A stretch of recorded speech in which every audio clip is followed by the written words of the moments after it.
Whoops.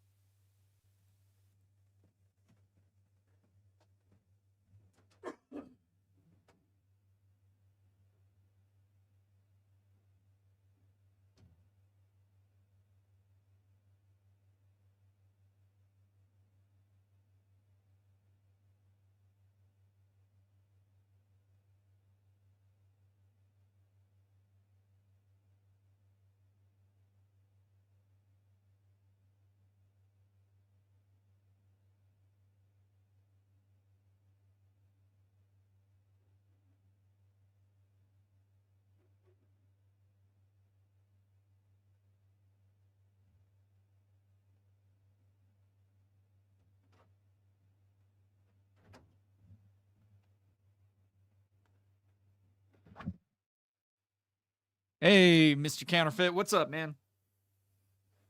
Almost ready.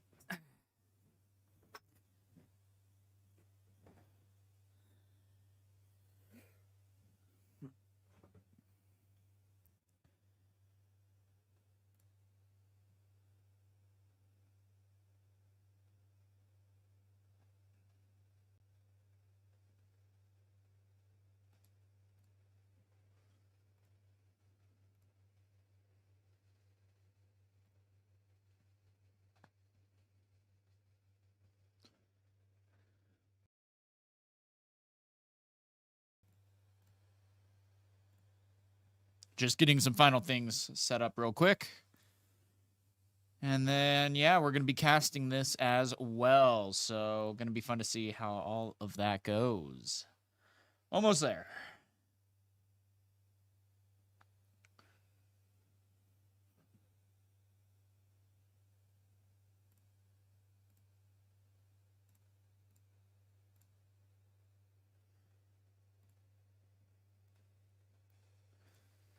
Alrighty, guys, here we go. This is gonna be a great show so far.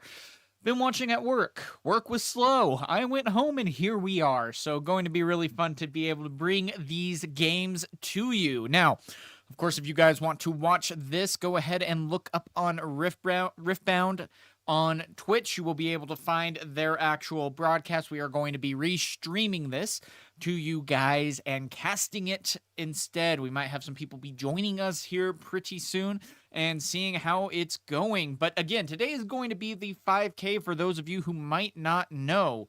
So with that, it's going to be fun to see how all of that ends up playing out. Tomorrow, of course, is going to be the big one, the 10K. And so far, it's been a really interesting meta. A good game so far that we've ended up seeing. Annie, Kaisa being able to go against each other. We just saw a Teemo go against an Annie in that case. And so far, it's been really cool to see how everything is starting to come together. I just posted a video about it this morning. It feels like this meta is going to get ever wider. So, it feels like a lot of people are switching over to Annie. It really does. And that is going to be something interesting to continue to watch. Annie is just such a devastating deck to have to go against. And because of that, it is going to be something to continue to grow in the meta. Now, of course, the tough part with that is it all depends on who is going to be able to get their hands on Proving Grounds. If you're not able to, you might not be able to get your hands on an Annie deck without paying out,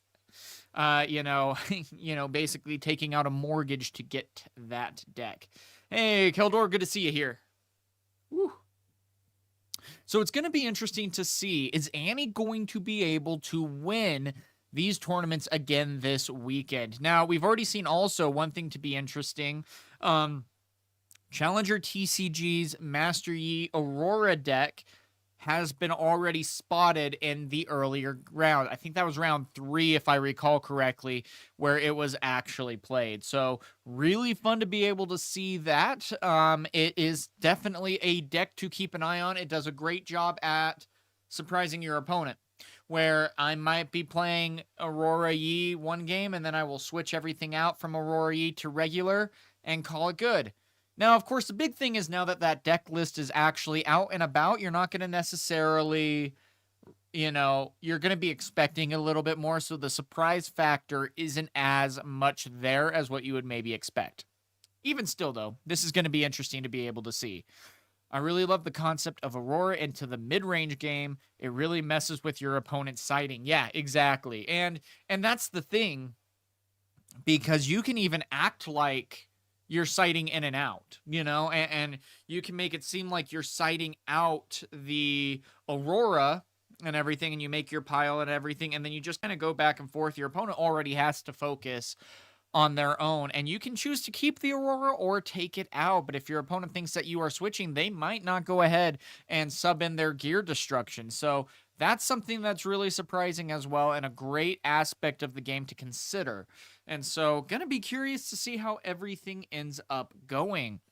So who do you guys think is going to be taking the, not, yeah, 5K, but the 10K more importantly, tomorrow? Do you think Annie is going to be able to get 2 big wins? Or do you think a Kaisa Set or Yi could potentially break into that as well? Time will tell. So let's see. We should only be a couple more minutes until the next round. Again, I think they said top cut. Yeah, I'm cheering for Prismaticism as well. I have a couple of friends that are competing there. Jibs, for example, is someone that I've come to know pretty well on Rift Labs. If you haven't seen them on YouTube, go ahead and check them out. Really awesome group and team there. Jibs had played in Houston. Unfortunately, his deck was stolen when he accidentally left it on the table and left. That's really sad to see. Went against Prismaticism in Vegas. That was really funny too, because we were both filming content with Turn 'Em Sideways. And then the next day after filming that content, we ended up going against each other round 1. And it was really funny because there was 400 people, and I sit down and Prismaticism is sitting in front of me, and I'm like, you gotta be kidding me. What are the odds? So yeah, it was really sad to see that his deck was stolen, and unfortunately, yeah, just with the long day, not only that, he lives in Europe as well, so there's that time difference and everything like that. Ended up, after the long day, just leaving his deck after the big event. He didn't make top cut, of course, kind of thing, and left his deck out on the table, and boop, gone.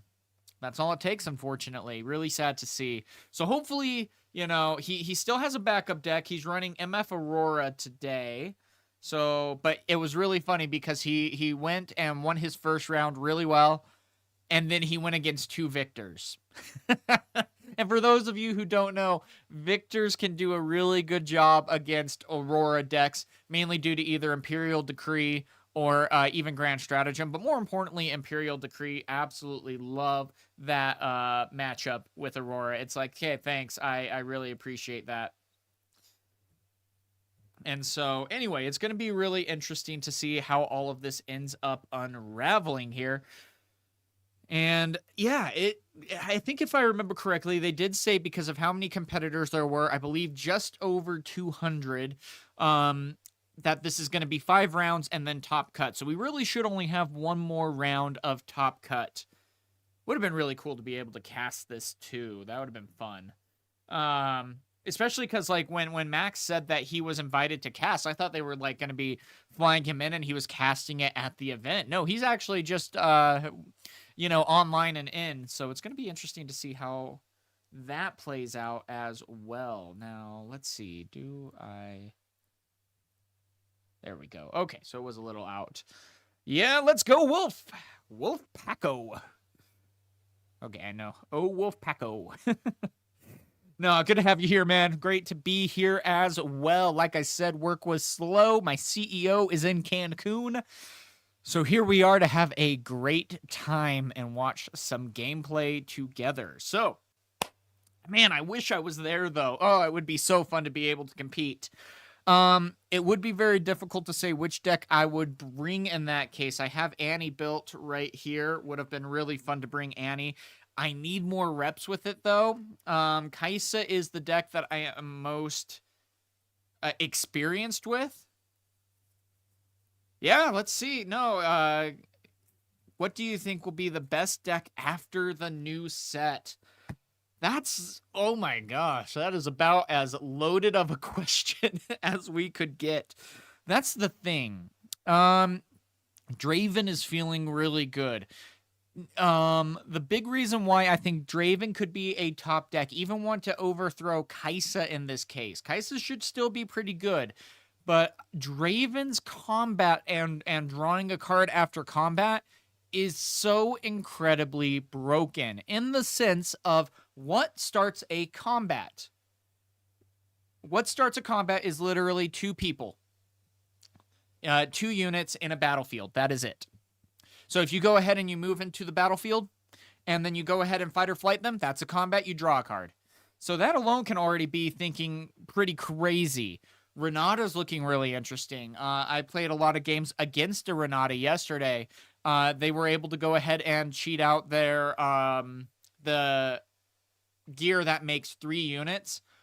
Holy crap, that was absolutely insane. And then the yellow Renata to be able to go ahead and just have all your tokens enter in ready. That already can be pretty crazy. Fiora was actually really surprising as well. Went against a Fiora deck. The equipment that you're able to capitalize on, you're able to make your units mighty pretty easily, all things considered. And then you just go, not only that, but Fiora's signature spell is one of the best signature spells, in my opinion. Renata is probably a little bit more powerful, but the fact that, let me actually pull up the signature spells, because this is really interesting. Okay, okay, let's see. So, let's go, set 2. Let's get it over here for you guys so you guys can actually see. Type spell and super type signature. There we go. All right, cool. Love that. So yeah, first and foremost, Renata's signature spell, for those of you who don't know, is going to be take control. Whoops. Take control of a unit, enemy unit at a battlefield. Now, here's the interesting play too. They hard casted that yesterday, and they took my Draven from my battlefield, and it just flips over to the other battlefield. That's immediately a point.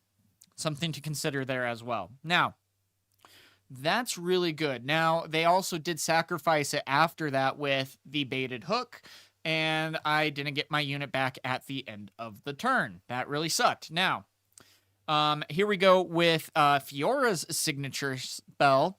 Can be played at reaction speed, which is also insane. Choose a friendly unit and a spell. Counter that spell and give that unit plus might equal to that spell's energy cost this turn.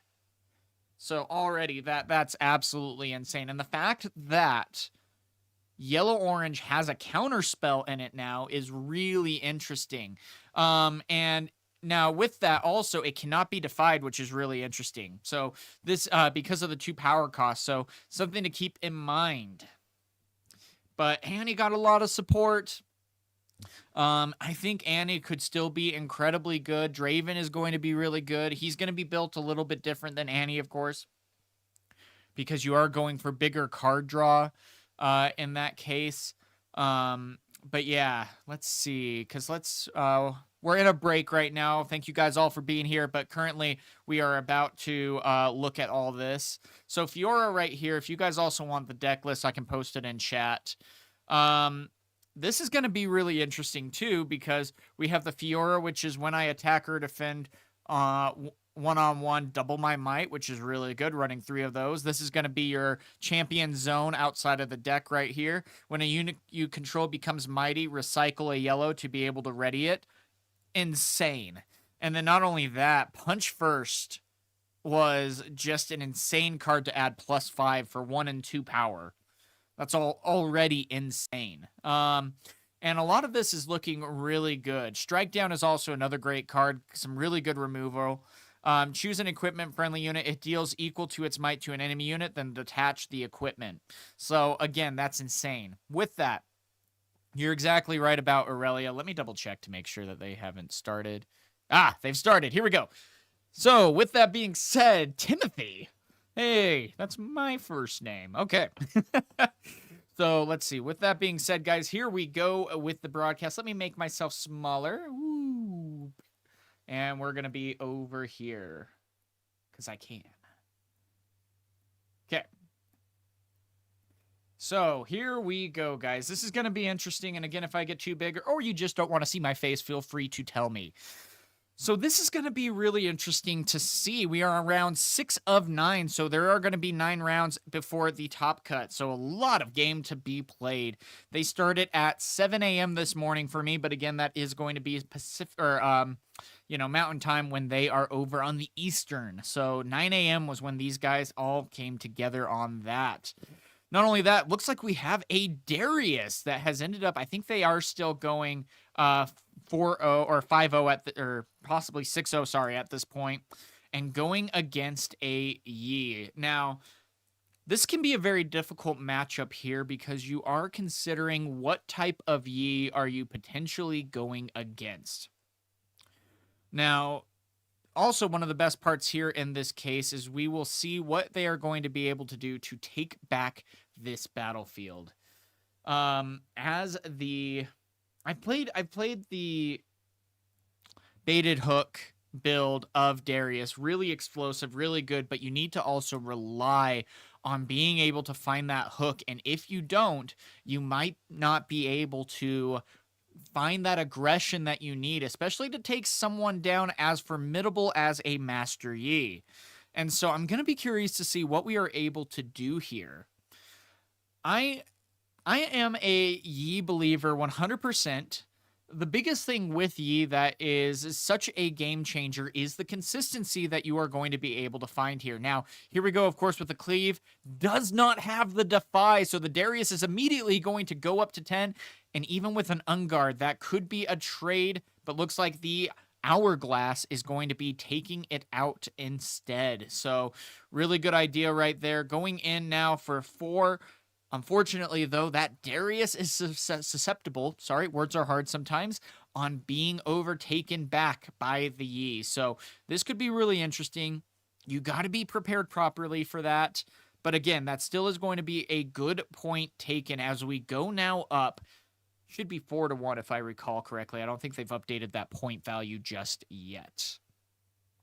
Now, I'm actually really surprised that Darius hasn't been more popular in this meta. Darius Hook is high risk, high reward, which is probably why. Baited Hook is also a $40 card currently, so that can also be another reason. Love how he's pulling it back. You're fearful about a Dead Plume Predator just immediately taking the battlefield here. But even still, this is something that you are looking forward to. And with that, also a hidden card. Usually a hidden blade in that case, but it can be a number of other things, which can be a little scary to try to anticipate. Not only that, Yi also having ganking is incredibly good. So we'll see how this is able to play out. Looks like they're lagging a little bit, but looks like 2 is going to be recycled on the Yi side. And yes, a Aurora is going to be coming out, especially with Aspirant's Climb. We are playing to 9 points, and the Darius Hook needs to have the answers. Now, the big thing here, I think, is going to be the fact that we need to we're hopefully running Imperial Decree. If you run Imperial Decree, that basically says, well, if I damage you, we die. And that can be something to be a really big difference maker in this matchup. And it's also really interesting. We've already seen a Yi Aurora deck already. So are a lot of people really making the switch over to the Aurora Yi switcheroo deck, essentially, where you play both versions with what we saw in the second place tournament here? That's going to be something interesting to see. And an Aspirant's Climb Game 1 is going to be a pretty good option, in my opinion, just because you are prolonging the game. You are giving, yes, Darius that chance to find that hook a little bit more, but it looks like we are going to be double pinging, and another Hourglass is going to be activating and taking it out. You are going to then be able to go in and get another point at that point, going to 6. But again, here's the biggest thing. Aspirant's Climb makes it to where getting that 9th point can be extremely difficult. I've played against this deck a lot, and you can get to 8 points. And you get to 8 points pretty handily. But then when it comes to that end game and you need to get a double conquer or you need to hold, it can be so incredibly difficult. Especially if there is a Master Yi holding on one battlefield and you can just go ahead and build something out back in base and then just have the ganking and go over to the other battlefield. It can just be an insane combo to get a lot of things going your way. So making the game that much longer is incredibly impressive. But again, both these players currently are 4-1, with both being at that rank right now. That is not counting them out of top cut. But again, it depends on how big of top cut they are doing at this 5K. That's going to be the amount of prize money that they will be going with. So here we go. Again, a tough decision on which do I bait or which one do I go ahead and use the Hidden Blade with. Now, here's the thing, too. Also, Justin, seeing probably that, yeah, it looks like we are going to Hidden Blade that.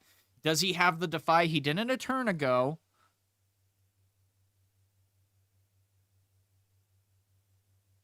Yeah, he didn't a turn ago.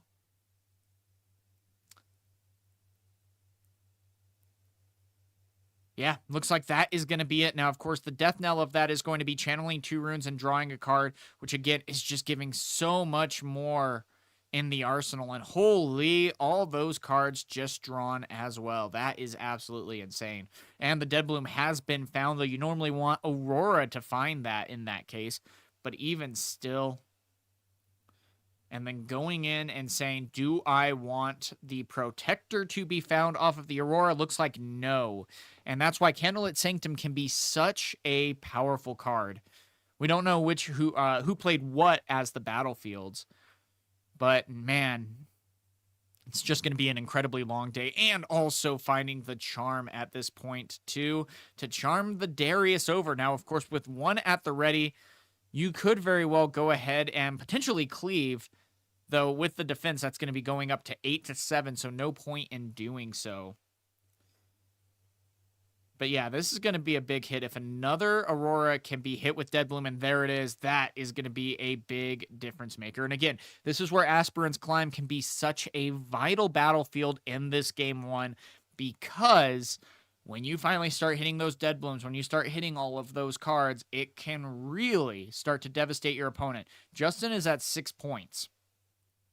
If he was able to somehow pull off the double conquer here, you know, then that would only put him at 8. And he can really rebuild. We already see a Dead Bloom in his hand, so he would be able to take back 1, if not both, battlefields on the following turn, and that would stop Justin from being able to get to those 8 points. And so, again, here we go with the 3 cards in hand. It looks like we have... Ooh, that's going to be creating another token when moving into a battlefield, but even still, not necessarily something great. More tokens are going to be out, but the Sabotage in Timothy's hand, this turn even, could be something to shut this deck down. Just saying, hey, I know what you're probably trying to build to.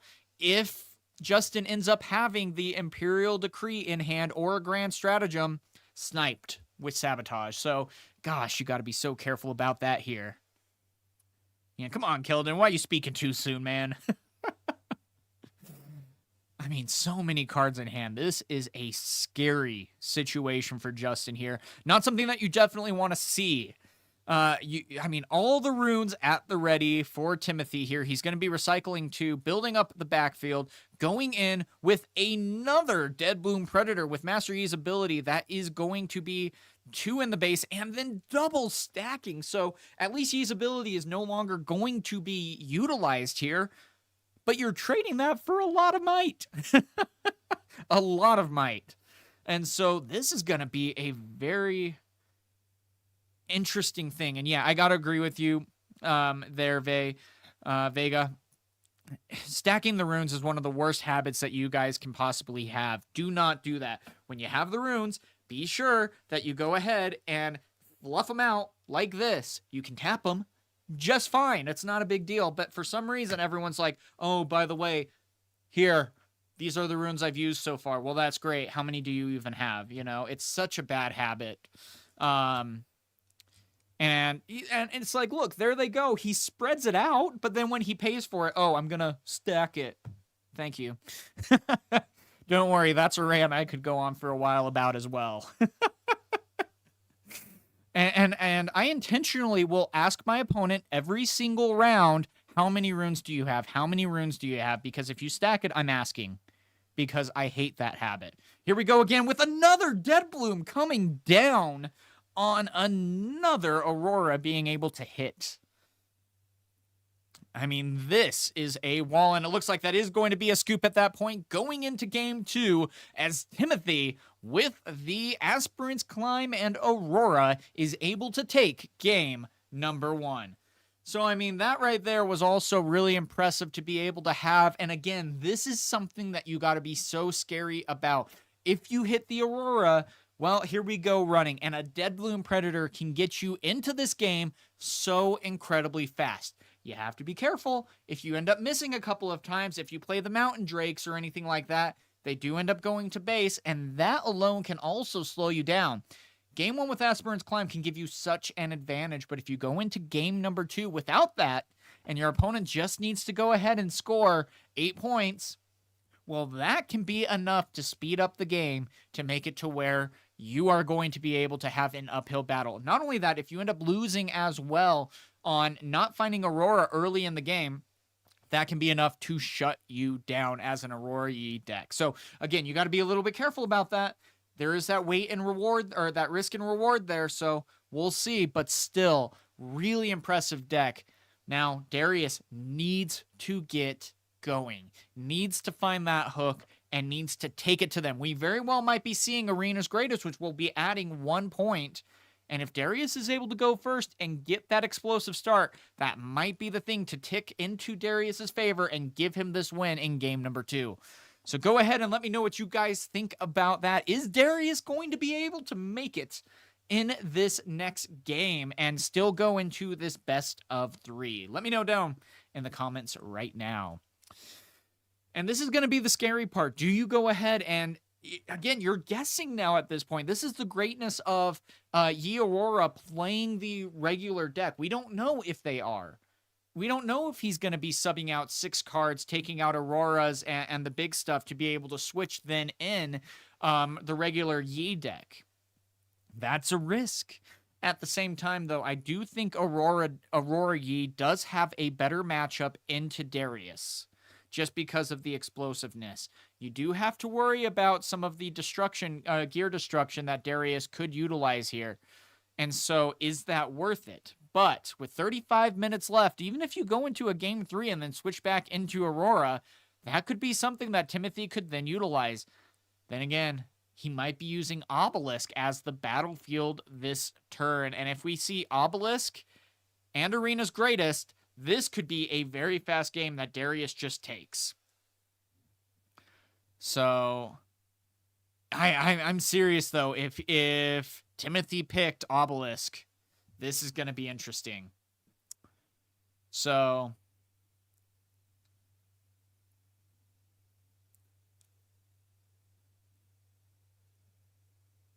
still shuffling. Got to make sure you get all those cards shuffled.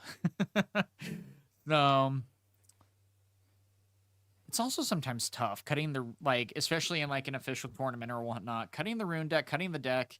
It's like, here we go, you know, kind of thing. But that's exactly what ends up happening sometimes. And no, Vilemaw's Lair and Zon Warren. So Vilemaw's Lair specifically says that you cannot move back to base. If you have ganking, totally can move from battlefield to battlefield, but you cannot move back to base. That is going to be interesting. Not only that, Zon Warren's is going to allow you to discard a card and then draw one on Conquer, which can also help both competitors either find their Aurora or find their hook. So again, Justin is going to end up going first, starting with a Trifarian here. And it'll be interesting to see if this is going to go. But yeah, that was something I did not see coming. Excuse me. And so game 3, we might even see maybe Arena's Greatest and the Obelisk, and that could be a really interesting game 3, but there is a big battle that needs to be happening here, and Justin has to bring it back and bring it back fast. If he's not able to, this is going to be... And there's the hook! So already this is looking pretty good in this case. He found the hook. He's going to be able to go up to 1, then go ahead and sack and look for something 3 and up. Nope. Instead, of course, he is going to be taking out the Noxus Hopeful to go wide. Interesting. Well, especially since Timothy isn't going to be able to get something into the battlefield this early on. It's going to be interesting. But right now, he is going to go for the ramp. Doesn't look like has Aurora in the deck. So the ramp is going to be helping out a little bit with at least getting to the stage of being able to put a Deadbloom Predator into the battlefield and help stop the bleeding some. But still, Justin is going to be able to potentially go up to 3, then use Baited Hook to start building up the field. And this is the explosiveness that we could start seeing here. One thing that you got to be very careful of is if Justin is able to find his Dravens, those can get incredibly big at the end game, even going so much up to 7 points. And a Kaisa then coming in for some additional card draw as well. Going up to 3, then being able to draw a card off the Conquer, then discard and draw. He drew another Baited Hook as well. Again, though, you do need the units to be able to hit, but if you could go ahead and even use both, looks like he is going to be discarding that, but sometimes that could just help you get super wide, but I think that is still a smart choice. Though scary, because if there is any gear destruction, because it is orange, there could be some gear destruction, but still also getting the seal out is going to be a great hit. And then Darius's Legend, again, is not going to be utilized to go ahead and start the use of Baited Hook. But with, 2 Noxus Hopefuls, do not blame them there. And a hidden card under the Kaisa. Now, of course, this is going to be really intense. And again, this is the explosiveness of Darius Hook. This is what you are hoping for to be able to have. And now, if you go ahead and play a Deadbloom Predator, cool. Oh, that's interesting. That is a great charm right there. The reason why is because the hidden card would fizzle out. So by forcing the charm to send your Kaisa over to the other battlefield, you're like, hey, do you want to use that hidden blade and draw 2 cards? Or would you just rather go ahead and go over to the other battlefield?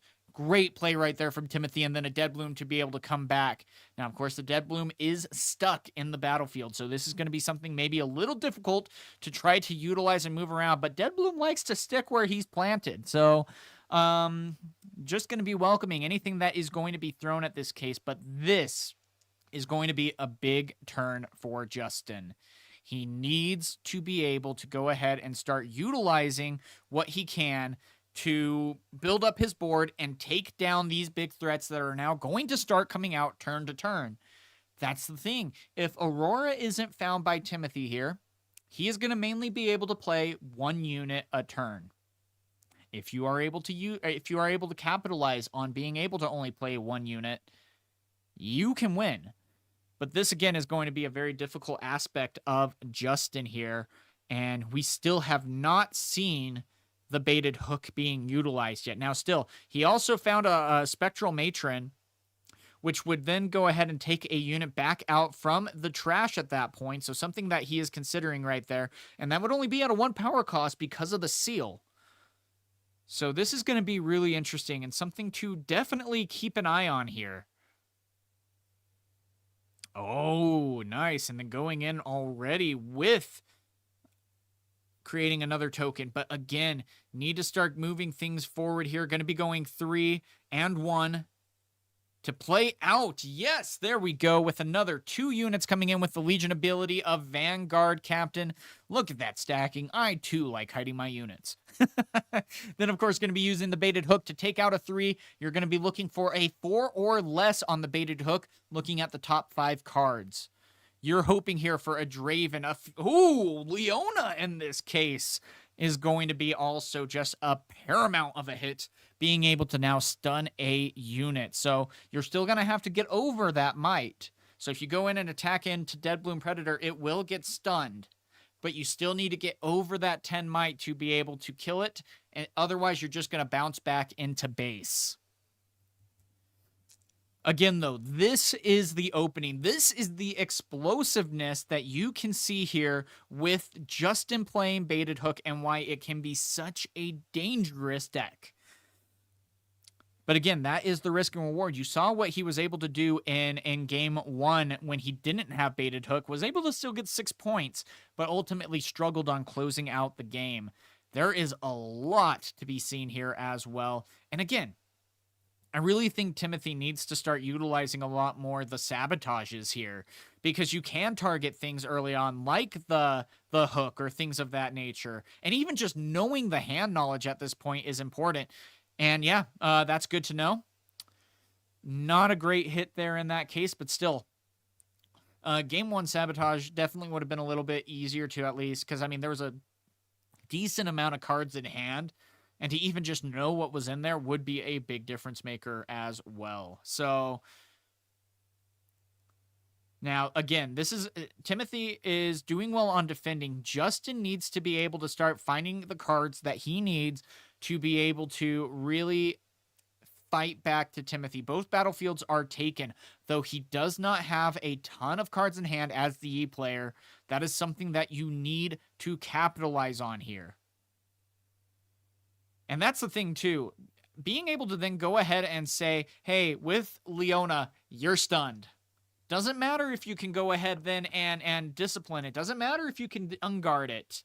That is going to make it sometimes harder to take, because you have to get over that 8 might, and then all of a sudden, oh, I make it to 10, and then you just bounce back. That's definitely something to consider. But in this case, that is not going to be happening here. And the Master Yi is going to be going the way of the trash. So that is going to be a big point. Also being able to discard and draw in this case. And if a Spectral Matron comes out, you are going to be able to then go ahead and grab again a Vanguard Captain, which is going to be really helpful there as well. Then you can go ahead and Baited Hook, Vanguard Captain, potentially again, or get another Spectral Matron, which then gets out the Vanguard Captain again, and you created 4 units at that point, just like that, which can be so explosive, all things considered. 26 minutes left in the round.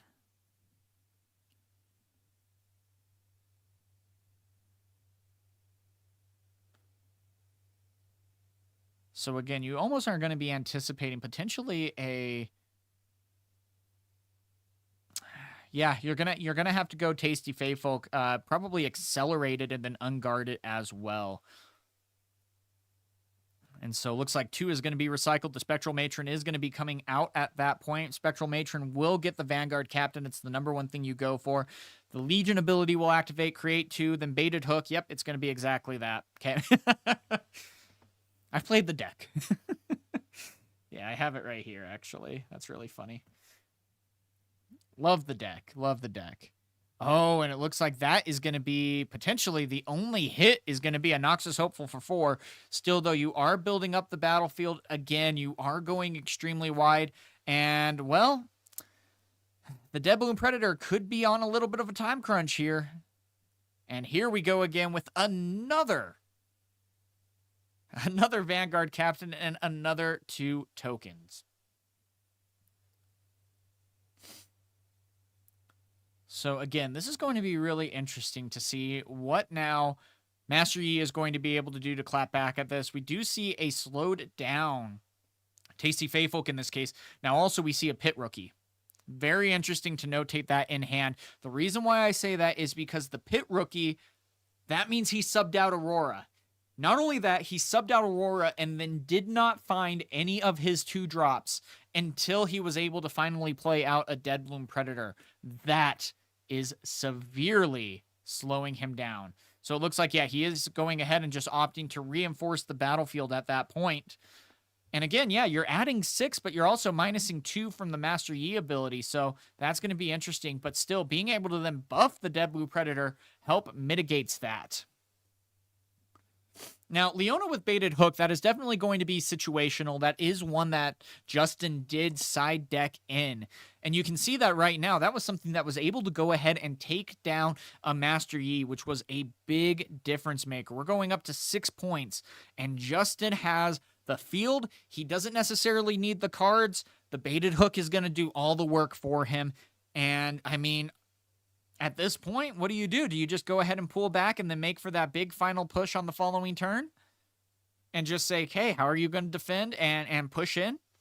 2 cards in hand for Justin. So this is going to be an interesting moment for him. He has potentially 7 runes to utilize with Darius's legend ability.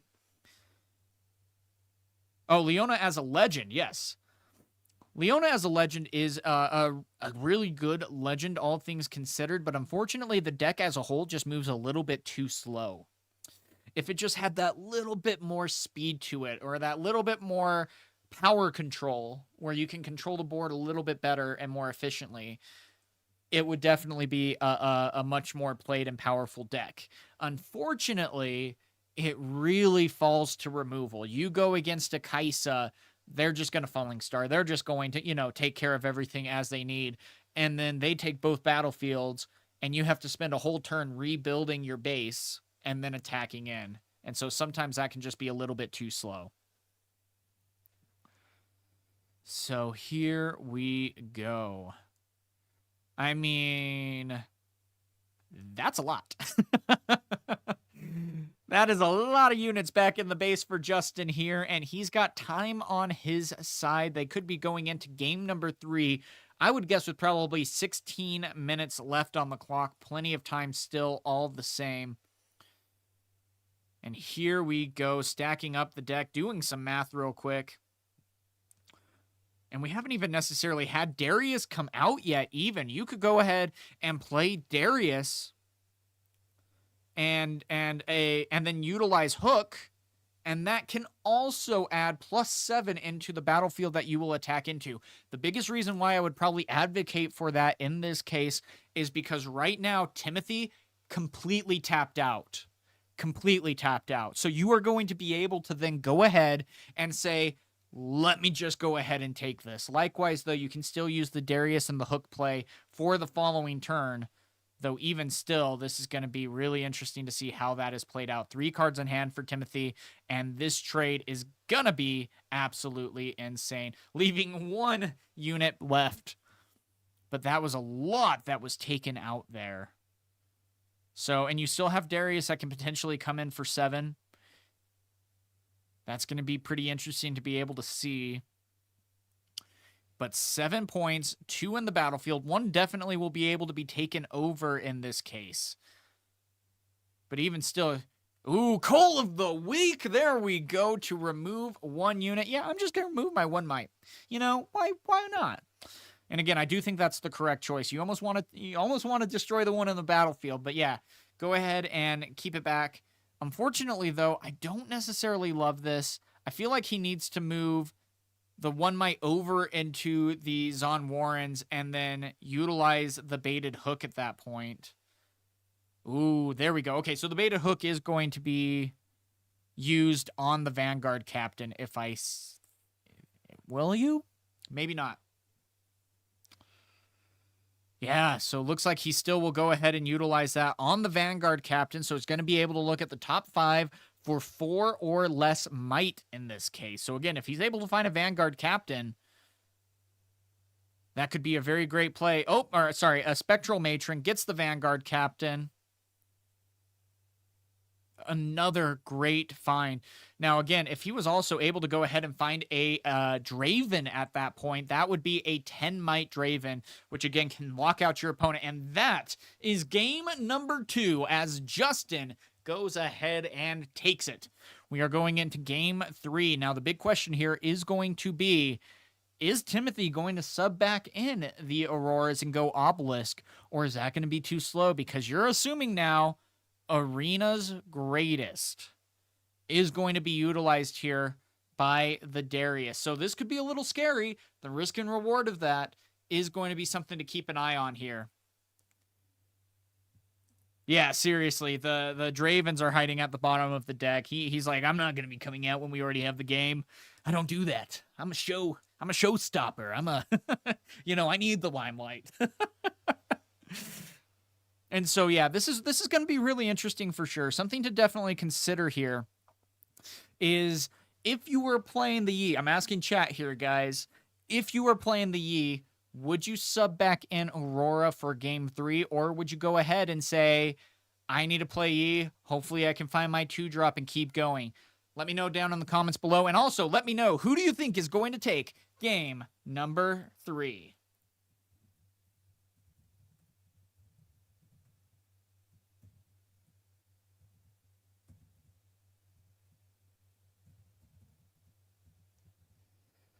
All right, guys, there's the poll for you. And we will see how this continues to go underway as we start game number 3. Again, thank you guys so much for being here. This is going to be the Pro Play Summit in Orlando. Something definitely fun to see here. And we are going to be bringing you this cast live. We are watching this. You are also able to catch the broadcast on Twitch as well. That is where the live broadcast is going to be, where we also have Max and a Yu-Gi-Oh guy that I don't know who is broadcasting on the flip side as well. So interesting to see there, but we'll see what ends up happening. This is going to be a big game 3. Justin needs to find Hook. Timothy needs to find board presence. What are going to be the battlefields here? That is going to be, in and of itself, a big difference maker right there. So, here we go. Oh, Trifarian War Camp being saved. Woo, that's dangerous. This is giving a huge advantage over to Justin at this point. Now, of course, odds are he is going to be going second here in this case. But even still, I mean, being able to utilize Hook with the Trifarian War Camp in Game 3 when everything is on the line can be that little cusp to give you such a bigger advantage. So this is going to be something to really watch out. Yeah, rebroadcast means co-stream. This is still completely live. I probably worded it wrong in that case. Let me actually see if I can change the name. Co-cast. Yeah, co-stream, I mean. Okay, let's see. So game number 3. 18 minutes left in the game, so a whole minute more than what we thought when this game was going to get started. So, I mean, that's going to be... You're able to slow play. You don't have to necessarily hurry to go to turns on either side. Again, no 2-drop for Timothy here in this case. Now, at the same time, we're going to be able to utilize the Obelisk of Power for that extra rune. Oh, going to be floating 1 for the seal. Then going to be going 2, going for the Nox, or going for a turn 1 Darius. Oh my gosh. That... Now that is something that I absolutely love there. Great play right there. I am absolutely stunned that, I mean, a turn 1 Darius. I've never done that. Have never seen that. Curious on how that is going to play out. But wow. That's a big deal. Now, again, if he can continue to capitalize, you can play 2 cards a turn. So, big thing here, you pull Darius back. You pull Darius back, you play 2 cards, he readies up, he takes the other battlefield, you score 2 points every single turn, and that can be a big difference maker right there.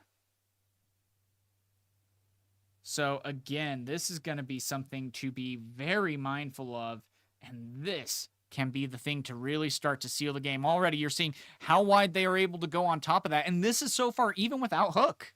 So next turn, if he ends up having Hook in hand, he can then go ahead and just start to go wide here. Now, you do have to watch out for the Dead Bloom, but still, Tasty Faithfolk is not there, but the Draven, or the Darius, will fall in that case, and that might stop the bleeding a little bit.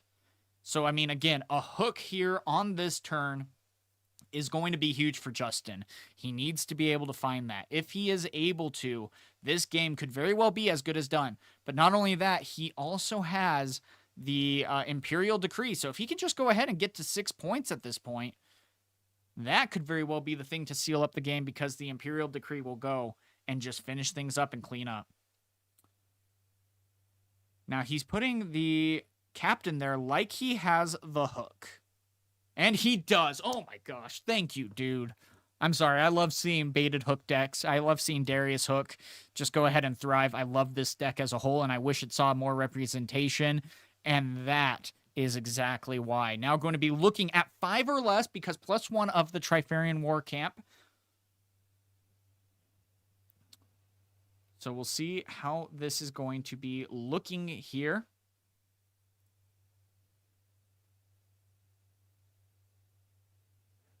But that could be the cusp to really start to finish this game. So we'll see. A lot of you guys ended up saying that, Master Yi. So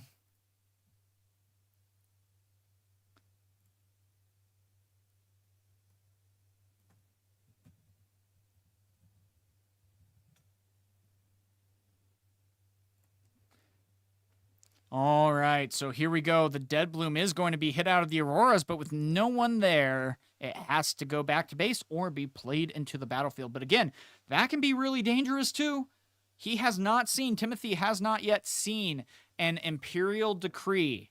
And if the Imperial Decree is paid, you go ahead and you send a 1-mite unit in, both die. You send the 1-mite unit in, both die. And you can completely clear up the battlefields at that point. So again, Justin is just going to be trying to get over things, try to get those points going at this point, and then be able to overwhelm once he's at 6. This could be the turn that he does end up hitting to 6, and then after that, here we go. So it can very well be a party right now. The momentum is here in Justin's side. 12 minutes left in game number 3. Going to be sending over the... I'm spacing on that name. Faithful Manufactor. Is that it? Yeah, I think so. And now that is going to be at 3 mites. So going to be able to look for 4 or less if the hook is then going to be used here. So again, this is going to be a tough choice, though. At least Timothy is completely tapped out. Also, though, you see the Sabotage in hand. Now, of course, once the hook is out, that doesn't necessarily matter here. That's going to be the big thing. But again, hitting the Imperial is going to be absolutely huge. If you hit the Imperial Decree, that could be the uphill swing needed for Timothy to get back into this game. Yep, and it looks like there we go with a Pouty Poro. That is going to be the promo version, the things that you get from your Nexus Knight packs. I mean, I love the foiling on it. It looks so much better than the regular foiling they did. So, yep, looks like Faithful Manufacturer is going to go ahead and be put on the cutting block. And looking for 4 or less, again, +1 for the Trifarian War Camp. And there we go with a Vanguard Captain being found. Another 2 units to be made. And then, of course, that will then be the pass to allow Timothy to have hopefully a big turn. So, again, you got to be a little bit careful here. Oh, and another hook. Never mind. So he's going to be going ahead and double hooking here. So again, Vanguard Captain now is going to be sacked. Could then go ahead and find the Spectral Matron that has not been seen yet. And then Vanguard Captain again will be selected. So we see the 3rd baited hook there. And there is the Draven. So again, Draven could go up to 8 as well, which could be something to very well help you in this swing. But it looks like the Spectral Matron will be picked either... instead, so that the Vanguard Captain can come out again and 2 more units can be used. Another great play here and something for us to be able to watch as this is starting to get into the late game, 5-2, with Timothy having some catch up that he needs to do.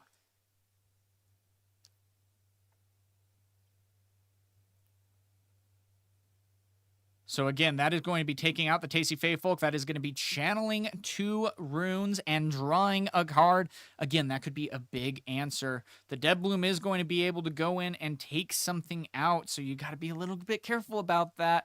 Are you okay with losing the Leona? You're hoping that he doesn't play the Sabotage, because, man, if he does, your win con just got taken out. But again, if he has the Grand Stratagem and the Imperial Decree, game's over. I've only seen 1, though, so far. Yeah, the 3-stack deck promos. Whoo, they look good. My friend bought 3 for that very reason. Looks like going to be opting into playing the Master Yi in this case, first and foremost. And with a few runes left, going to be going ahead and pumping it up to 10 on the Dead Bloom Predator and drawing a card before moving into the battlefield. 10 to whatever that is. I'm not doing math. And then getting 2 points, going up to 4. But again, is he going to use the Sabotage? Or is he just going to pass? Oh my gosh. Yep, he is not going to be using the Sabotage. Oh no. That cannot be defied. It can be windwalled. That's going to be the big thing. But the Imperial Decree will finish out this game at that point. And that could be something interesting.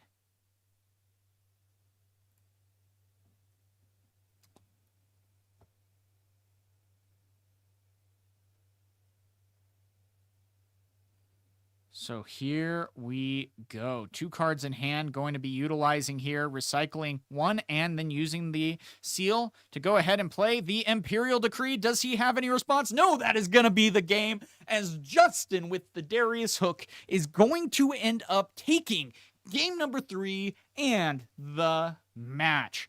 A great win, and you get to see the power that Darius Hook is able to maintain here, and wow. That is intense. That is the game that you just love to see right there. And an absolutely great win. I'm absolutely blown away by that. Great job there. And you get to see, again, the power that Darius Hook is able to bring to this meta. That's why I'm also very surprised that we don't necessarily see more of it in the meta. If you can hit the hook, you easily can start to become the most powerful deck in this meta. If not, though, you can fall short, and you kind of are hoping to hit your aggression, but you ultimately are going to fall. That game 1 loss was exactly because he wasn't able to go ahead and find the hook. But wow, that is the game. Thank you so much for being there on that, guys. That was an absolute thrill to commentate for you guys as well. So we'll be able to see what ends up happening here. I'm going to be curious to see who we are going to get this next round and see what we have.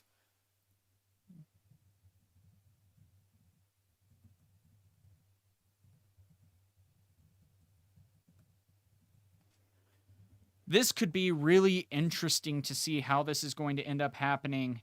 Guys, this is a game. I love that Draven was not even played once. He had a chance, and he dropped the ball. I think that was the biggest misplay, was not playing Draven.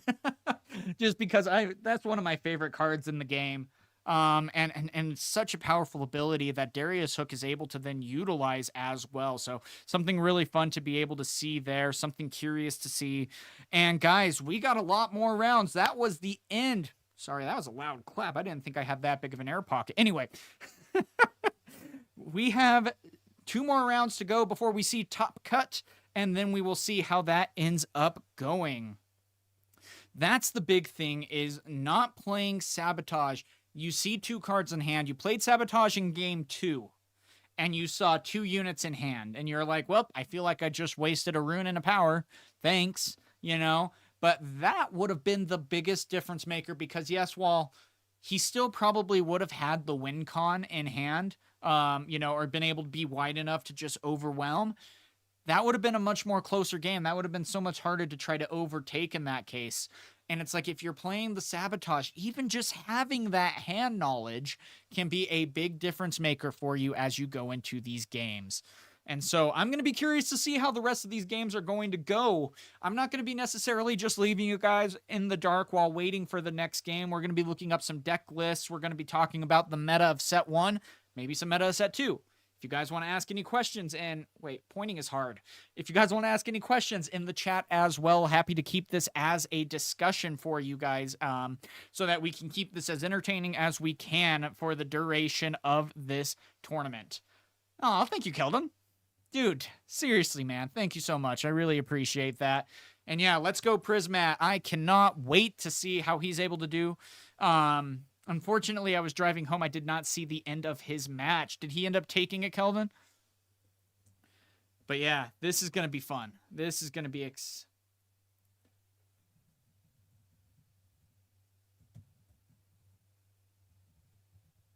your.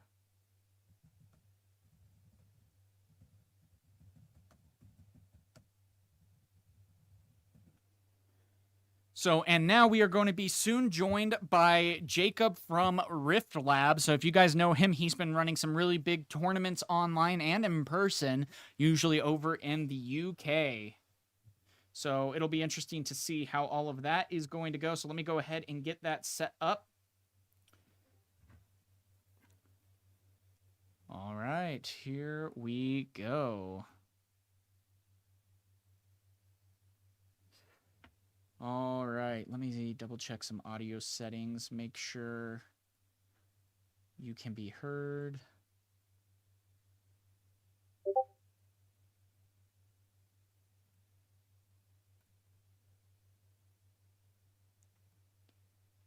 Okay. So yeah, here we go, guys. We are going to be joined here with Jacob, and so this will be some pretty good stuff here. I made it. There we go, Jacob. Good to have you. I can hear I made you. it. Hello, hello. Good morning, evening, afternoon to wherever everybody is watching from. Yep. How is Jibs doing so far? I know he was 2-2 at this point, but did you get an update from him? So let me actually triple check because I know that he lost his Kaiser deck, obviously, in Houston. So he decided to go for the Aurora, which he didn't really have much practice on at all, but that's the only other deck that he had with him that was of standard to play. Last time I checked, he was 3-2, but it was super unlucky because he paired into 2 Victors, which is like the saddest thing that can happen. Yep. Because I know myself as a MF Aurora player, if you play against a Victor, you just get called the weak. So it's so sad. Yep. Well, and not only Call of the Week, but there's just so many answers with Imperial Decree, Grand Stratagem, anything, anything and everything can just really pair against you going against Victor.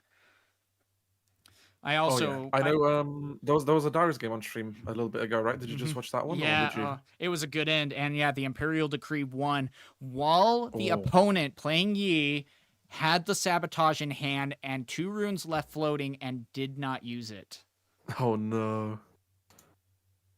So yeah, Lancet, for those of you who don't know, our friend Jibs, unfortunately, it was a long day. He's also UK based as well, and was in Texas for the Houston Regionals. After the long day of the 9 rounds, ended up not making top cut and accidentally left his deck. And luckily everyone is very kind and understanding and would never steal, and turned it into no, it's gone. So unfortunately.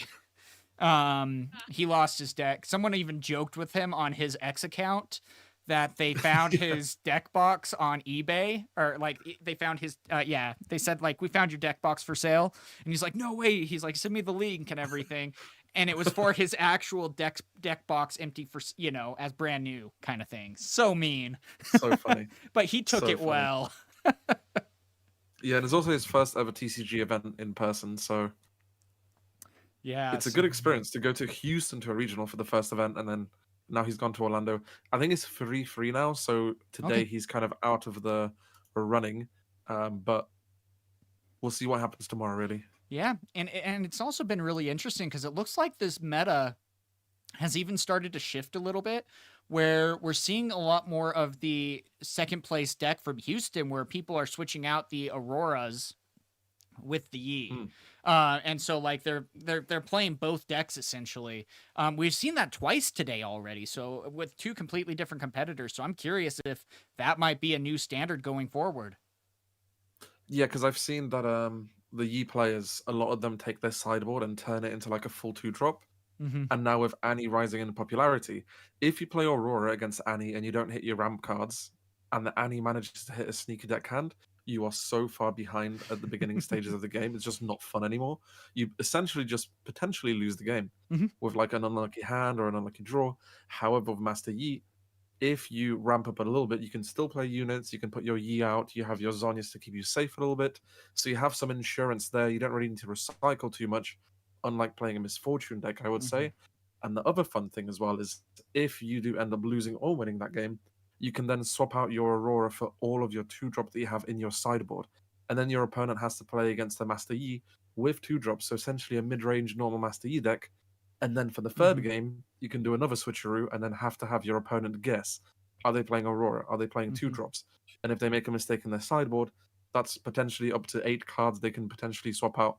Let's be honest, no one really swaps 8 out. It could be 2 or 3 cards they swapped out that could have been useful, but they're not anymore. So Mhm. all the small advantages help, especially in competitive scenarios.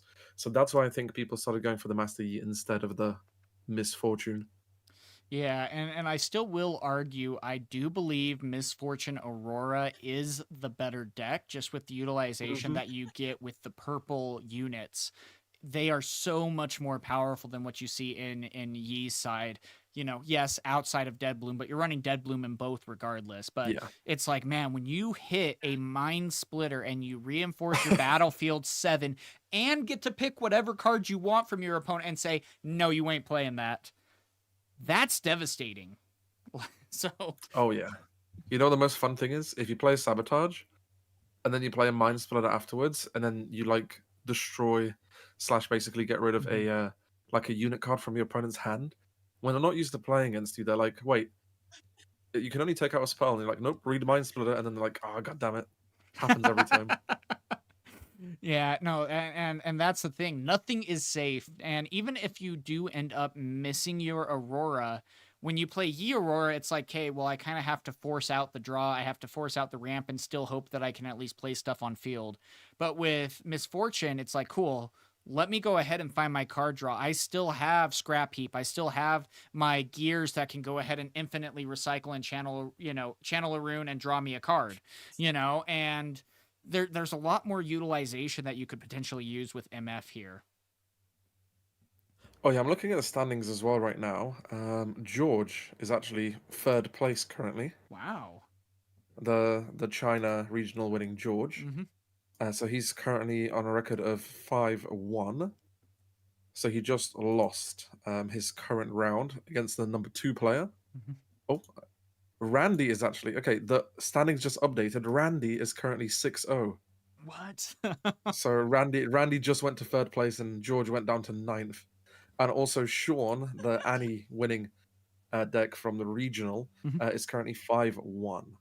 Yeah. So, Y- oh, You almost got to think, did a lot of the competitors like Jibs just literally hop on a flight to Orlando and then just spend a week there? I mean, there's a lot to do, so mhm. it's not like you're in any shortage of anything to do in Orlando. But still, this is definitely a big tournament. A lot of games left to have. Again, 2 rounds left until we get to that top cut. Do we know if they're doing top 64 or because it's smaller, they're doing top 32? From what I know, is there is a top cut tomorrow. I don't think it's today. I'm not sure. Oh But shoot! what I heard on social media is that if you get top cut, then you might not be able to play in the next event, as in you can't register in time, so you miss it. Because I saw, I think, Mo tweeting about it. Um, Let me actually triple check, but I'm not sure if top cut is actually today. And that I would could be fully wrong. be, yeah, that would be a little bit messed up at that point. I get why they wouldn't do that, but especially with 200 competitors, it's like, yeah, let's just do top 32 and you can finish up pretty quickly, all things considered. It's only 4 p.m. there and we're almost in the Yeah. top cut. But it's like, also, let's screw you over and say, hey, either drop and have a chance of winning the 5K or roll the odds again and see if you can win the 10K tomorrow. Like, what? Ah, okay. So, according to their Facebook, it says Mhm. entry fee $50 before October 30th and $60 after blah blah blah. Yep. It's a best of 3 50-minute rounds. Day 1 Friday, 9 rounds of Swiss 50-minute rounds. Day 2 Saturday, top 8 single elimination playoff. So it looks like top 8 is That's going to be it. tomorrow in the morning. But then what that means is that if you get into the top 8, then you cannot play in the event tomorrow And because that's a bit you know. insane. So it's like, do Wow. you play for the 5K or do you drop out to try and win the 10K? That is the question, you know? Well, and it's like also if you're in the top 8 cut, you are immediately in the prize pool. So Yeah. you're at least getting some money, 5K, what, first place is like 2,000, if I recall correctly. Uh, Something like that. so their prizing is in prize wall tickets, so it's not actually in cash, I don't think. Uh-oh. So first place gets 1,142 prize wall tickets, and I'm not sure what the prize wall is. Um, I'll actually send you the image from their Sorry. post. Sweet. All right, let's take a look on that together. There. Do. Okay, let's go ahead and see then. Okay, so this is from the Discord. Yep. Pricing wall tickets. I don't know. That seems like almost a little bit of a low blow there. At that point, yeah. Even if I made top 8, I probably would just drop and take it at the 10K. Yeah. So for the 10K event, you get $3,000 for being first. Okay. And then I think top 16 get prize wall tickets. Yeah, so they're kind of converting prizes into prize wall tickets, but I'm not sure what is on those prize wall tickets. But I'm gonna message Jibs and ask him. Maybe he knows because he's over the event. So that'll be really interesting though, because it's like, wait, $10,000 in prizing tickets? Cool. It's like, Yeah. are you doing like a ticket and you can trade it in for $1? Because that would be really nice. Because that's going to be really interesting. And it's like, cool. Well, am I going to just go ahead and buy a box with like 300 prize wall tickets or whatever? So kind of interesting there. Now, of course, it does look like, yeah, $10,000 in prize wall tickets. First place, 3,000 tickets. Second place, 1,500. And top 4 going to get 750. Top 8 being 400. So, and a exclusive Summit playmat for the top 8. And if that is as thin as the washcloth that they have out on stream, it'll be interesting to see.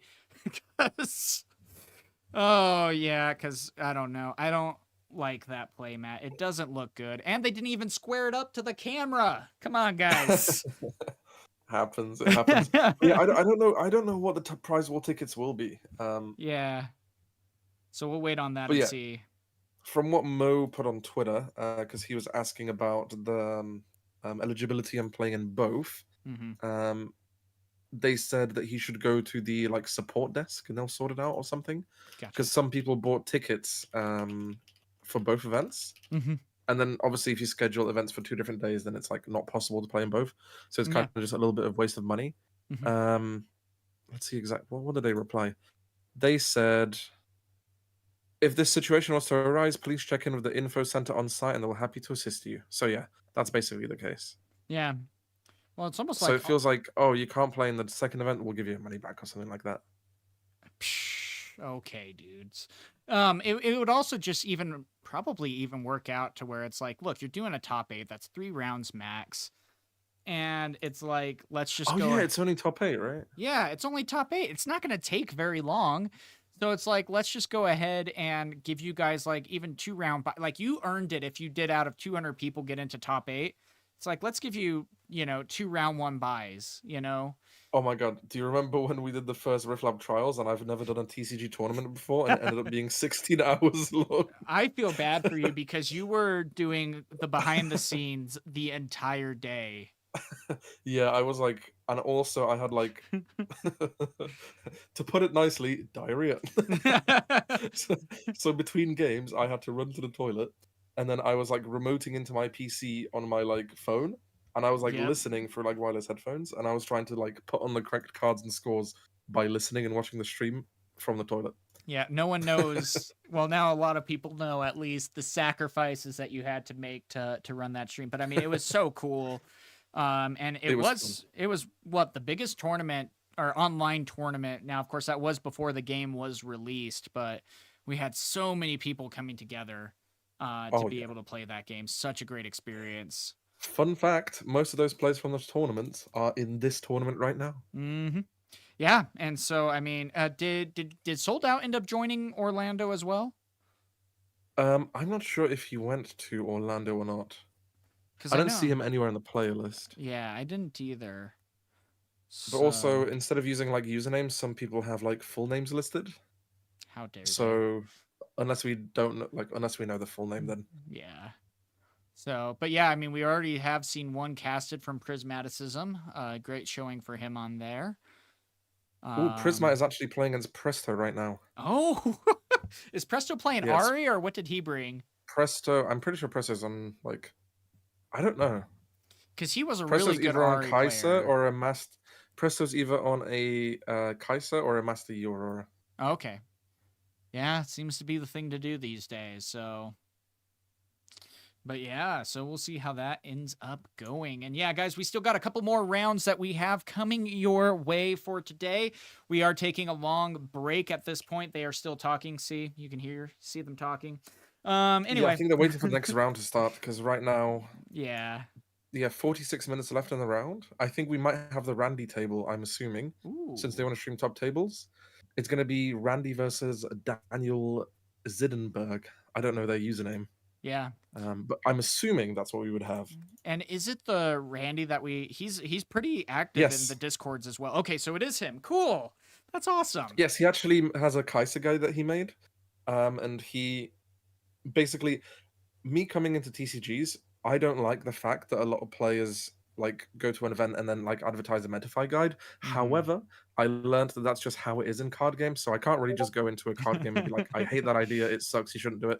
I personally am not a fan of it, but I didn't know how it worked or the infrastructure was. But the players got to support themselves somehow. If they want to travel Yeah. all the time, they need to like have a source of income. So I rate it. It is what it is. Yep. And then he's like, I told him this, and he's like, you know what?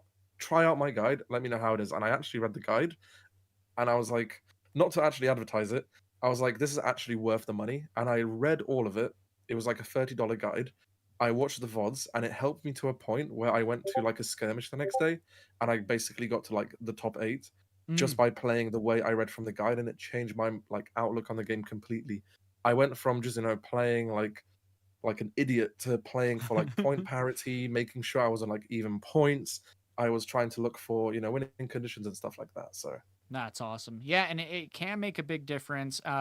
It's really funny too because yeah, they are trying to snipe a lot of people. I already had a guy reach out to me, nice guy, mhm. trying to get me to make a Metafy as well. And he's like, "Look, you got a good YouTube base, you got this," and I'm like, "Dude, sorry, I'm not doing it."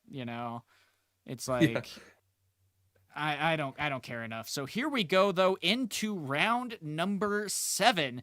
So again, we have up to round 9 today, and it looks like we are going to be seeing Andrew versus Luke here, a Misfortune versus a Kai'Sa. Well, considering I play a lot of Misfortune, I'll be able to provide a lot of expertise on that. And then considering that you play everything else but Misfortune, you can give a lot of expertise on the guys. Yeah, it's because I can't afford Auroras yet, or Dead Blooms for that matter. Otherwise, I probably would.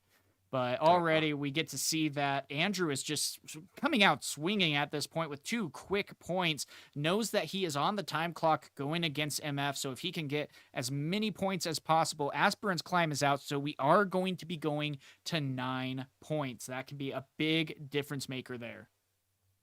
Oh yeah, and also with Reaver's Row, that makes it really problematic as well because you can just basically go back anytime. Mm-hmm. Also, we see the Sabotage coming out. Personally, if it was me, I would get rid of the Time Warp because that's such a huge win condition. The Caffeine Rain, I'm not really worried about because if you play Dead Blooms, which we saw that Luke has in his hand, you don't really want a Caffeine Rain or Dead Bloom. We've seen it happen on stream before and it did not end well, so Time Warp is probably going to be gone.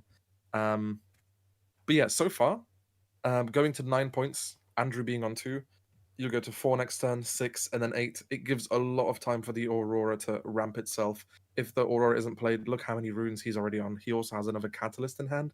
He can already start playing all those big units and start contesting straight away.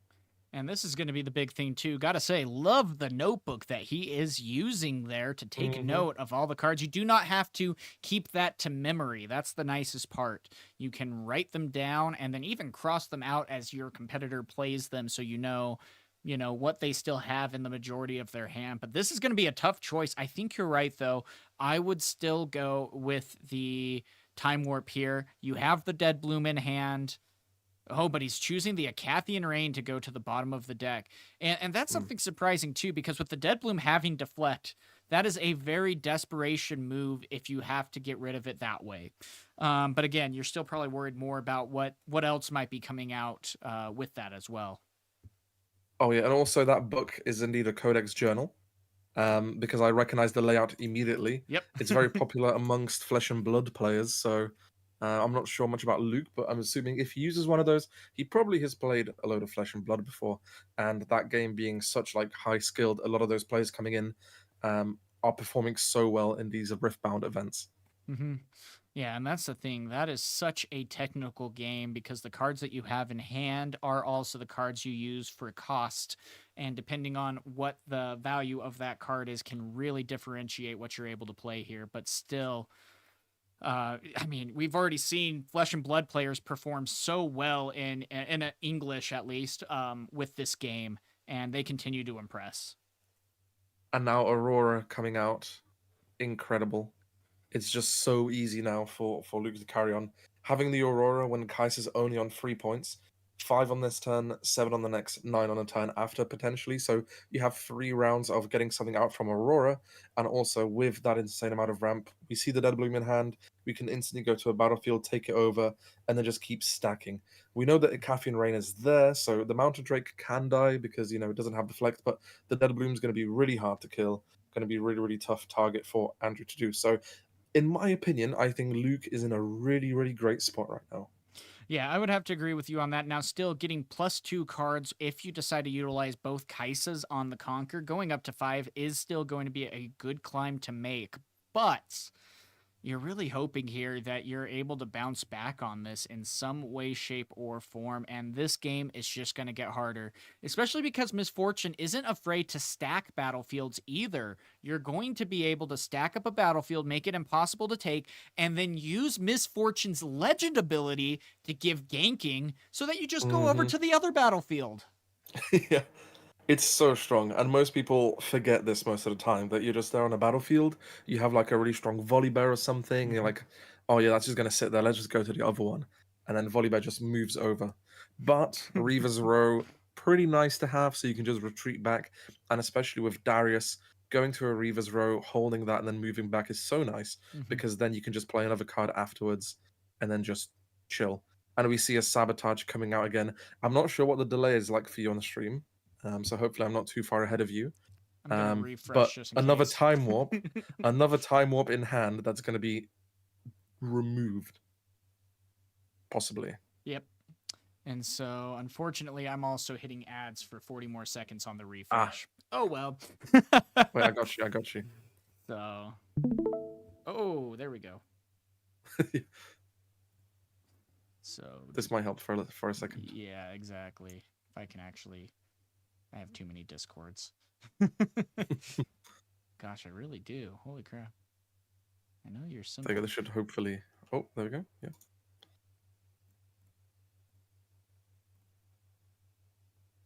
And yeah, simple as that.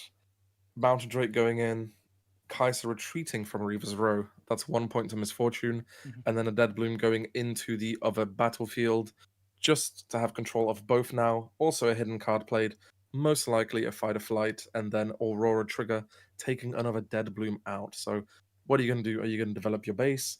Are you going to start stacking a battlefield? If it was me, I'd just stack as much of the battlefield as I can. No, and that's going to be the big thing there as well. I mean, you quickly stack up the might, and what looked like a great position for you in 2 turns can turn into absolute hell, to say, just because it's like, well, how do I go ahead and deal with that? Especially as a Kaisa player, your best card to clear things out only deals necessarily 12 damage. And yes, and that you never have that in the first game anyway, because the amount of matchups that are not Aurora is ridiculous. So having an unchecked power in your main deck could potentially, cost you a game if you were to draw it and you just can't do anything with it. So putting it in your sideboard is good. And if you play against a deck that does a lot of ramping, a lot of holding, then it is nice to have afterwards.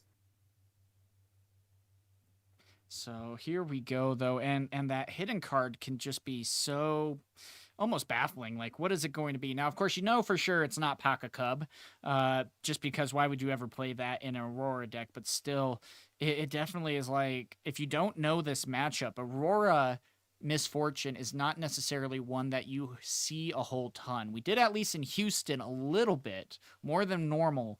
But even still, it might be a matchup that not a lot, especially Kaisa players, are familiar with going against.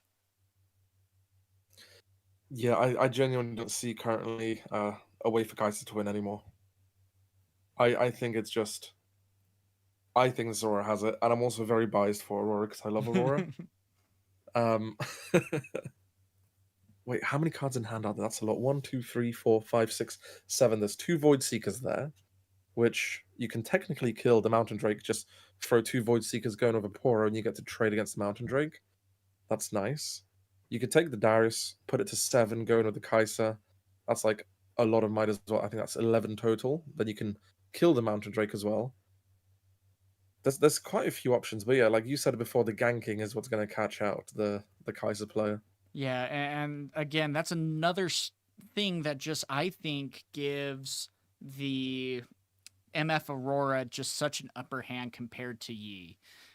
Yi's legend ability is really good, but then when push comes to shove, it can be so much more difficult at that point to really get back into the game if things get matched up here, or if you do end up trying to stack a battlefield and your opponent's still ahead in points. That can be something very difficult to try to get around.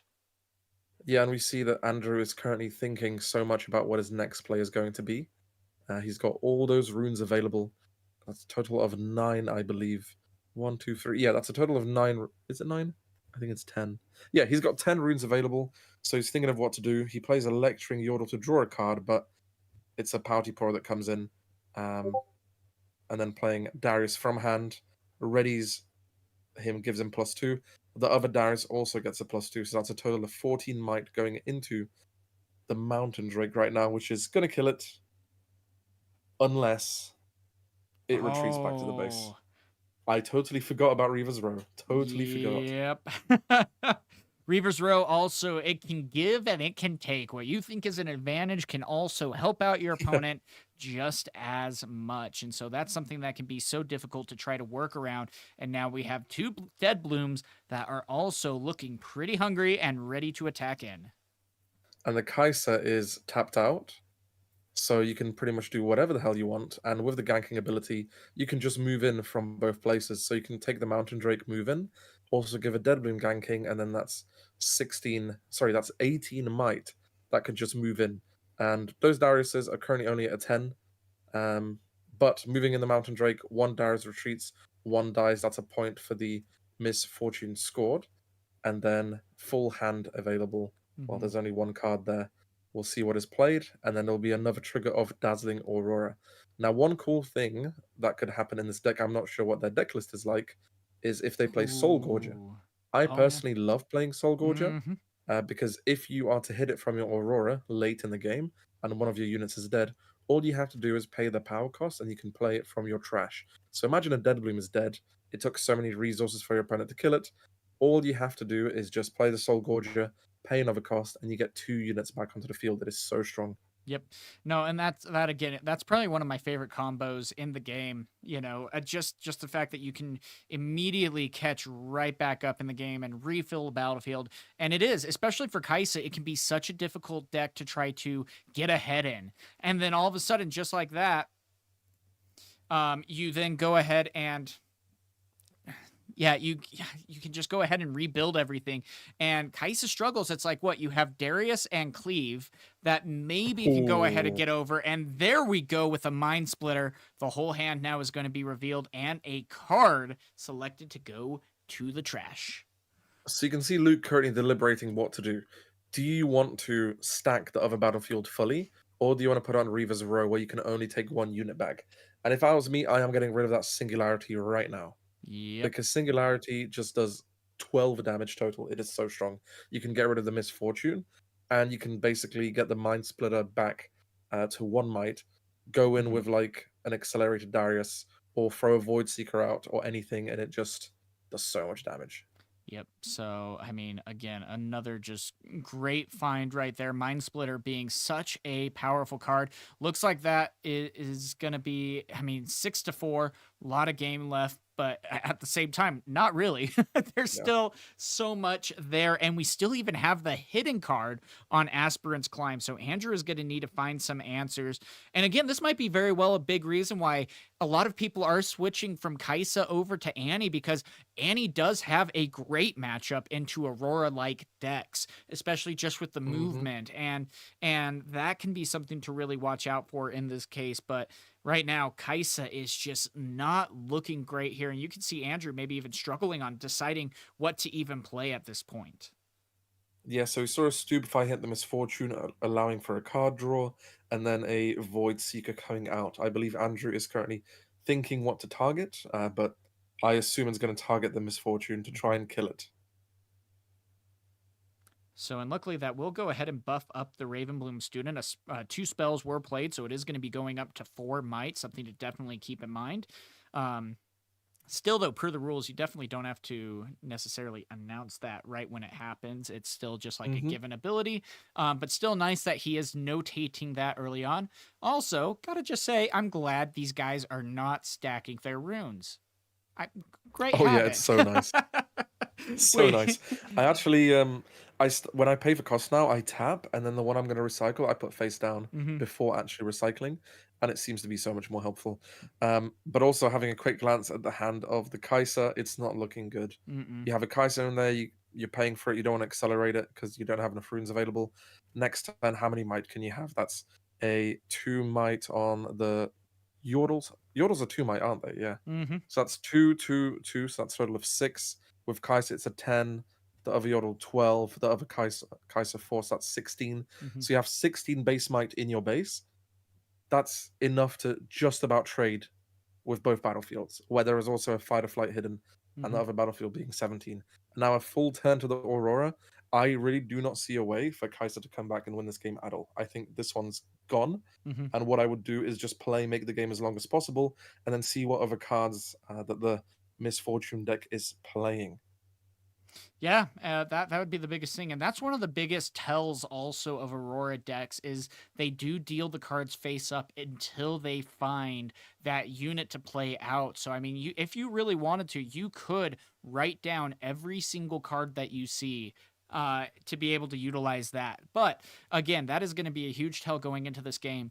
The tough part is though, a lot of Kai'Sa players have switched out their deck lists where they're not necessarily even running things like Smokescreen anymore. So if they do go against big unit or big costed units or big might units in this case, there's not necessarily a whole lot that they can do to try to get around that. I also personally know that Randy does use smoke screens in his list, so when a Dead Bloom comes in and tries to hit you when you're playing against an Aurora, all you have to do is hit a smoke screen and then just recycle 1, tap Kai'Sa, and then you can essentially trade against a Dead Bloom, which completely negates a whole turn for the Aurora, which is a really, really nice card to put in the sideboard and some good tech. Yeah, no, and that's why I don't run it in my main deck, but I definitely I run 3 of in my side deck as Kai'Sa. And it makes such a difference. And so it's going to be interesting to see. But again, I don't necessarily think that Andrew is going to be able to come back into this, without a miracle at this point. But we've already seen so much be discarded by sabotage and other just strong cards that have been able to make an impact. And it's like, gosh, what do you do? Yeah, and normally when I play against the Kai'Sa, right, I'm always really scared because they have such a large hand size. But in reality, every time you look at the hand size of Kai'Sa and you actually look at the cards they have, there's so many 2-drops. Because there's only so many 2-drops you can play at the beginning of the game. For your first turn, for your second turn, you might play a Kai'Sa or 1 2-drop and then keep some mana up or some energy up, sorry. And then next turn you want to start playing something, bigger, get the Dariuses in, throw spells, and then eventually your hand starts being cluttered. So right now in this situation, the Kai'Sa just can't really play many cards.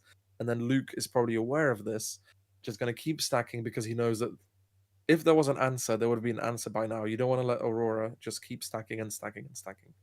No, not at all. But still, this is at least maybe a step in the right direction, able to take out at least a Mind Splitter. So decent right there, and very well could just go ahead and attack in and try to get rid of the other one as well. But again, he could just go ahead and pull back. And then, cool. And then not only that, Misfortune can then come in and give ganking, and you can move right back in with 2 Mountain Drakes attacking in for 20.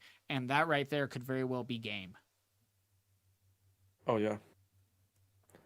Let's see how this resolves, throwing everything. There's going to be a lot of math being done right now. And math is very important.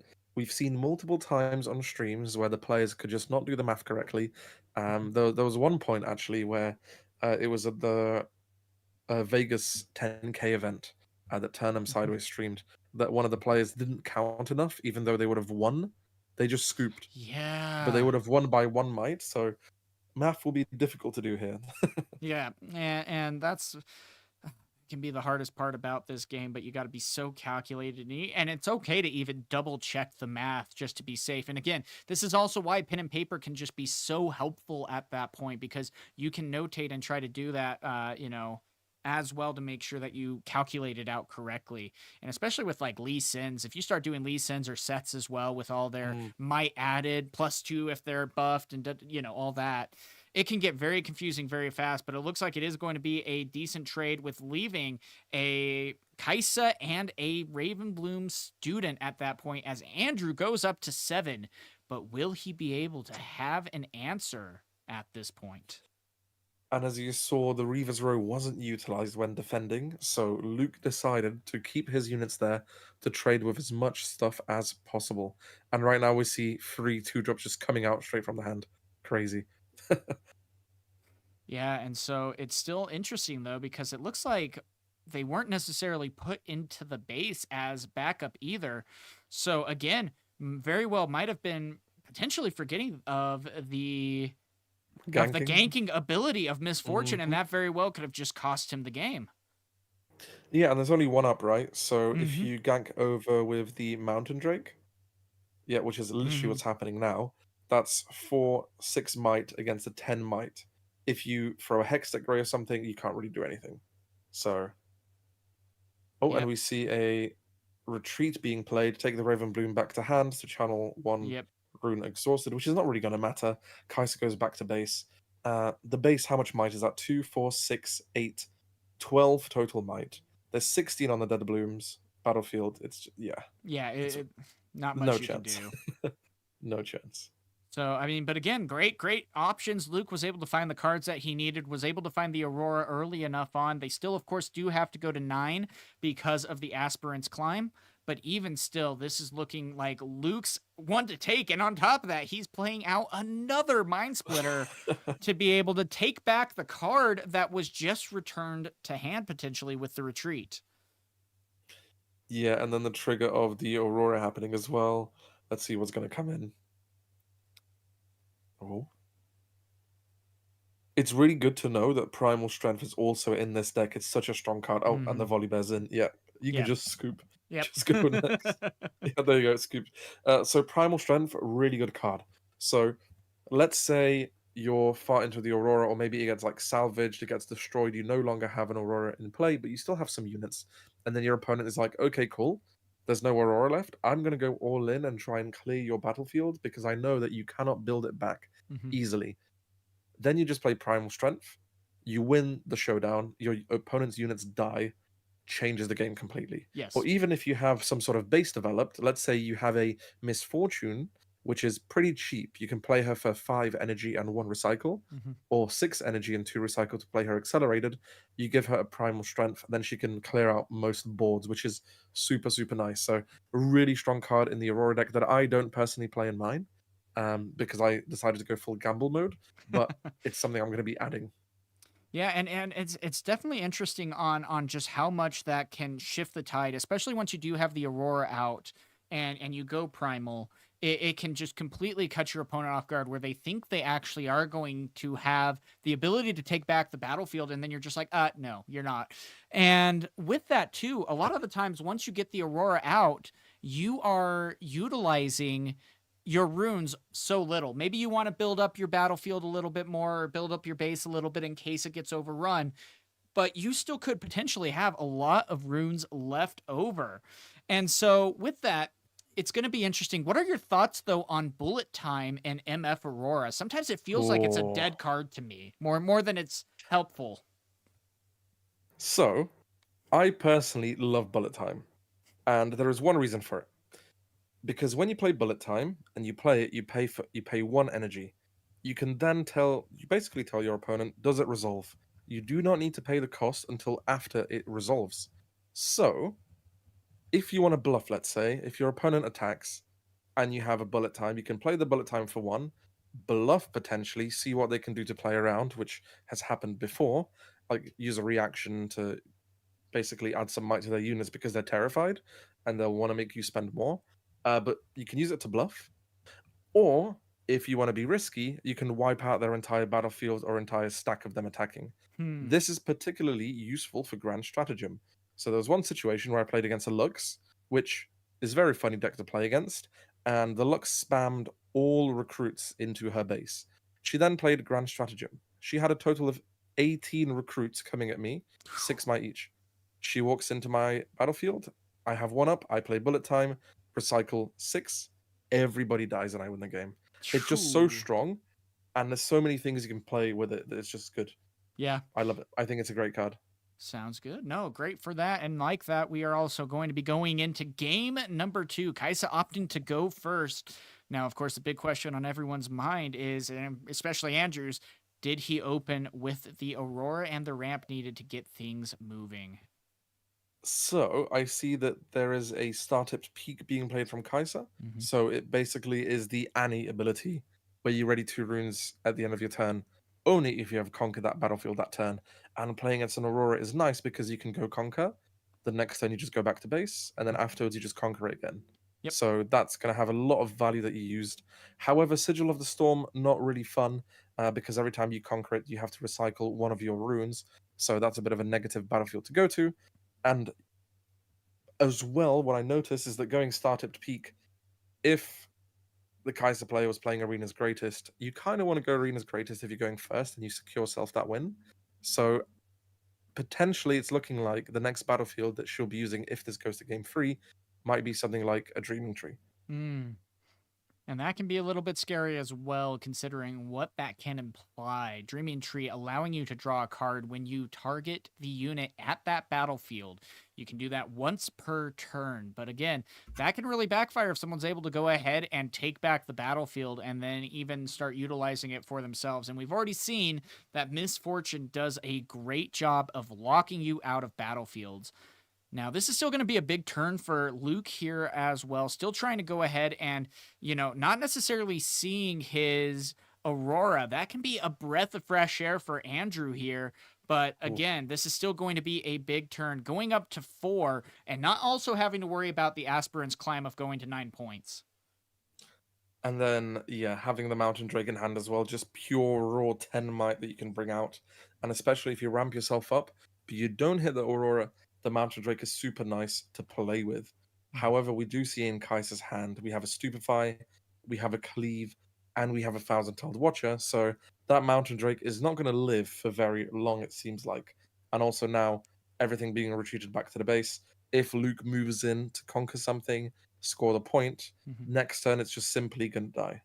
Gosh, and 2,000 Tails now officially located in Ooh. hand. That can be a great response. You've already had the ramp, and Star Tip Peak is going to be helping out here. So this is definitely looking more fortunate for Andrew. You can probably feel a little bit of sigh of relief on him. He's playing a little bit happier, at least it looks like. Like, okay, I'd still got a race. There's still a lot of game left, but I'm currently 4-0, and now I know for sure that he does not have the Aurora in hand. Sabotage is still coming out. Ooh. That's going to be a big discard. But again, it cannot target units in hand. It can only target spells and gears in this case. So here, I would definitely get rid of the Cleave because it's just a +3 might. I would let the Stupefy be there, even though you may draw an extra card. Oh, what did he get rid of? Was that that was I the forgot the name of Jinx that card. spell. Yeah, it's the one. Was it the Get Jinx or something? Yeah. No, I forgot the name. Let me check. Yeah, because it deals damage based on the card that you discard. It's Get Excited, I think. Yeah, That's right. Yeah. Discard 1, deal its energy cost as damage to a unit on a battlefield. Oh, okay. That is actually a pretty cool card that I haven't really seen used much in a Kai'Sa deck. So, props to Luke for getting rid of it. It seems like that was the right decision. There was, I guess, justification to get rid of anything. And we also see that there is an Unyielding Spirit in hand and a Primal Strength. So I'm assuming Luke is going to keep at least 4 up. And yes, he does. So if the Watcher comes in, going into the Mountain Drake, give it +7 from the Primal Strength. That's going to change a lot. It will change so much. Because a lot of units will be traded out. The Mountain Drake might still die. However, the Misfortune will then still be in base, available next turn to do something else. Well, and that's going to be the biggest thing because right now this is a big turn for Andrew, and if he ends up going all in against the Mountain Drake here and even loses half of his units that are on board, well, great. That's one card for Luke versus 4 or 5 cards that Andrew potentially will be losing here in this attack. So you got to be so careful here. Now, luckily, Andrew was able to see the primal from the Aurora being activated last game. So there is a good chance, hey, I see how many cards you have in hand. I know what you're probably going to be going for, but let's see now what we can do to try to get this going. Considering there are 2,000-year-old watchers, I'm assuming Andrew might want to play one of them, not accelerate it to not deramp themselves, to give the Mountain Drake -3, and then send in a small amount of units to go in there to basically take it out. Just so it's like as risk-free as possible. But, well, not really, but next turn after that, then can actually accelerate another watcher and then go in with everything from the base as well. So I low-key think that would be the play. Luke is only on 1 point, however. So going up to 2 next turn, it's not really something you should worry about. But 2 Kaisers into Sigil of the Storm, you will get 2 draws for conquering that, which is pretty huge. Yeah, and it's really interesting too because for so long also we've seen Kaisas that have ran one Kaisa in the deck, but that sometimes can really backfire a little bit, especially if you really have to go for that one card draw and your Kaisa is dead on the following turn. But having that second Kaisa can make such a difference. And here we're both happen to be out on the battlefield as well, drawing those 2 cards and getting those answers might very well be the pieces needed to go ahead and continue to gain the points to get ever closer to winning this game too. Now I will say, we got to be careful with 20 minutes left on the clock. Oh yeah. I think one problem that's going to happen is, well, this turn, if Kaisa doesn't commit into destroying the Mountain Drake, next turn you can just tap Misfortune, give it ganking, move over, and then you can kill both the Kaisers. If there's any spells to play to deal damage, which we don't really see in hand, then we have an unyielding spirit. The only thing that we have is a Stupefy, which would basically make the Mountain Drake a 9, but then 9 beats 8 any day. So those would definitely die. And with time as well, you're very right. If this game takes long, game 3 might just be a draw because they might not even be able to start it. And the Misfortune is just getting ramped up, just getting started. So there's definitely going to be at least like another 5 or 6 turns this game. Well, and that's going to be the scary part too, because both these competitors are already 5-1. We are only going to top 8, as we discussed before this game. That's going to be interesting because, again, 5-1, they're pretty much already out of the running, but also adding a tiebreaker on top of that isn't going to do anything to necessarily help them here. Oh yeah. And yeah, like you said, I don't actually know what the numbers need to be like to get into the top cut. But then again, is it worth even getting into the top cut? Do you want to play for prize wall tickets, or do you want to play for the actual cash prizing that's going to be tomorrow at the 10K event? Yep, and that's going to be the big deciding factor there. And I mean, again, a Ooh, lot of sabotage. people. Yep, there's a good sabotage, but a lot of people usually are using the day 1 tournaments just to get warmed up. In this case, to prepare for that big event, especially when top 8 is going to be prize wall tickets. Okay, cool. Sorry, I'm dropping. I'm going to play in the 10K event. Oh yeah. So I wonder how big of an And issue also that might be those tomorrow. players who do get to the top 8, they do also know that they have a big shot of getting to the 10K as well. So it's not like they just want to play in the 5K, get to the top of the 5K. Having the achievement of going up high in the 10K is obviously a lot better, you know? So Yeah, and it would have been interesting to see what would have happened if they would have done like round 1, round 2 buys so that they could go ahead and finish the tournament.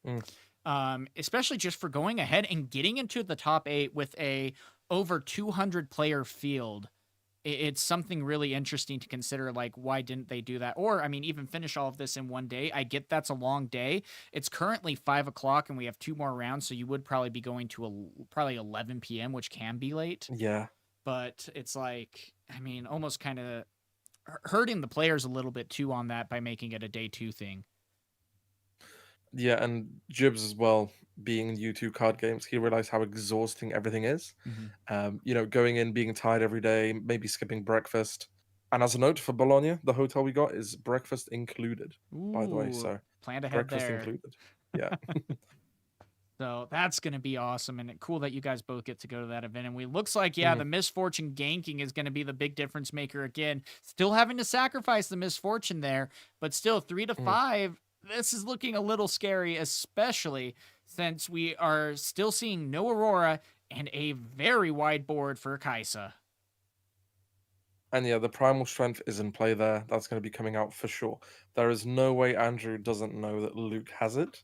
So if he wants to move into the Sigil of the Storm, then 100% is going to be played. Hmm.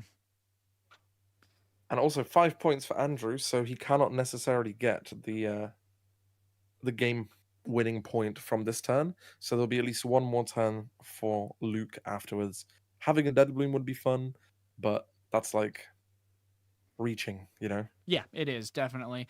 And that's the hard part. It's like, again, I'm still looking at like the 16-minute time clock. And, at this point, it's like, how hard is it going to be to get that 8th point, especially? The ganking for Misfortune. Luke very well could just keep playing big units now on the one battlefield that he already has covered and then make that big final push with the ganking on the following turn to get that, to just really devastate the board. And even still, this is going to be tough. Sentries are almost a little bit dead at this point in the sense of their one might that after they finally die will then draw you the card. And so it's not necessarily things that you want to see. The one card might help, but you very well could be waiting 1, 2, maybe even 3 turns before that actually is realized. Yeah, and 7 was tapped here. I think, yeah, 7 tapped, 2 recycled. Okay, 8 tapped, 2 recycled, accelerated Watcher coming in for the Mountain Drake. So that's a total of 7 might against the 7 of the Mountain Drake. And a rebuke from hand. Okay. Phew, okay. That might be a good game changer there. And then Darius coming in. I'm pretty sure Darius is on 5 right now because how many cards were played this turn? Just 1, right? And Yep. yeah, Stupefy coming in. So the Mountain Drake is at 6 against the Darius's 7 right now. Yep, and that is only 1 left though, and there goes the bullet Ooh. time at that point as well.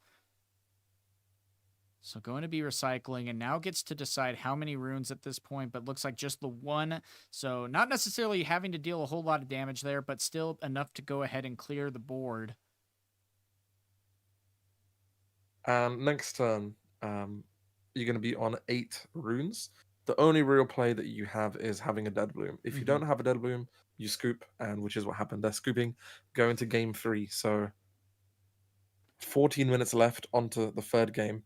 And if it was me, I'd be worried. Because as Aurora going into game 3, obviously the person with the most points wins, right? Aurora's not going to score many points till late in the game. So Kai'Sa, big advantage going into the last game. But yeah. And at that point, too, it's like you almost want to hope you're. I mean, at that point, would you rather go second, try to get the ramp and get that turn 3 Aurora just to give you that little bit more of a chance of being able to get into this game, get these points, and really try to push it back to the Kaisa player here? That can be something really difficult to do, and the risk and reward of that could be the difference maker here in this game. But I mean, you were able to see how wide Andrew was able to go as the Kaisa player to really take it to his opponent. And when you miss Aurora, is it pretty much a GG at that point? Yeah, I think with the style that Luke plays, and the style of the deck, not having the Aurora is. If he doesn't pull the Aurora this game, I think it's over, personally. I don't really see a way for him to be able to compete with a Kai'Sa who had the time to, sideboard everything out and then be able to win that game. Yeah, and it's also really interesting too that we didn't necessarily see a primal strength being used at the end there. I get, kind of the decision making around all of that, but the Darius going in and just primal strengthening would be something almost enough at that point, even with everything coming in. But still, sometimes it is that just that one decision that can really decide the game there. And looking at the draws as well, 2 falling stars, one of them being recycled, and 2 stupefies coming into the hand. So that's a total of how many draws possible? 1, 2, yeah, 2 draws from the stupefies coming in. Gosh, yep. And so again, though, we're seeing two different things. So we're seeing where you're going to be able to ready 2 runes at the end of the turn when you conquer, and then Start to peak. Obelisk of Yep. Power to go ahead, yeah, and also just go ahead and move fast. So it'll be interesting. He's going to be able to play both units out because of the Obelisk of Power. And so that could be something to really help get 4 points incredibly fast. Yeah, and wasn't the start? Oh no, that's Targon Speak that's being played. Yeah, Targon Speak. That's right. Yeah, Targon Speak. So what's in hand? 3 sabotages. Oh my god. Not what you want to see game 3. 3 sabotages, a fight or flight, and a primal strength. Nope. It's kind of, yeah. That's I a mean, GG. do you risk deramping yourself by playing sabotage? And it's And then like, if you get the Aurora, you're kind of screwed. that's the hard part because, yeah, he doesn't necessarily have any units in hand whatsoever. And even if you do sabotage, it's like, well, sorry, but you still have 2 units out on the field that is giving your opponent 2 points every single time. But it looks like he will be opting in to go for the sabotage, and will be opting to go ahead and select the falling star to go onto the bottom. Yeah, Falling Star implies that he wants to play the Misfortune into the base. Because, well, yeah, Misfortune coming in. Something that's really rough. If you have a fight or flight and you want to stop the opponent from conquering, let's say on this turn, because you're playing into Kai'Sa, you can just put in a Kai'Sa accelerated. If he was to move into both battlefields, fight or flight one of them back so they don't get the second point, you can just accelerate your Kai'Sa. And it's just, you can't really stop it. So I think what Luke did was the best play possible. It's really nice to have the Misfortune in base, and also recycling that 1 rune for Misfortune, you can actually float an energy and then use Misfortune to move, ready it, and then play on Aurora when you're on actually 8 energy instead of 9. So that's a cool thing you can do with her. But that's if the Aurora gets drawn. That's the big thing. And again, that is a big if, especially as this game is quickly slipping Oh. away, going up to 4. Still not necessarily a great find in hand. At least you do have the Misfortune on board. But even still, is that going to be enough? And we see 2 fight or flights in hand, 2 sabotages, and a primal strength. There's not really much you can do. You could primal strength, but primal strength is 4 energy and 1 recycle, Yeah. right? For the Well, and he you have doesn't. 6 chaos runes. Yeah, Yeah. he doesn't have the ability to pay the power cost, and that in and of Mm. itself can really slow himself down here. So one thing as well, choosing to move the Misfortune into the battlefield, it does 2 things. One, it scores your point, and number 2, it stops your opponent from scoring by holding 2. You have the 2 fight or flights available in hand. You can either move your opponent back twice or move yourself back for safety. So either one of those options works. And then we also see in Andrew's hand, I forgot the name of that red card, the one where it makes it so you can't play other cards that turn or something. Thundersong. Thundersong, yeah. So he has a Thundersong in hand, which I see pretty commonly in Kai'Sa decks as of recent. So if that is to be played, then that Misfortune is pretty much dead. Yeah, and the Thundersong is really interesting, all things considered, too, because people can still reactivate or react to the Yes. activation of the card. So if you're going against Teemo or things of that nature, it might not necessarily be the best, or Annie for that matter. But still, there are some really good matchups. Here goes the second sabotage after losing Misfortune. And again, I wonder what's going to be gone. Yep. Let's slow the game down a little bit, but still, I mean, it just feels like this is a death by 1,000 cuts at this point. Yeah, and I'm really not sure why the Misfortune. Oh, okay. I was confused why the Misfortune died, but I believe he got stupefied twice and then hit with a Hexecrary. Yep. I was going to be like, why not just fight or flight it back? Because it's just dead. Yep, nothing you can do about that. Unfortunately, if it was hidden, then he would have been able to, because you can react at reaction speed. But in your hand, it is only at action speed, and no showdown was started. Correct. And yeah, I think this is so rough. Going over to a total of 5 points right now. Luke being on 1, he's got nothing in his hand. There's no answers, no units he's praying. And if he hits a Dead Bloom, for example, it's just going to die the turn after. And we see a smoke screen as well. So yeah, if you smoke screen a Dead Bloom coming in, you recycle that extra rune, but what does that really matter? Yeah. You're so far ahead. the Aurora players just basically lost the game.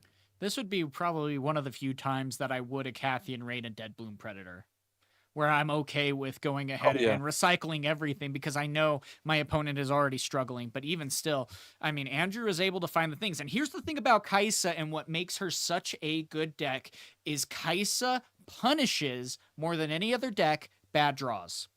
And that is exactly what we are going to see there, as Andrew is going to take it with the handshake. And now they get to see, look at my hand and how horrible this was. GG. Now the game ended, I will quickly run to the bathroom, so I'll be back in a minute. Sounds Be right good. back.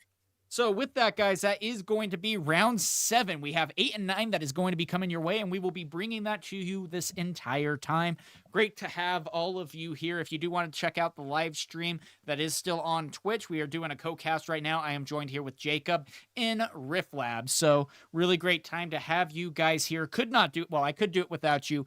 It just wouldn't be nearly as fun. Thank you guys so much for being here. It's been some really impressive gameplay. And now we get to see what is going to be happening in these final 2 rounds to help make that top cut possible. Only top 8 are going to be making it here. So hopefully we're able to see what is going to be happening.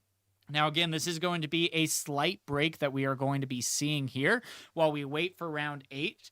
And we'll see what ends up happening. But it's been some really impressive gameplay. Again, we've seen a lot of Auroras being played here so far at this tournament. Is that something that's going to be carrying over into this next round of competition tomorrow when the 10K is being played? Time will tell. But the fact remains that Aurora is still here to stay. We have seen also just a lot of Aurora Yi, the second place deck from Houston. We've already seen that even played twice, which has been really interesting. So, yeah, you want to learn Riftbound? Well, this is a great place to learn. Yeah, and that's the hard part, is finding product. Still, though, Yasuo is still the cheapest deck to build. You're going to be building it for about $60, even with these heightened prices. And Gale Winds was able to top 64 with the deck. Now, of course, it is a high knowledge type deck where you do need to know your matchups and you need to play to the answers of your opponent and anticipate what they have. But even still, Yasuo is still a very good deck, and I think he's probably the most slept on deck here, especially because, yeah, I would say Yasuo is probably the most slept on deck in this meta. But yeah, hopefully prices will settle a bit. We still are waiting to see how Wave 2 is going to impact everything. We'll see. I'm hoping that Wave 2 isn't just going to be a quick, here's a bunch of boxes that are kind of a lot of boxes, but not really. And then the game stores are like, we don't have anything, like a couple days after that.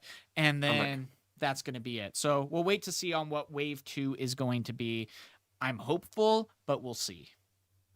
I think from what they said before on social / on Discord, that the print will be similar to Origins in terms of scale. Oh, wow. I think. Don't count my words, Yep. but I think that's the case. And it honestly also makes sense, right? Mm-hmm. Because if they do Origins, they obviously plan Spiritforged as well, right? Yeah. Because they already had testing for Spiritforged happen ages ago. So. Yeah. And, it takes time to print cards. Mm-hmm. We wish it didn't. We really do. Well, and Yeah. and the allocation and everything, this game blew up. Plain and simple. Not only that, but a lot of people have found out about this game after the fact. I mean, we were fortunate enough, me and Jacob here at least, on finding out about this game, a couple months before it came out. I mean, you probably knew about it way before me even at that point. I was playing it since 2024. Oh, gosh. Yeah, I've been playing with the trial Macau decks from that's TFT funny. Macau. Uh-huh. So when they had the trial decks there, a friend was there at the event, so he got some of the trial decks for me and he brought them over. And then I would go to my locals, go over the place, and then play. Mm-hmm. And then everyone would be like, "Oh, what the hell is this card game?" That's and funny. Now here we are. Yep, here we are. And it's cool that we get to still play it in person. And that's the thing. It's like, yeah, the prices, the quantities and stuff are very hard to be able to find. Hopefully stuff is still able to hit the shelves here pretty soon. But again, I still really believe in Yasuo. I think it is still a very slept on deck that can really take it to this meta, and you can still build it for under $100. I have a question for you. Yes. Before Riftbound, when was the last time you went to your local to play? It was Lorcana about a month and a half before. And now, how often do you go? Oh, every Probably a week. lot more. Every week. Exactly. Well, Which is great. the game store though that I go to, they do 2 packs per win. Mm-hmm. So I'm like, oh, Damn, that's I'm awesome. going. Well, and what they did, which was really interesting, they had a bunch of proving grounds, but instead of selling it, they did the first 4 weeks were proving ground uh, meetups where you would pay $9, you would get a random proving ground deck, you would play 3 games, and then go home and you get to keep the deck. And Oh, if you sick. show up all 4 weeks, you get all 4 decks. Wow. And so That that is really sold cool. out. That sold out fast. But I think And they had also, 24 people there. okay. Well, to let you know as well, or anyone in the chat, the best way to make a meta deck basically on a budget, right? This is what you do. If you have no access to any stock, you go to your local, you go to the bulk box. Every local has a bulk box. Mhm. You go there and say, hey, can I get some cards from a bulk box? Get a starter deck, which is probably pretty easy to find. You can get one everywhere. Or go for the bulk, build something, no matter how bad it is. You then join a Nexus Night. In the Nexus Night, a lot of places, like Silent said, you get 2 packs on a win. Maybe you go against someone else who's very new and you manage to get a win, or you just get super lucky and you somehow win. So you get some packs. On entry, you get packs. You get Nexus Night packs on entry as well, depending on the shop. And then you open those packs. You might get something someone else wants, and then you trade them for the cards that you want. And in about 4 weeks, boom, done. You have a meta deck. That's literally the best way to go. And if you have no product, to get product. Just go out there, trade. You open one rune that someone wants, you will have most of the cards that you need. Yeah, well, and that's the thing too. You can even build a fairly competitive Victor without the Thousand Tail that is able to still go against the Kaisas and the big meta decks in that case as well. And so really you spend, $20 on the Victor, you buy the main Victor legend card or champion card, the yellow one, and then there you go. You don't necessarily need the $50 seals in the deck. I kind of prefer it without and things of that nature. So luckily, there still is a lot that we can do. It still sucks with the allocations. And I definitely feel for the people who found out about this game after the fact and now can't necessarily get into it. But, the relief should be coming. And I also believe personally that we aren't going to be having as hinged of a allocation like compared to other games where it's usually not until set 4 or 5 where they're finally meeting the demand. I feel like hopefully by set 3 we should be a lot more prepared for that, but we'll see. Oh yeah. So I'm I gonna actually I can't wait for the new sets. I can't wait. I've already been testing set 2, so it's we still need to run some set 2 games, or you wanted to run a few games sometime Oh yeah. too. Yeah, we'll See, definitely I talk just on learned how gears work. And I just learned how Weapon Master works. Mhm. Crazy. Yeah, I went You know against what the worst thing will be? hmm. Imagine Tog playing Gears. Rest in peace to the sleeves. Yep. Oh my gosh. So for those of you who don't know, Tog actually has been recorded and seen as putting the buff card in the sleeve behind the card.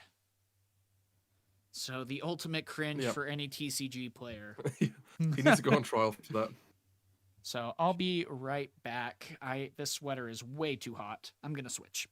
But it's a cool sweater. It is a cool sweater. I love this sweater. My mom actually borrowed it for her ugly sweater contest at the school she works at. Got first place. What? Yeah. So anyway. There's no way. But yeah.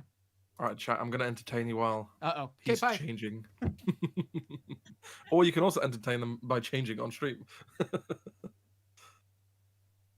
But yeah, hopefully everyone's having a good time. We're waiting for the next round to start.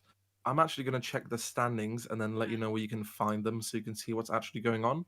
And I might also try and update you on what is happening. So let me find... Where are the standings here? I have them open in a tab.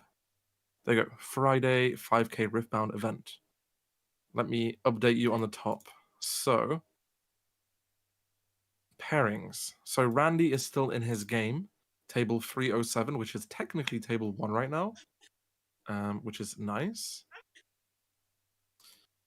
What else do we have here? Let's see, how is Sean doing?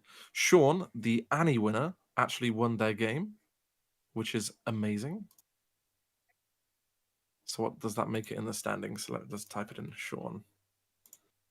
Yeah, Sean is 6-1, 2, 3, 4, 5. Yeah, Sean is 6-1 right now, which is sick. We might have a really interesting game on stream, probably, if that's the case. Ooh. Okay. And Randy, how did Randy's game go? I believe Randy, let's see. Randy TCG drew. Okay. So Randy is currently 6-0-1, which is very nice. There's no loss right now, so that's cool. I'm wondering if that was like an ID potentially. And then the next game would also be an ID, who knows. But they're playing against Nathan Snyder. Let's see what else is there.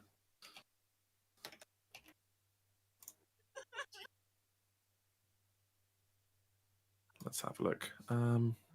Presto is doing fairly well as well, going 6-1. There's also Mo, who is going 6-1 as well. Ooh. So that is Mo going 6-1. Who else do we have? See, it's really hard because I don't know a lot of the actual full names of the players. Oh, yeah. Oh, and sadly, George is 5-2 right now. He lost his last 2 games. Oh, dang. So I'm assuming we get a cool match, though. yeah, I definitely can believe it. Let's see. Prismaticism, what's he at? Did you say him while I was gone? Oh, I didn't actually. Prismat is. Let me check. He is currently. He's 5-2 right now. He just lost to Presto 1-2. Oh, shoot. Yeah, Yep. which is sad. Yeah, I mean, and Presto, he's done really well. I think if I recall correctly, he got 8th place with Ari in the Rift Lab Trials 2. So the second tournament that we run, really great competitor, very knowledgeable about the game. Oh yeah. And again, that's one thing that's been so crazy is like this online community. We've been playing together and against each other for months now.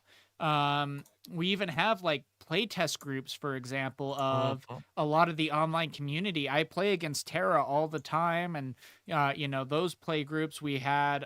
Who was it that was playing against Sold Out? Oh yeah, Gale Wins regularly tests against like Sold Out and Prismaticism and things like that.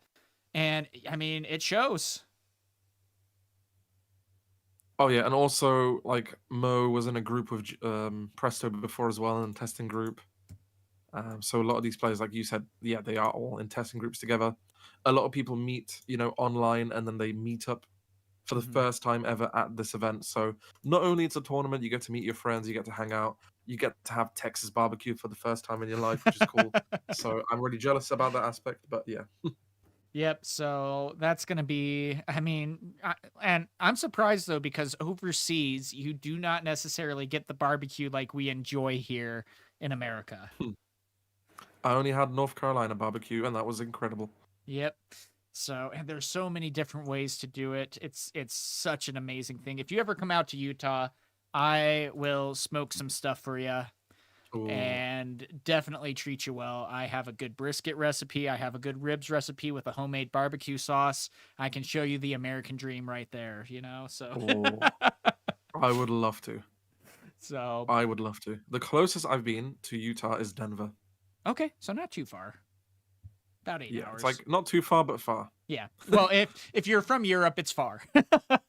Oh yeah. The American for me, driving mindset 2 hours is far. Yeah, that's the funny part. And for us, it's like I go down to Arizona a decent amount too, and I'm like, oh yeah, it's a 12-hour drive. That's nothing. It's not bad until it gets to like a 14-hour drive. That's when I'm like, ugh. Yeah. And you guys are like, what? That's it's 13 hours, 30 minutes. Yes. No, seriously though, it's funny how that works out. So yeah, currently guys, we are waiting. We are going into round number 8. So right now, again, that was a game that went near time. And so we are still going to be waiting probably about another 10 minutes until the next game starts. I am watching the stream, so just hang in there for a little bit. We will be bringing you the next one soon. But until then, yeah, you get to hear us talk about American barbecue and road trips. So, who are you most looking forward to playing in set 2, though? Oh, me. I don't know. I kind of want to do Draven. Mm-hmm. I want to do Azir. Mm-hmm. But after seeing my friend play Aurelia, I want to play Aurelia now. Because she seems so strong, it's insane. So your wallet's gonna hurt, is what I'm hearing. Well, I've already got my 3 cases ready to get, gosh. and I will have them with me in Bologna the night before the event. So I'm going to open all of them in the hotel before the event, and then if anybody needs to borrow a card, I will have, hopefully, most of the good stuff. Mm-hmm. Wow, dang. And in Italy, that's gonna be set 2, correct? Yes. Wow. Because the release is 13th, I think. Uh-huh. And then Bologna is 20th. Yep, and that's how it is also with Vegas. I think Vegas is the 22nd.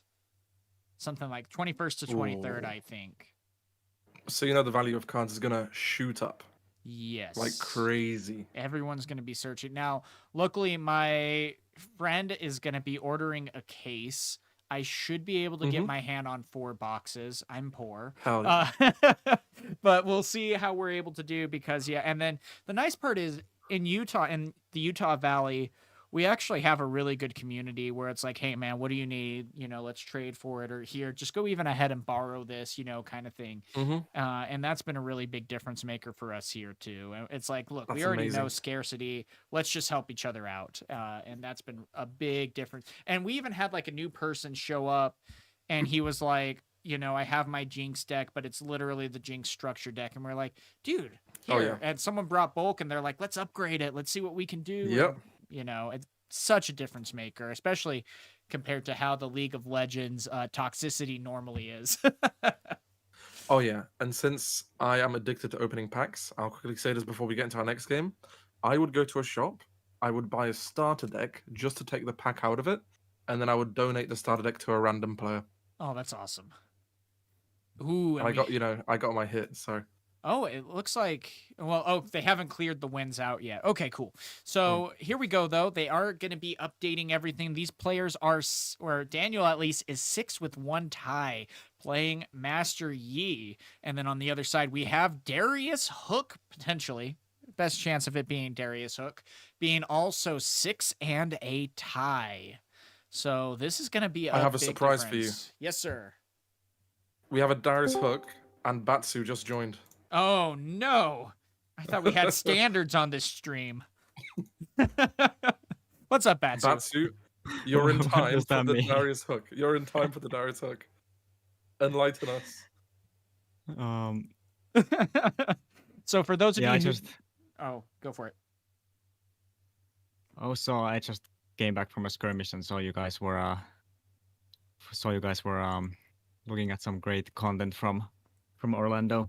Yeah, so for those of you who don't know, Batsu is probably one of the best Darius Hook players that I have seen, topping in multiple tournaments, major tournaments, versus the very competition that we are seeing in Orlando here. So very knowledgeable here. Wait, I'm gonna have to get up to speed with the stream. Yeah, I actually played Darius Hook in the skirmishes and got second. Nice. I missed the arena's greatest trigger on my finals. No. Oh no. Gosh, I'm just gonna start calling you Alan now. Yeah. So wait, can we make it a thing that if you miss your trigger, we call it doing an Alan? Yeah. Yeah. I do wonder what list the Hook here is running. They're 6-0, which is that's so nice to see. Like, well, that's pretty consistent, and people have been saying that Darius is inconsistent and it cannot be run in tournaments because you have those brick hands. But when you know how to pilot the deck, you can really prove that it can be very, very consistent even in these tournament settings. Yeah, and right there off the bat, you can already see Daniel, who is playing the Yi. He might be struggling a little bit. He's going ahead, and yeah, he's getting the ramp, but also using the discipline to get a draw by targeting the Poro. So it's going to be interesting to see if on this next turn he could be having the Aurora, or if he's just going to be struggling with maybe trying to get into this game. But still, currently 1-3, soon to be 4. And will Darius then be able to find his hook? And one thing as well that we see is Darius played the Arena's Greatest. I think the stream has it the wrong way around, because Daniel, the Master Yi player, is known for playing this deck because he was on stream quite a few times, and he's also from Challenger TCG, so they have quite a lot of eyes on them. So people definitely know what deck he's playing. Yeah. And playing Master Yi, ramping yourself for the first 2 turns and not playing any 2-drops, I don't think he would play Arena's Greatest. So we see that coming out from the Darius, who's probably trying to negate the game 1 disparity. Because if you're playing against an Aurora and you have an Arena's Greatest, if you play that for the first turn, you basically make it a normal game, which basically makes the Aurora player basically waste the battlefield for a game, and it kind of helps you out for the first match. Yep, and this is going to be interesting. We're already seeing a good board presence being built here as well, but still no hook. But at least those 4 points are going to be able to help keep pressure down. Yeah, I mean, it's very surprising that the Darius went for the Arena's Greatest on the first game. I'm pretty sure they know the Yi's deck and for example, know that the Yi usually starts with the Aspirations Climb. Otherwise, it would be a little bit weird. So there's probably something like they have seen the Yi play before. Well, and here's the thing, too, because even Challenger TCG, who was in the main Twitch chat for the tournament, confirmed, yeah, he's playing my list. And so, even just that information alone, if people start passing that around, word gets around fast on tournaments. And as soon as you know someone's entire deck, that can be a big difference maker as well. Not only that, we have already seen a Darius hook take down an Aurora even earlier today in this match. Yeah, it's actually a very favorable matchup for Darius if they have the right cards in their side deck or in their main deck. But we can see that the Darius's hand is very dead. They have 2 seals in hand and 1 seal on board. So, yeah, and again, looks like immediately going down for a falling star. That is still going to be a pretty big benefit if things are going to be counteracted here, or at least buffed up a little bit. But still, even the death knell effect alone can be very helpful here on being able to then, channel 2 runes and draw a card, which is seeming like something that this Yi is going to really need to be able to do here. I think that Taylor forgot about the Master Yi +2. Oh, yep.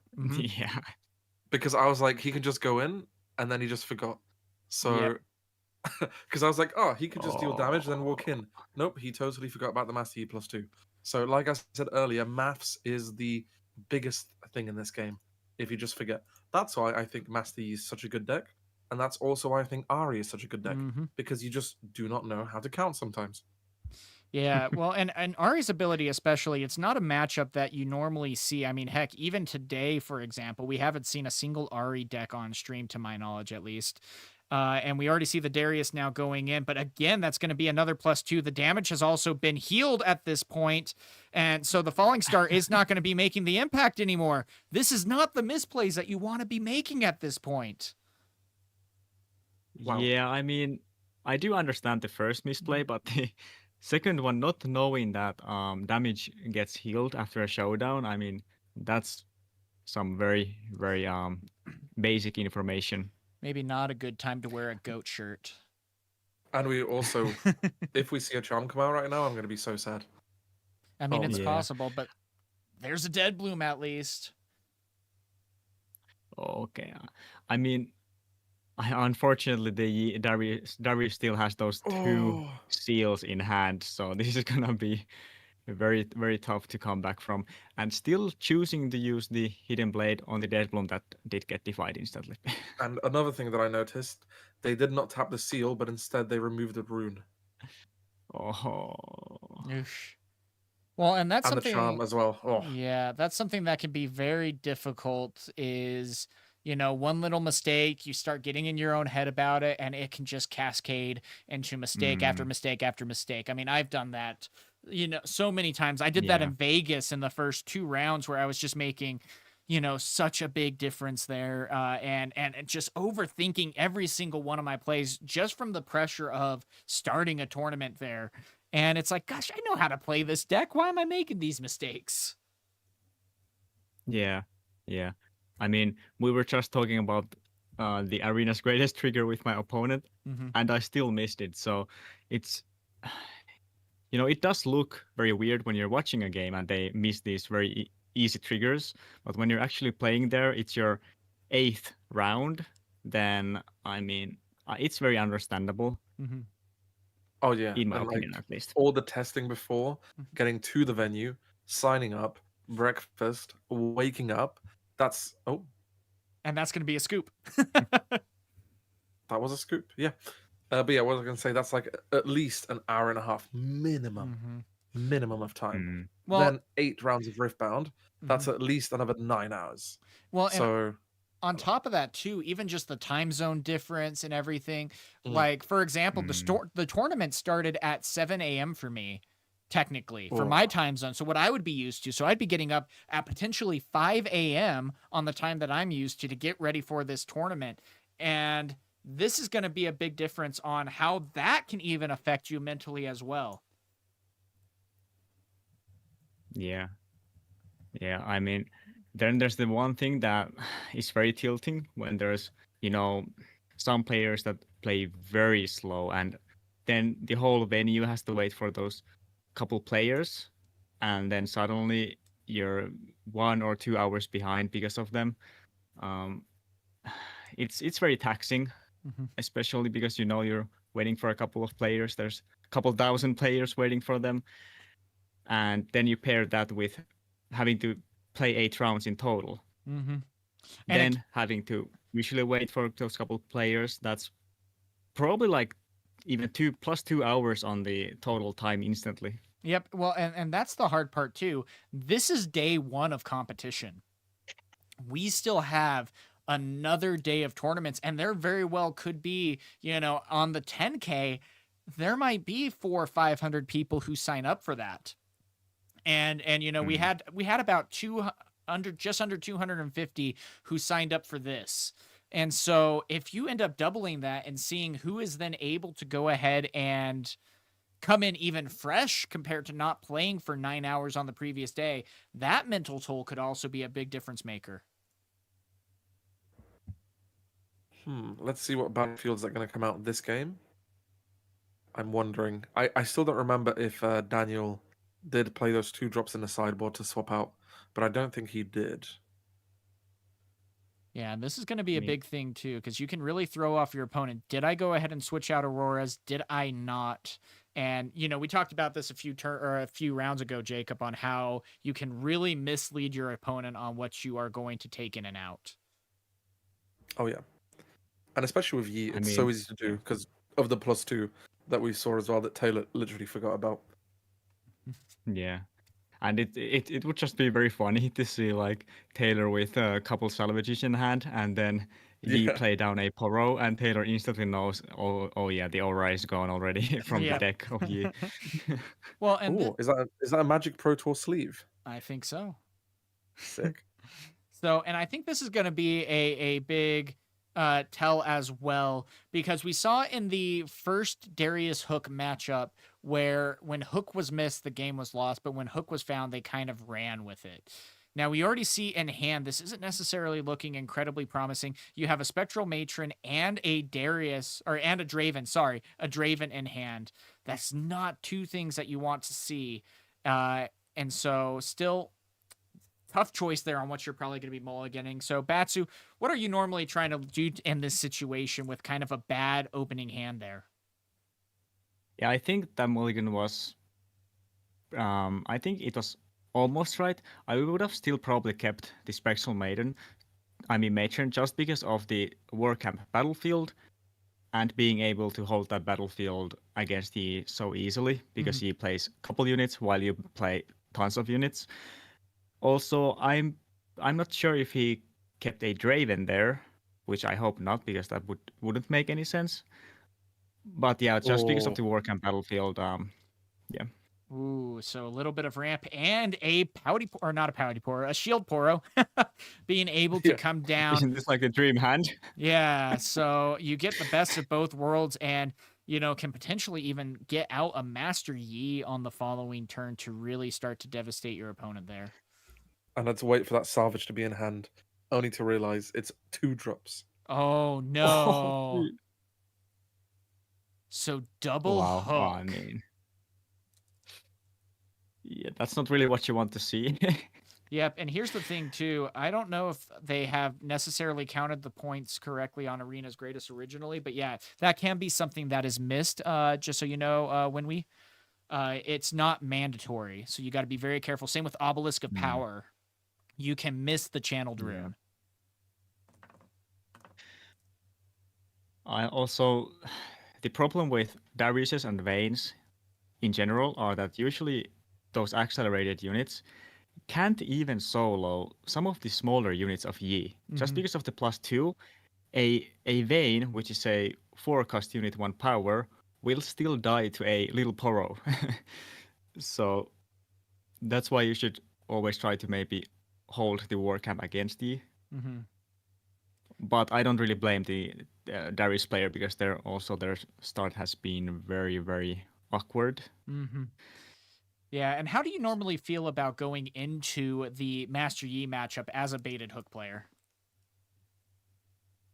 Warcamp should be like a 95% win rate against Yi. I mean, it's just amazing. Just 4 tokens can solo the Yi champion, basically. In the Warcamp, obviously. Yeah. Oh, and one thing as well to interrupt.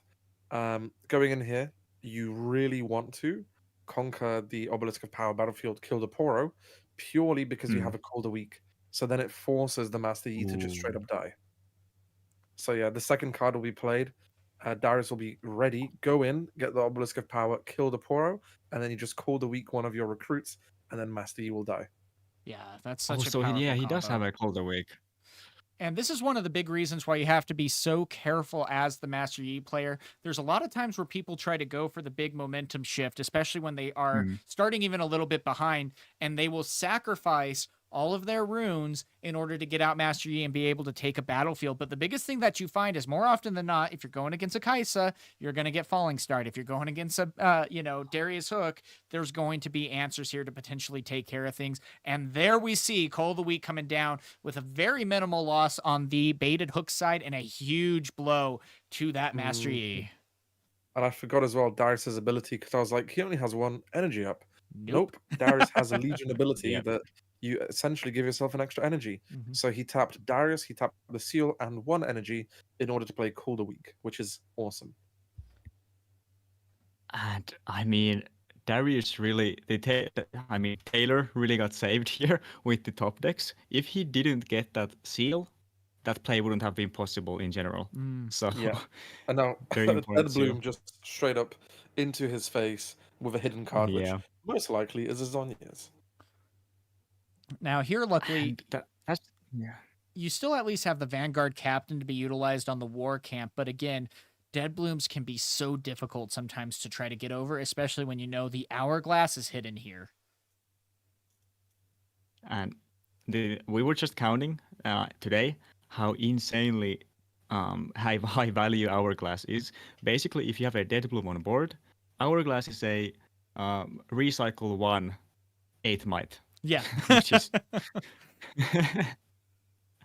so and then you have and that's the thing. A lot of the main meta decks are so, it's never easy for them to try to take down these units. A Darius at least is a good step in the right direction, but again, at what cost? Even if you happen to have the Cleave Darius combo that we love, you're still only able to deal with the Dead Bloom once. It's going to go back to base. The Hourglass is going to go ahead and save it in this case.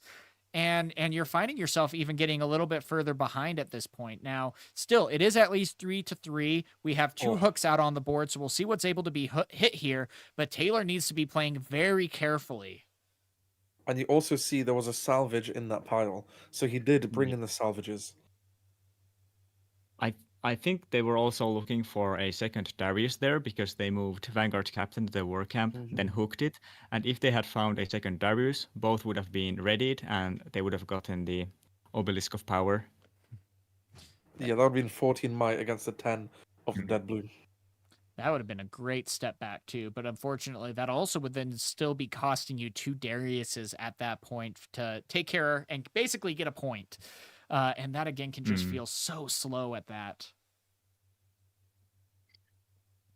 Yeah, I mean, I guess he has recycled a ton of runes at least. There's no way that's another one. Are you kidding me? Oh, I thought that was free clockwork.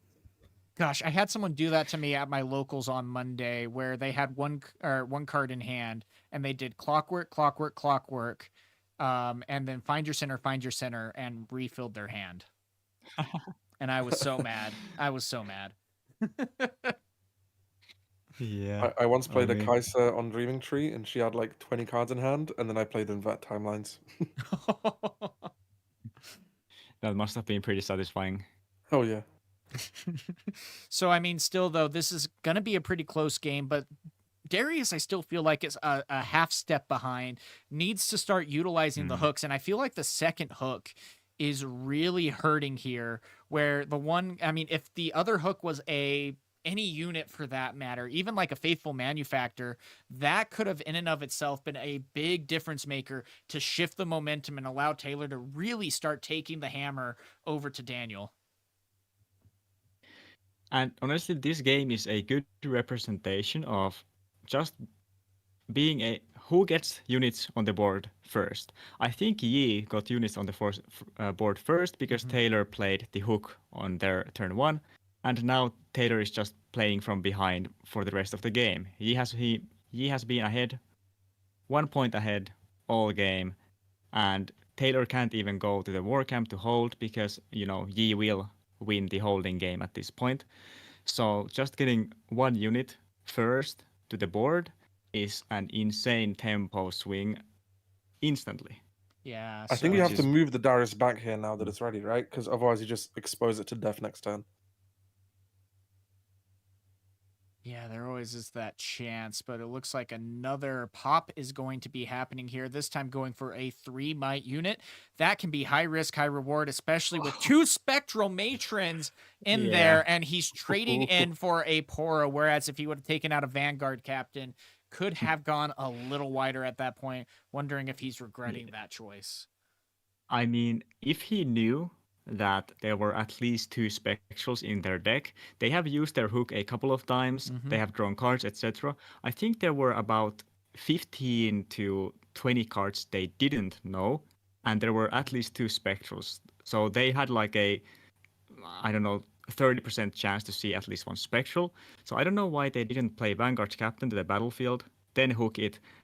And even if they had 2 tokens on the battlefield, the tokens would at least trade for 1 of Yi's units, I'm pretty sure the map was 50-50 seeing it. You either see it or you don't. I mean, that's even better odds. So yeah, exactly. So, I mean, again, I think that was a little too greedy. I completely agree with you there, and you're still seeing just, I mean, the Yi is almost sitting comfortably here, already up a game, able to build up the backfield, has a Dead Bloom locking down a battlefield with a hidden card that we know is an Hourglass. It's like, even if you do happen to draw the Imperial Decree, the Grand Stratagem, whatever it might be at this point, you're still finding yourself in a very difficult situation because, Daniel is still just getting further and further ahead here.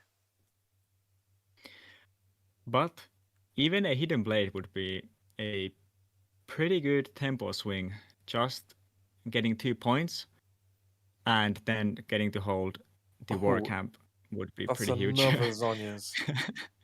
Yeah, okay, that's pretty bad. that is bad. I feel like at this point you have to.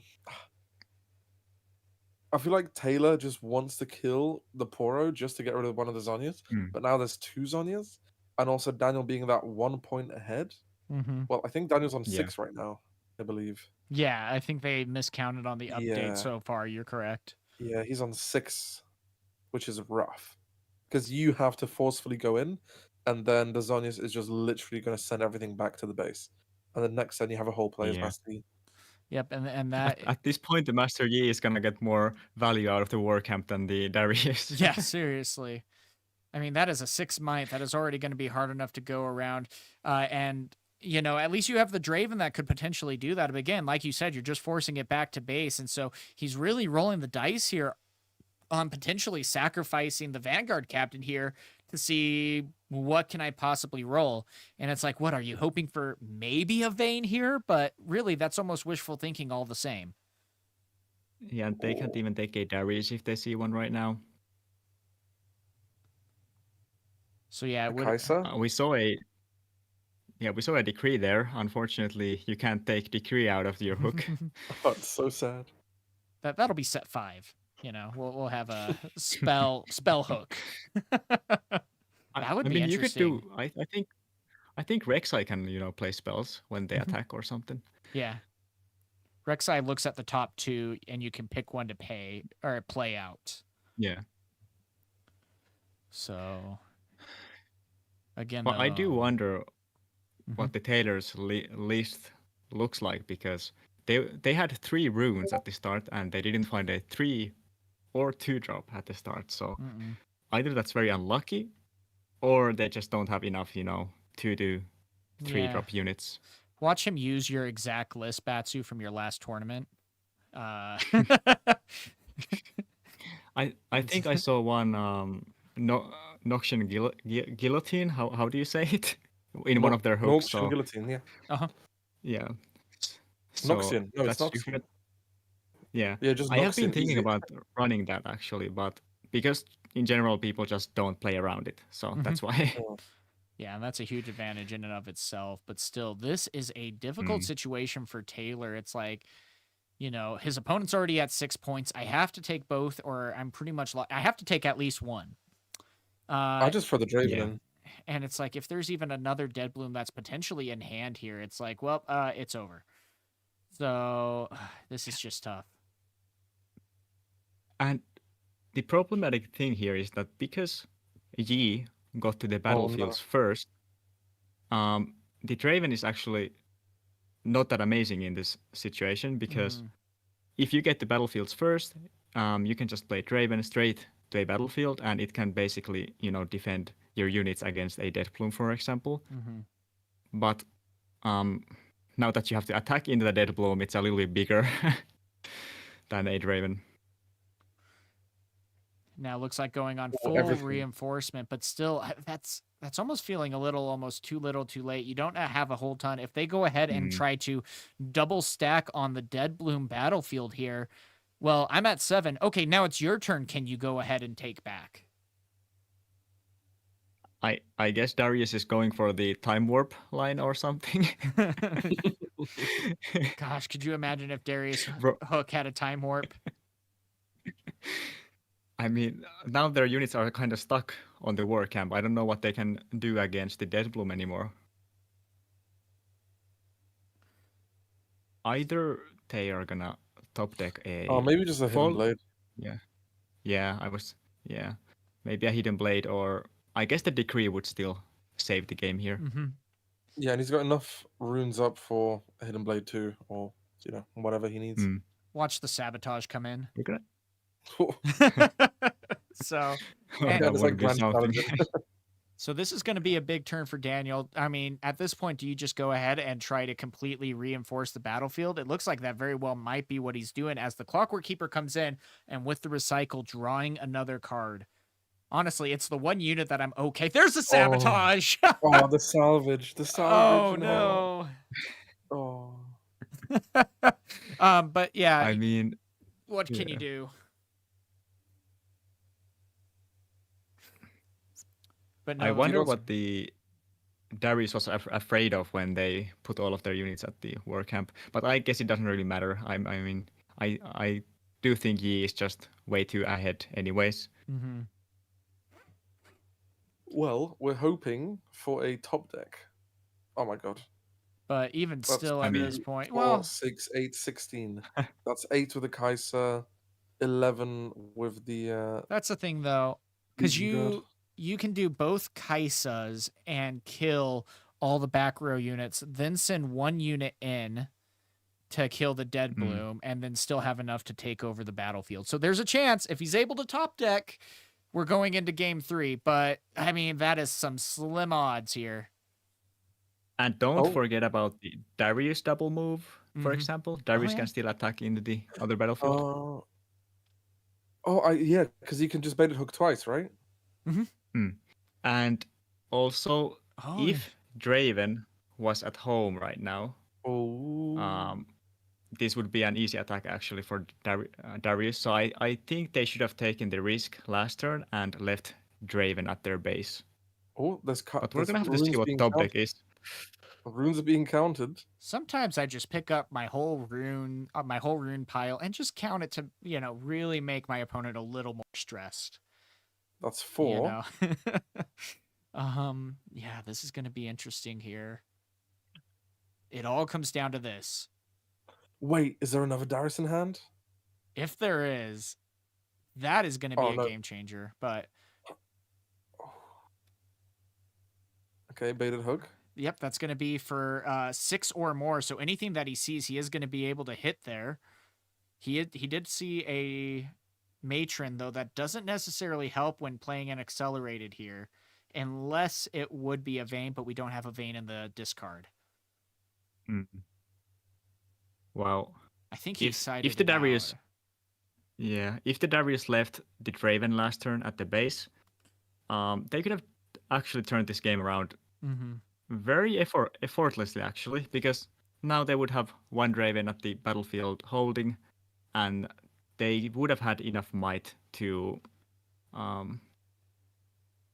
get through the Yi, except, I mean, Yi does have 7 runes up, so we don't know what they're sitting on.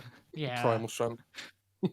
Gosh. Well, and this is the hard part too here, though, because it's like, I mean, do you just go ahead and move your or I mean, at this point, I would sack a Draven at this point just to hope to hit anything, and then everything else can just try to go in and say, do you have it?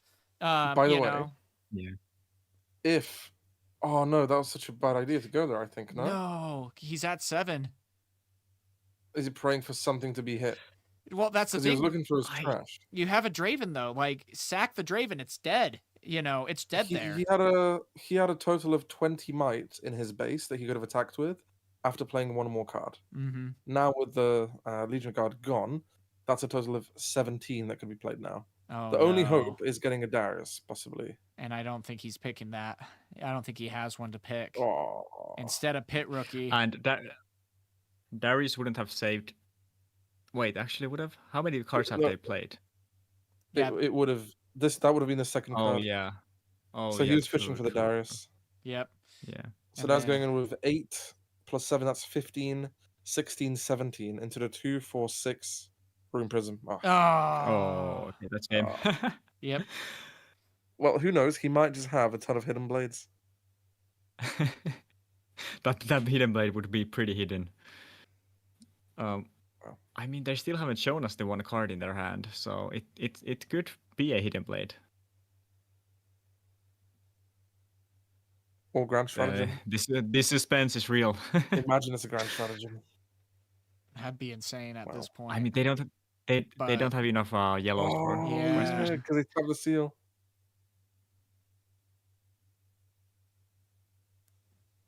Yep, I think it's pretty much over at that point.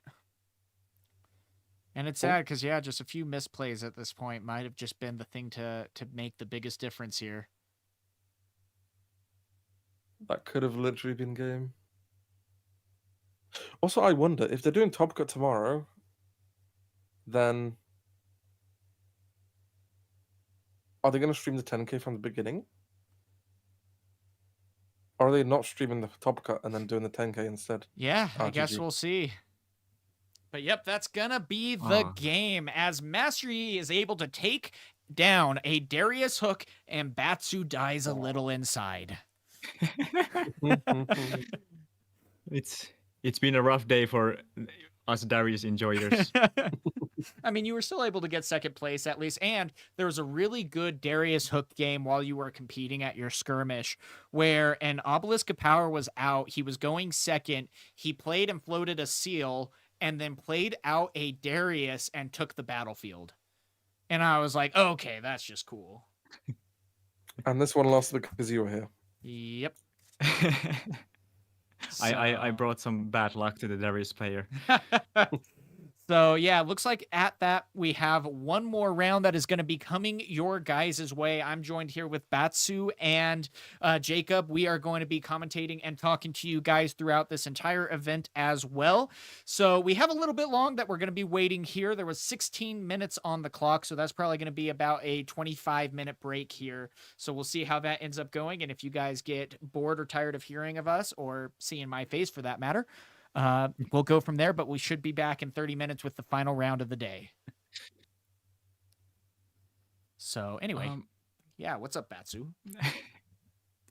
So I almost flipped the table today. I was going into Annie. I lost the dice roll first.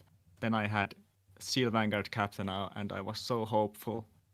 But then I drew 3 red runes in a row, and I was very sad. Let's say that. Yeah. I'm running 6 and 6, and I drew 3 red runes.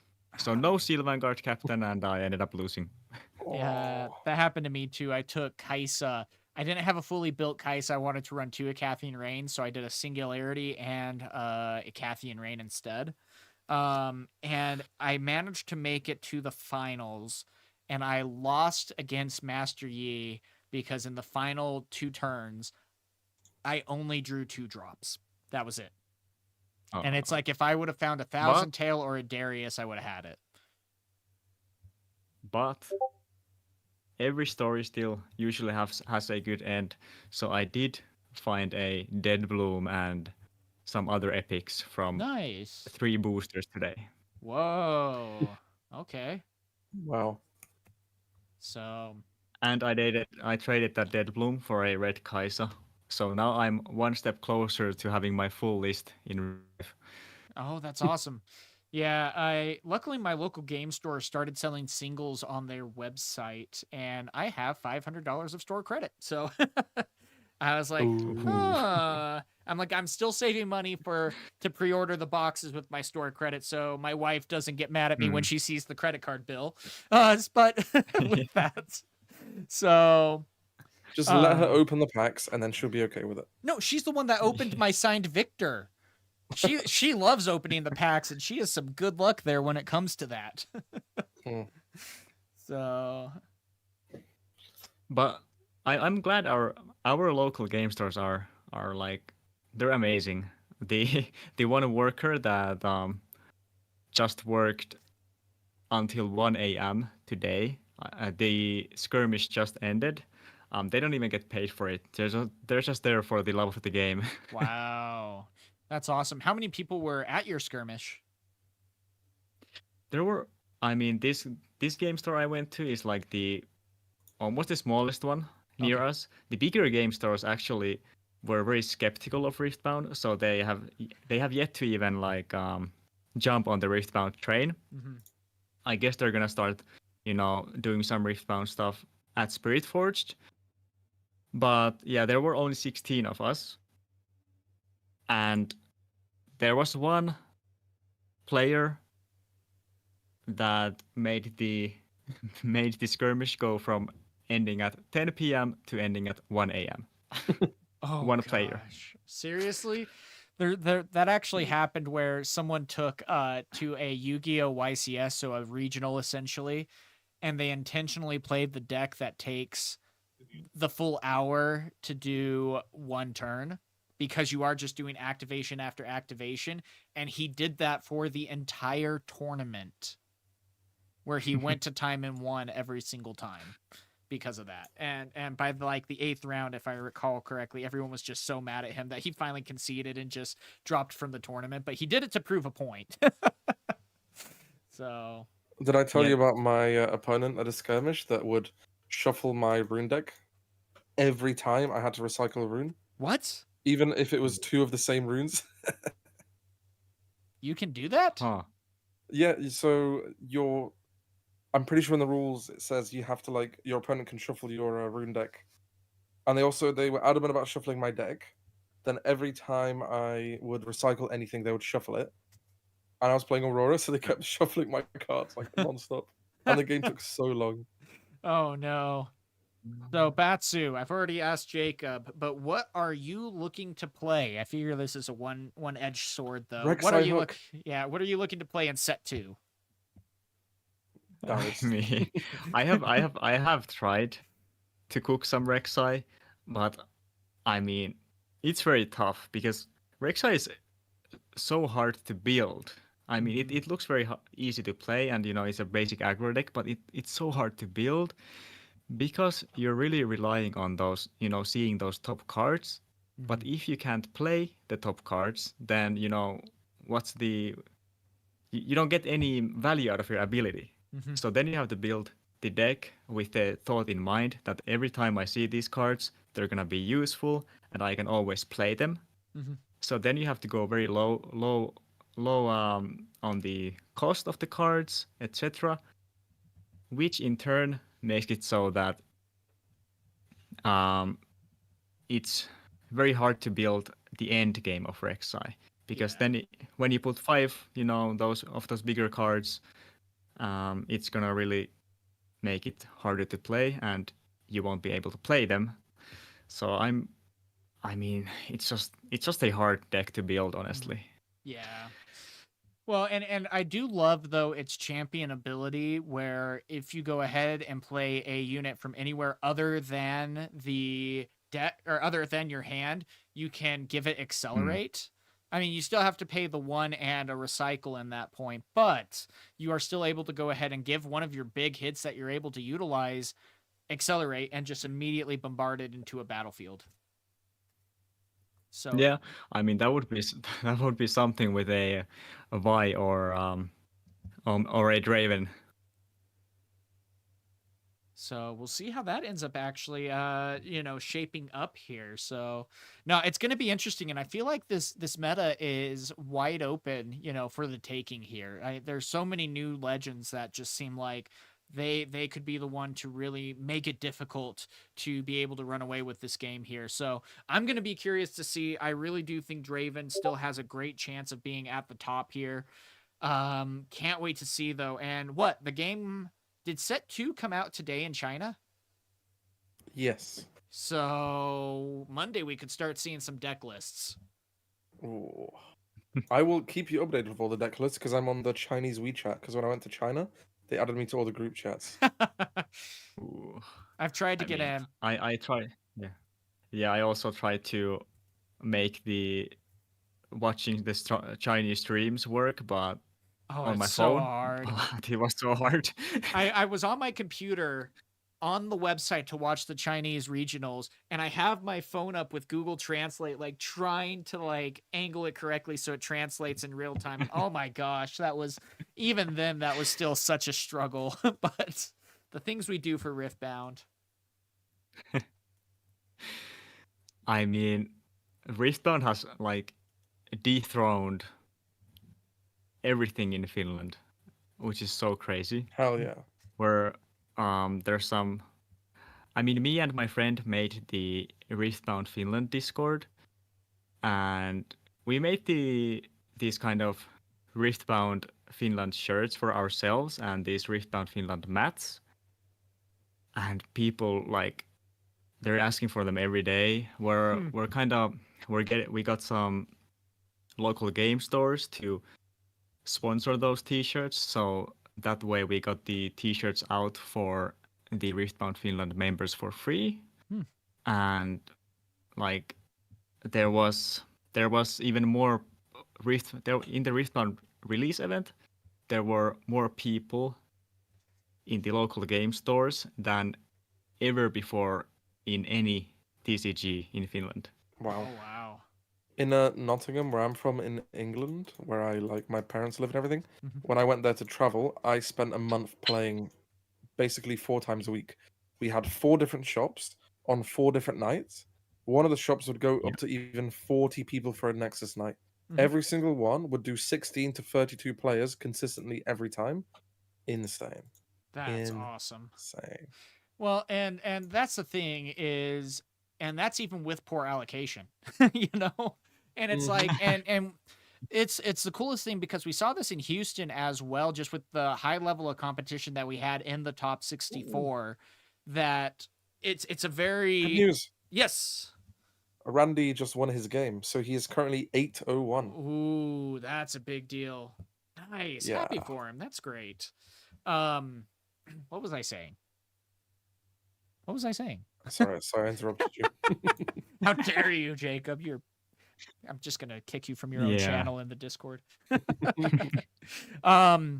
Well, no, and that's one of the coolest things. Oh yeah, that we saw in the Houston regionals too was it's brought so many people together from different card games because it's Riftbound, because it's League of Legends. You know, again, so many people have grown up with League of Legends in the household. Kids have even now grown up and are in like entering adulthood now that have seen League of Legends from the beginning, and now there's a card game, you know? And so it's like, this is such a cool way to bring everyone together, and why, you know, other card games might need to watch out. You know the best thing is? When you sit down at a skirmish and your opponent has a Jinx deck and they're like, I love Arcane. Okay, they've watched Arcane, they love Jinx, so they have a Jinx starter deck. Free win. Yeah, Yep. let's go. I almost lost yeah, my win against Jinx in Vegas. Oh. It was tough though, Well- because I was playing Kaisa and they had the missile. Both games. Oh, yeah. Damn. So I was Well, like, ugh. It's just so good that But- everyone plays it. yeah. It's so good. Mm-hmm. I'm pretty happy that the prices are going down pretty steadily after the Houston. Mm-hmm. I mean, I think everything has gone down like 10 to 20% even. Yeah, it has. And I will be doing my market watch video on Sunday again. But the only thing that's necessarily gone up this time around has been Annie. But rightfully so, she won the yeah. tournament. yeah. But even I'm like gonna build an Annie. yeah, even with Aurora though, the Aurora fell down to $70-$60, and then even after the second place win, it still stayed around there. Luckily, Showstopper has fallen back down too from 100. Now it's down to about 65. You know what I think is gonna be crazy? Because Spiritforged and then Vegas and obviously Bologna is gonna be like right after the release. The prices will be insane. So what I'm thinking of doing, go cosplaying the shopkeeper from League of Legends and just start selling Doran's blades. Oh, you want a Doran's shield? Here you go. Give me your gold. You need to dress up as the grandpa from Yu-Gi-Oh. That would be funny. Start giving away cards. Yeah, just the bandana and the overalls. That'd be funny. I'm gonna too. go there with like 20 Rifflab mats and like 20 of the rarest cards and be like, if you would like to borrow a card for this event, you can use a Rifflab mat. That'd be cool though. And that's the thing too, because literally the week after Set 2 releases as well, we're immediately going to Vegas. And so that's going to be scary too, because we have basically 1 week. I mean, we're already, myself, I'm still looking for a playtest group, but you know, we're going to be playing online like crazy and entering tournaments as well in preparation of that. But we're also hoping that we get the cards. Yeah, I was just about to ask, like, how positive are you that you're gonna get a Spiritforged product at the launch? I'm 100% positive. Jacob's already got his 3 cases. He's fine. He's also $30,000 in he's $30,000 in credit card debt, you know, but he's got his 3 cases. I'm lucky enough that man. my brother's friend owns a TCG store, well / like a Warhammer gaming hobby store. So I always just buy stock from him pretty much. Oh, cool. Oh, And that's he so always, but he makes it so during the starter events, what we did, because I helped him out run the event, if you attended the starter release event, you would be able to buy 1 booster box. Oh wow. So he's essentially Okay. making it so people who attend can buy a booster box. So he's like rewarding people for actually playing, which is awesome.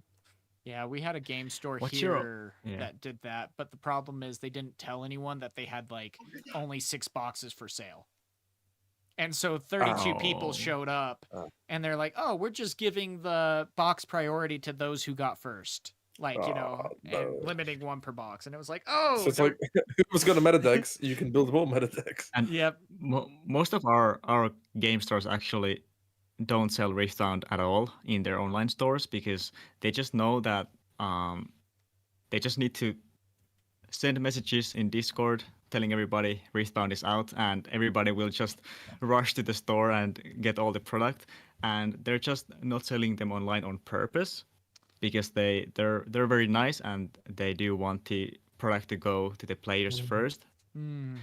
And that way, we're also gonna get some, actually a lot of Spiritforged product for the Bologna, Hell yeah. which I'm very happy about because I was a little bit stressed out because there's there's not a lot of product in Finland in general. So, Well, I'm gonna put it gonna this way: be- I'm not letting Yeah. Jibs use any of my cards. He's just going to 'Cause he's lose gonna them. lose his big box. Yeah. So Yep. What's your opinion on the champions having the alt arts now? I mean, the signed alt arts. I think it's great because it makes every other numbered card worth way more. Mhm. Because now Yeah, there's 42 yeah. of them, right? And what's the rarity in them again? It's like 1 in how many cases? It was like 1 30. in 30 boxes. Boxes. Yeah. Yeah. 1 in Yeah. 30 boxes, which is insane, right? Insane. So So imagine there's 42 of them now, 42 Mhm. variations. and you pull the Ari Crazy. signed. Insane. Oh yeah, you pull the Ari signed, you're instantly rich. Yep. That's You're probably like- 3,000 right there minimum. And that's a ballpark. I don't even know because Yeah. regular Ari right now, or regular signed Ari in set 1 is going for about 18 to 2,100 right now online. Mm. Wow. Wow. So Imagine the guy that pulls up with a deck with like 6 champions signed. They're basically holding a new car in their backpack. Mhm. Pretty much. Well, and there was a guy that I saw today on the Facebook Riftbound group who posted 1 of each metal card in his game store. And he was trying to sell it for 100K for the entire 16 Legends. Wow. And it's like, phew. And it's like, gosh, if I could make a down payment with like a top 8 card, I probably would sell it. I could get into a house. Cool. Let's go. Yeah. Or you So- could just win best of. Yeah, exactly. Or best of. I mean, my gosh, Galewinds took Yasuo and was able to get the best Yasuo metal card, and that's even more exclusive at that point. So So if he goes to Bologna, Yeah. dinner's on him. So I'm going to be curious to see how this meta is going to shape up. And I do think it could be a very good chance that China might miss the mark again because they did really miss the mark on how Yeah. wide this meta is. When Yeah, we were for watching sure. the regionals, it was Master Yi, Kaisa, and then Victor. Okay, cool, fine. And now we're seeing, well, why are people sleeping on Set? Why were people sleeping on Annie? It's like we didn't see any of that in China whatsoever. Yeah. I mean, it's they did. I mean, West did playtest everything a ton online, so it's very weird to see that even when we played so much online, etc., everybody was sleeping on Annie still. Mhm. Like Annie is like basically a new deck. It's like Well, I would say it's under a month old, like being mainstream at least. well, and that was the thing was you watched Sold Out use Annie, and he was able to pilot it because he had playtest against Kaisa so much that he knew that the matchup was Yeah. actually fairly even. And then you saw a lot of other people in the online tournaments who are like, I'm going to try Annie. Sold Out just won a tournament. and didn't realize the complexity that comes with piloting Annie, especially into a Kai'Sa matchup. And they're like, I just got steamrolled. Kai'Sa just, dominates. It's the number one deck, kind of thing. And it's like, no. You got to actually play test. You got to know your matchups. You got to know how to play into these things. Well, I mean, in the last Cash Cup we had online, there was only one Kai'Sa in top 8. And even in Houston, there wasn't even a single Kai'Sa in top 4. So, I mean... Well, and I guess we have finally found the tech Do you know against why? Kai'Sa, or everybody knows how to play against Kai'Sa now. Yeah. If Alan didn't Alan himself. Yeah, that's true. Alan did Alan himself there and not count the arena's greatest point. Even after being offered, do you want to count it right off the bat? And he said, no, let's go ahead and trigger it. And if we miss it, we miss it. And then he missed it. I mean, props to him. It happens. And I'm glad that he's like, let's just go ahead and, be held to our own consequences here. And, he held to it. So good on him. But I think the biggest thing is Kai'Sas are not ready for the rest of the meta, but the rest of the meta is ready for Kai'Sa. And Kai'Sa, the biggest thing, it's like, okay, let me play test against Yi, let me play test against Kai'Sa, and I'm going to win. And it's like, oh, wait, hold on. That's not the case anymore. You got to watch out for Annie. You got to watch out for Set. You got to watch out for Aurora MF, all that stuff. And it's like, I'm not ready. And everyone's like, well, I'm ready for you.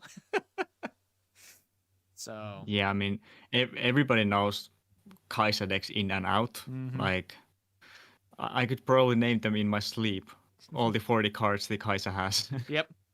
Yeah, exactly. And Kai'Sa, you might trade out 1 or 2 cards. It's like, do I run 1 Acathia 1 time, or do I run 2 time orbs and no Acathia? There's very few changes that you make to the main deck, and then otherwise you just are good. And so anyone who goes against Kai'Sa, they're like, yeah, I know your entire deck, minus maybe 2 cards. Yeah. Cool. Yeah. I have been finally told that our skirmish ended. The top 4, which is 2 matches, basically, started at 9 p.m., ended at 1 a.m. Holy. 2 best of 3s. No. That's 4 hours. Not worth it. Not worth it. Yeah. Well, glad you're here, though, Batsu. So, yeah, guys, just so you guys know, we are still waiting for round 8 to begin. They are taking a break. Now, of course, we ended round 7 with about 17 minutes left on the clock.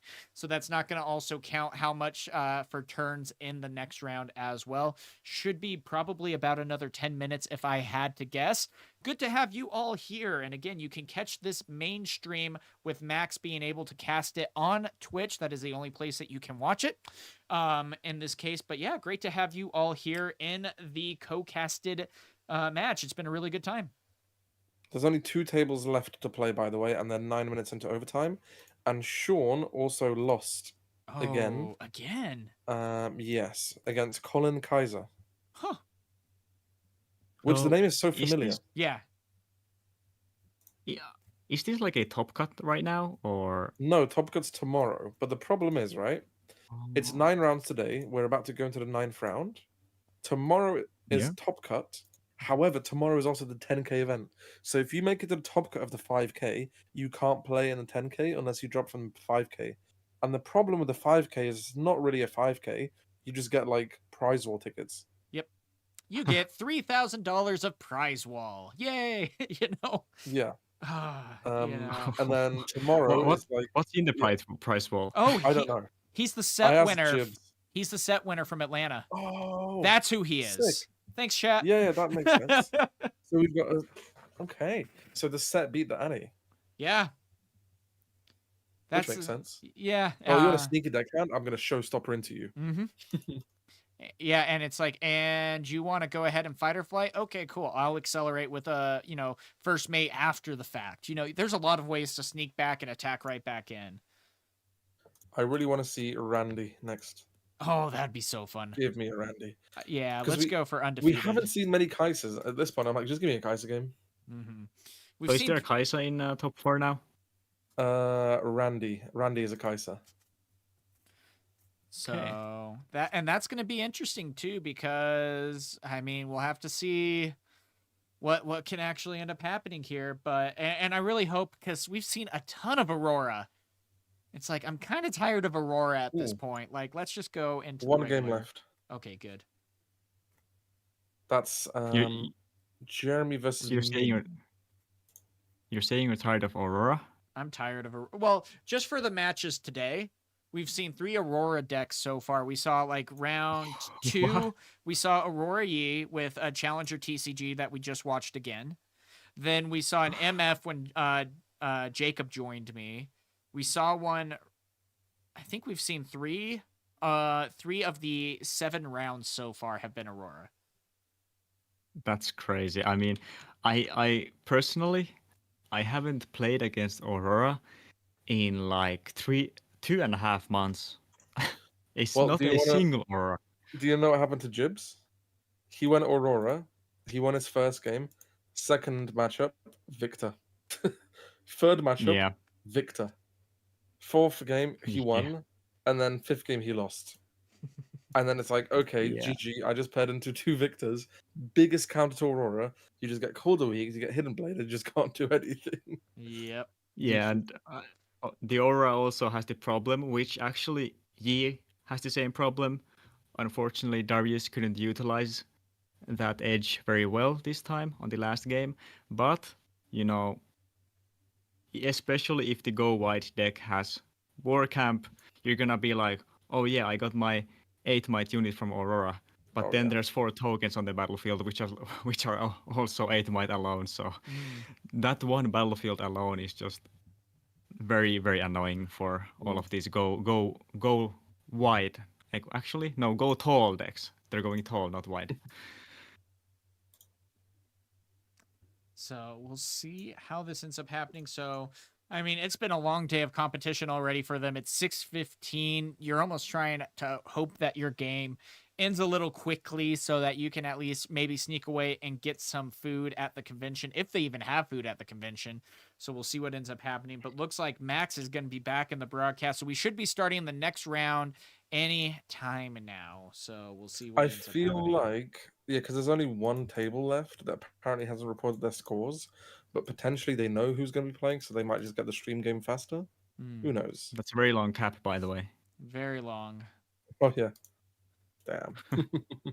So we'll see how this ends up going. But yeah, guys, thank you all for being here. Looks like we have topped out at around 300, which is pretty insane, all Hell things yeah. considered.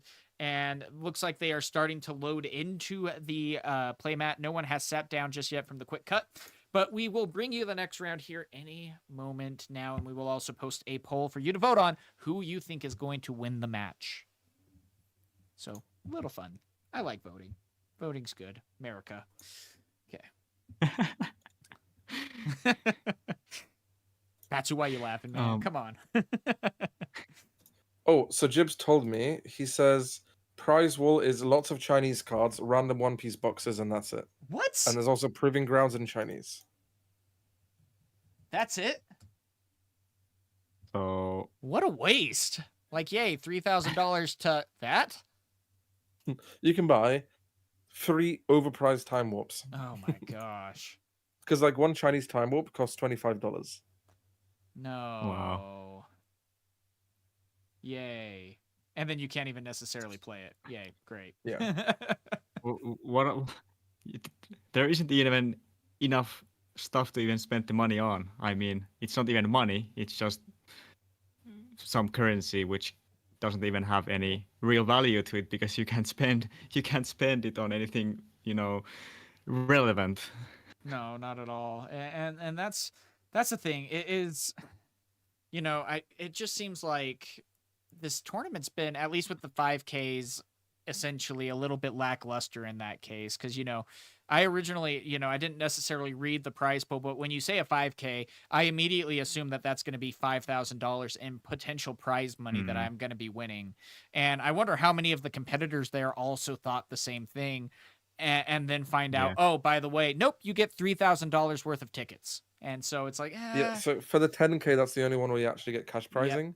Yep. And that's first place 3,000, second place 1,500, top 4 750, top 8 400, and then everyone else gets like a playmat and prize wall tickets. Okay. So top okay. 16 from the 10K will get just prize wall tickets. I do wonder why the 5K didn't do like some game stores also do. You can either, take, for example, 75 euros or then 100 euros as, store credit. So Mm-hmm. the Yeah. 5K could have done something similar, like either 3K or 5K in the price wall, Yeah. Yeah, that makes a lot of sense. So we'll see how that ends up going. I actually should probably shrink myself down. That would be smart. Down to size before we go to the but yeah, so this is going to be interesting, guys, because this is where we start getting to the end. So the best of the best is going to be matched up in this case, and we'll see if, I mean, that's normally when we get some of the best gameplay footage. And for me as a competitor as well, these end game and these top cuts are the ones that I absolutely love to study, because you can get into the mind of the competitor and see these top plays that they are able to make. And that's sometimes the best skill increase that I get is from watching these top cut games. I'm honestly surprised there hasn't been a Teemo in these top cuts. Yeah, Like- Prismaticism sadly has lost 2 so far last I checked. Yeah, Okay, he's. yeah. I think he might be out of the contention Oh yeah, he is at this because he's point. 22nd right now, right? Yeah. And But is it a Yeah. blessing in disguise, especially considering the price that would have been for the first? Mm-hmm. So now he doesn't have to play tomorrow, right? Yeah, so now he no, can just there's a 10K tomorrow. he can focus on the 10K Yeah. completely tomorrow. Yeah. At this point, I would, if I knew I wait. wasn't going to get it. What's up? I've just updated. He is actually 12th. Oh The wow. standings just updated. So there is a chance. All the matches are finished. Yeah. He's number 12 right now. So if he wins this next one, that could be enough to get Teemo So there. Randy, 1, 2, 3, 4, 5, 6. Yeah, so Randy is chilling. Mhm. He's like won everything basically and drew one game. Cynthia Moreno is going third. Round 1, she only lost to L&D Megan, who also plays in our events. Oh wow. Small Yes. world. Holy So small that was world. the only loss in round 1, and then the rest was just wins. Wow. I mean, But I think but we're it going to get a has- stream game very soon. Yeah, it has been very, I mean, not surprising to see actually that most of the players that have been doing very well in the online tournaments, even if the online tournaments have been relatively small with like 50 to 100 players, they have been doing very, very well in real life tournaments. And some people have brushed off, the online tournament, saying, "Yeah, you won that tournament when there were only 100 players." But the level of those players are Oh, yeah. Oh yeah. it's so high. Mhm. It's so high. See, the fact that I know so many people is because so many people attended in like the Rift Lab trials, for example, and I was like, oh, I remember this guy. I remember this person. I remember this person. It was so fun to see. Well, and that's the thing too. We've been running online tournaments 2 months before the game even released. So a lot of us were already figuring out the meta. We were figuring out our matchups, our optimal plays, and things of that nature. Yes, the decks still changed, but Prismaticism was running Teemo in the first Rift Lab trials back a month and a half before the game even came out. And he's the one The that made 1%. Yes, and he's the one that made Teemo like, wait, that's actually potentially meta relevant, and now he's taking it into big tournaments and got 6th place in Vegas and almost top cut here. And it's like, yeah, I get it. I would have made top cut too if I didn't go against Prismaticism round 1 of Vegas, but to each their own. I don't have scars, it's fine. By the way, there is a real possibility that Prismat makes it. And also, Yeah. Sean is 13th. Prismat is 12th. Wow. So he is one standing like above Sean, which is awesome. And also, Randy's on table 2 right now, which is cool. So I really hope we see Randy's game. I hope Please so. give me Randy's game. Well, and Randy... Could there be a possibility where somebody like Prismat would drop from the top cut games from tomorrow to play in the 10K? Mm-hmm. Oh, yeah. He 100% would. And I think that very well might be a problem tomorrow at that they might find out is that everyone's going to there's a drop. problem. if the whole top 8, so if most of the top 8 intentionally draws,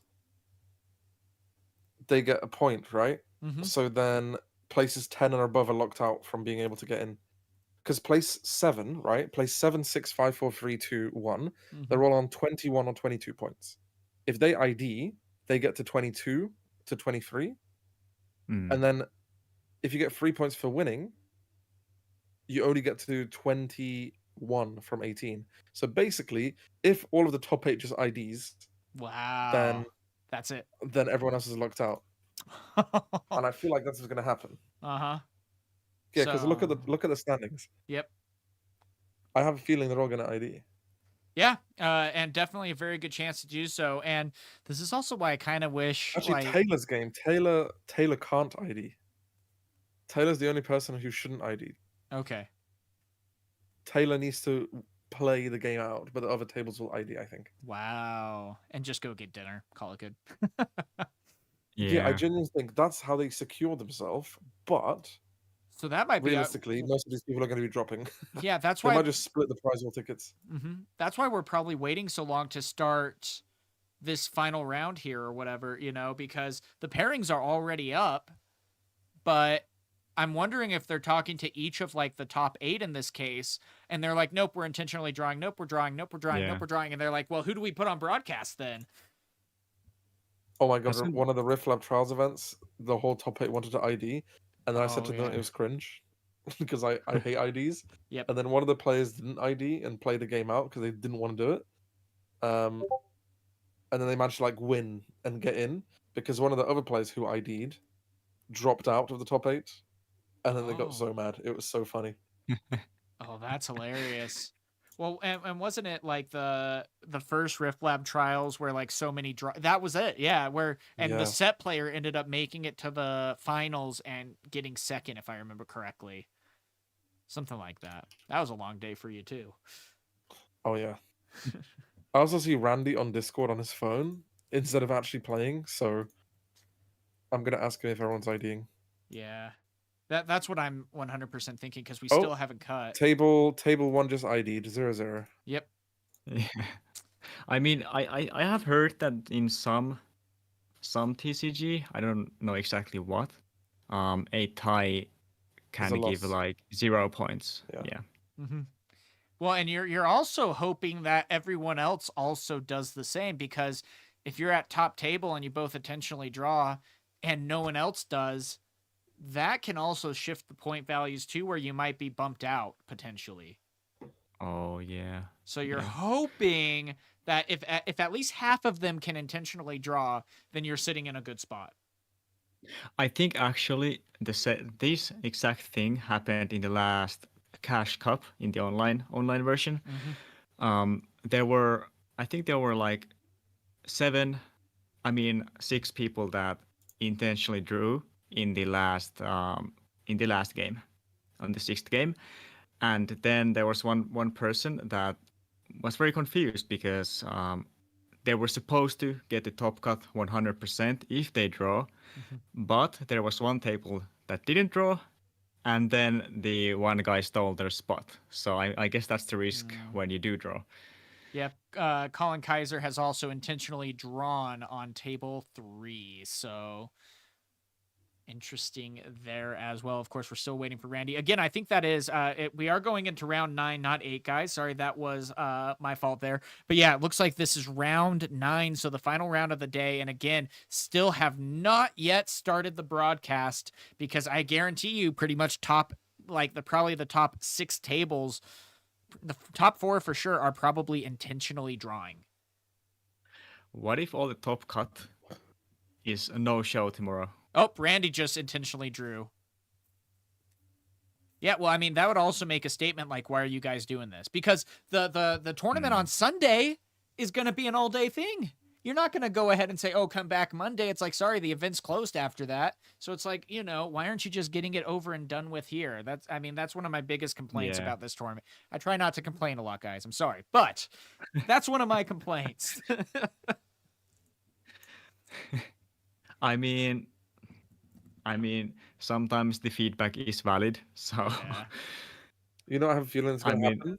They're trying to get a table, and they're like, "Oh, we're IDing," and then they try to go to Yeah. another table. "Oh, Yep. we're IDing." They go to another table. "Oh, we're IDing." Another table. "Oh, we're IDing." They're like, "Shit!" By the time we ran around all these tables, I guarantee all you. the other Yeah. tables have started, so we Yep. can't just tell them to stop playing and then stream them. We're gonna So, do I mean, Chris Mattisism again because he actually wants to play to try to get it to top 8. So they're like, "Hey, we're back with Chris." I mean, look at Max's face. Bro had the 1,000-yard stare for a little while there. Yeah. So I mean, it has been a long day for them. Totally get it. It's hard to talk throughout the entire Yeah. day. You know, I think I did one round by myself. I think that was round 5 I did by myself. And then I asked Jacob to come in. And whatnot. So I'll be getting up And tomorrow. then I forced though. myself here. Yeah, I'll be doing the entire 10K tomorrow, guys, to the best of my ability. So feel free to join me here. I'm getting up at 6:30 a.m. on a Saturday. But I'm when doing I it get for back you from guys. work, when I'm back from work, I will come back and I will join you straight away. Sounds good. I'm gonna be at a skirmish tomorrow also. So after you lose, you Well, can come and join us. I mean, Batsu, you were acting like I was going to invite you anyway. I get no. Yeah, you just joined yourself here, buddy. Hello. Yeah.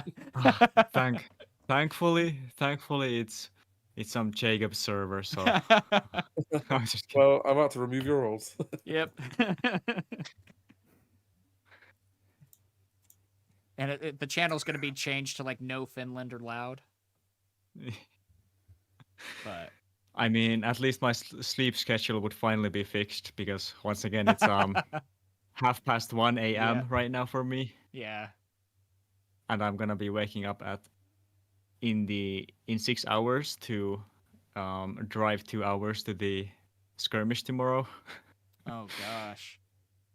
That's the thing. We are definitely spoiled in Utah because Yeah. we have, I think, like 10 to 15 game stores within 30 minutes. And so it's like, oh, Yeah. cool. We have a skirmish 10 minutes away here. We have a skirmish 15 minutes away here. Yay. Like, and then we have like, the hard part is though, and the counteract of that is that we normally have between 30 and 40 people at each skirmish. So winning a play mat is a lot harder, but luckily the Blitzcrank doesn't Yeah. look the best this go around. So I don't care for it, but And I mean, I'm just jealous that you guys have like these cash tournaments Oh, we and got a game. big tournaments Woo! in US. I mean, yeah. that's so cool. Oh my god, we got a game for you, Batsu. Oh, Is it with Darius Taylor game again? back. I Taylor and Darius game Andrew. again. I was literally gonna fall asleep, so finally. Yeah, well, now you're gonna help me to stop falling asleep by watching another Darius. Yeah. Well, and it's also interesting here because Taylor's starting with the Trifarian War Camp. I mean, maybe he looked at like the Batsu Metafy guide here to get some ideas. But I mean, I'm pretty sure the Arena's greatest was just because they probably had a hunch that the Yi was gonna play the climb yeah. battlefield. Yeah, and that's definitely a good play there. Taylor needs this win, by the Yeah. way. But look at Andrew's hand. That hand was looking pretty rough. I think I saw Got a like cleave. what? Cleave's just Yeah, 2 cleaves on day Stupefy at least. Yeah, No and coup drop. Annie, or Oh, sorry, not that's Annie. okay. Kaisa doesn't generally have like a miss, but man, when you do, and especially against Darius Hook, that is not what you want here. Yeah, you play with Darius Hook, you lose the 2-drop, and look at the board. Oh my god. Yeah, I mean, even Darius missed their turn 1, but Kaisa's hand was even worse. Wait, is there no units still? There was no units. Oh, well, yeah, at least the Kaisa champion can try to save the hand. Finally found a pro. I mean, Darius is in a very good spot here, and honestly, I have been telling everyone that I am not a believer in 3 cleaves in a deck. Okay, that's a very aggressive read from the Darius, actually. I think they read the Kaisa's hand, having really no units at all, so they wanted to very aggressively kill their Kaisa off, which is a good read.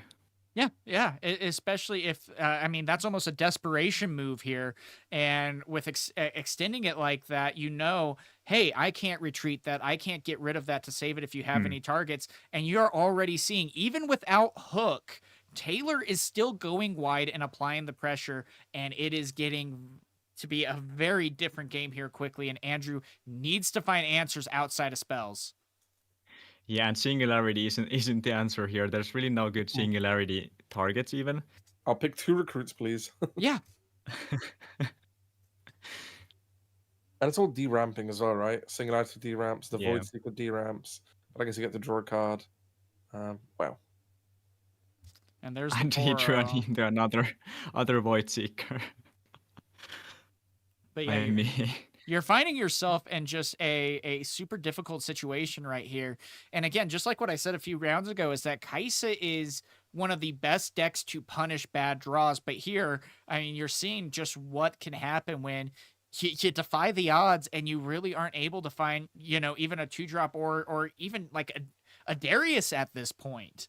And you're struggling here. It's going to be soon 4-1 here, and you might not be able to do much about it. There's no units. Now, next turn, we're going to have the biggest Pouty Poro to exist. and honestly, the problem with Cleave right now is that the meta is very low to the ground. All the units in Annie, in Kaisa, in Victor, in Darius, they're all very small, so you don't really see yourself needing 2 cleaves ever, almost. And that's why I have cut it into 1 cleave in my deck personally, and everybody at my locals are cutting the 2 cleaves in Kaisas. Because, I mean, the cleave is very good in the Yi, etc., but when you're playing against these token decks, I mean, it's rough. It's rough. That's why. Well, now we're getting the 2-drop. Yep. That's why I generally do want to do the 2 cleaves of my Kaisa deck and side deck the smoke screens, because that'll get you over anything enough anyway. And the 1 extra to get a -4 is just such a great value there. And here we go with Singularity. I mean, a little too late, unfortunately. The Darius is immediately getting taken out, though. But still, you have tokens that are just going to be able to refill and go up to 6-1 at that point. And it's like, cool. Yeah. I have a student I can play next turn if I can. The Darius did make a very grave mistake last turn. I don't know why they put the Noxian Hopeful to the Warcamp battlefield, especially when they knew that Kaisa's hand is mostly spells. So they just gave Kaisa value from those spells when they didn't really have to. They could have just put 1 token at the Warcamp and call it a day. So also another interesting play here, moving 3 tokened units into the battlefield. Now, of course, if there is a Hex Tech here, that can be something to make a difference. And in this case, this is looking like it very well could be a trade, because if he decides to, oh, nope, never mind. He's tapped out. Sorry. Little misplay for me on there. But still getting able to get those 2 points, and now has a little bit of protection with the Darius if there is something maybe to attack in to the Reaver's Row. Yeah, very, very tough spot for Kaisa, but I don't blame them. I don't. What more could have they done here with no units to play? Also, I heard some news from the top 8 cut. If the players from this top 8, they're going to be playing tomorrow, right? They will start 1 hour earlier. Oh no! And they will also get a round 1 buy for the 10K.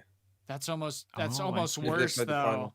Because again, like that 1 hour early, where we were talking about schedule and length of day, that's still top 8, pretty it's tough. Like quarter. Oh, it's quarter semi-final, isn't it?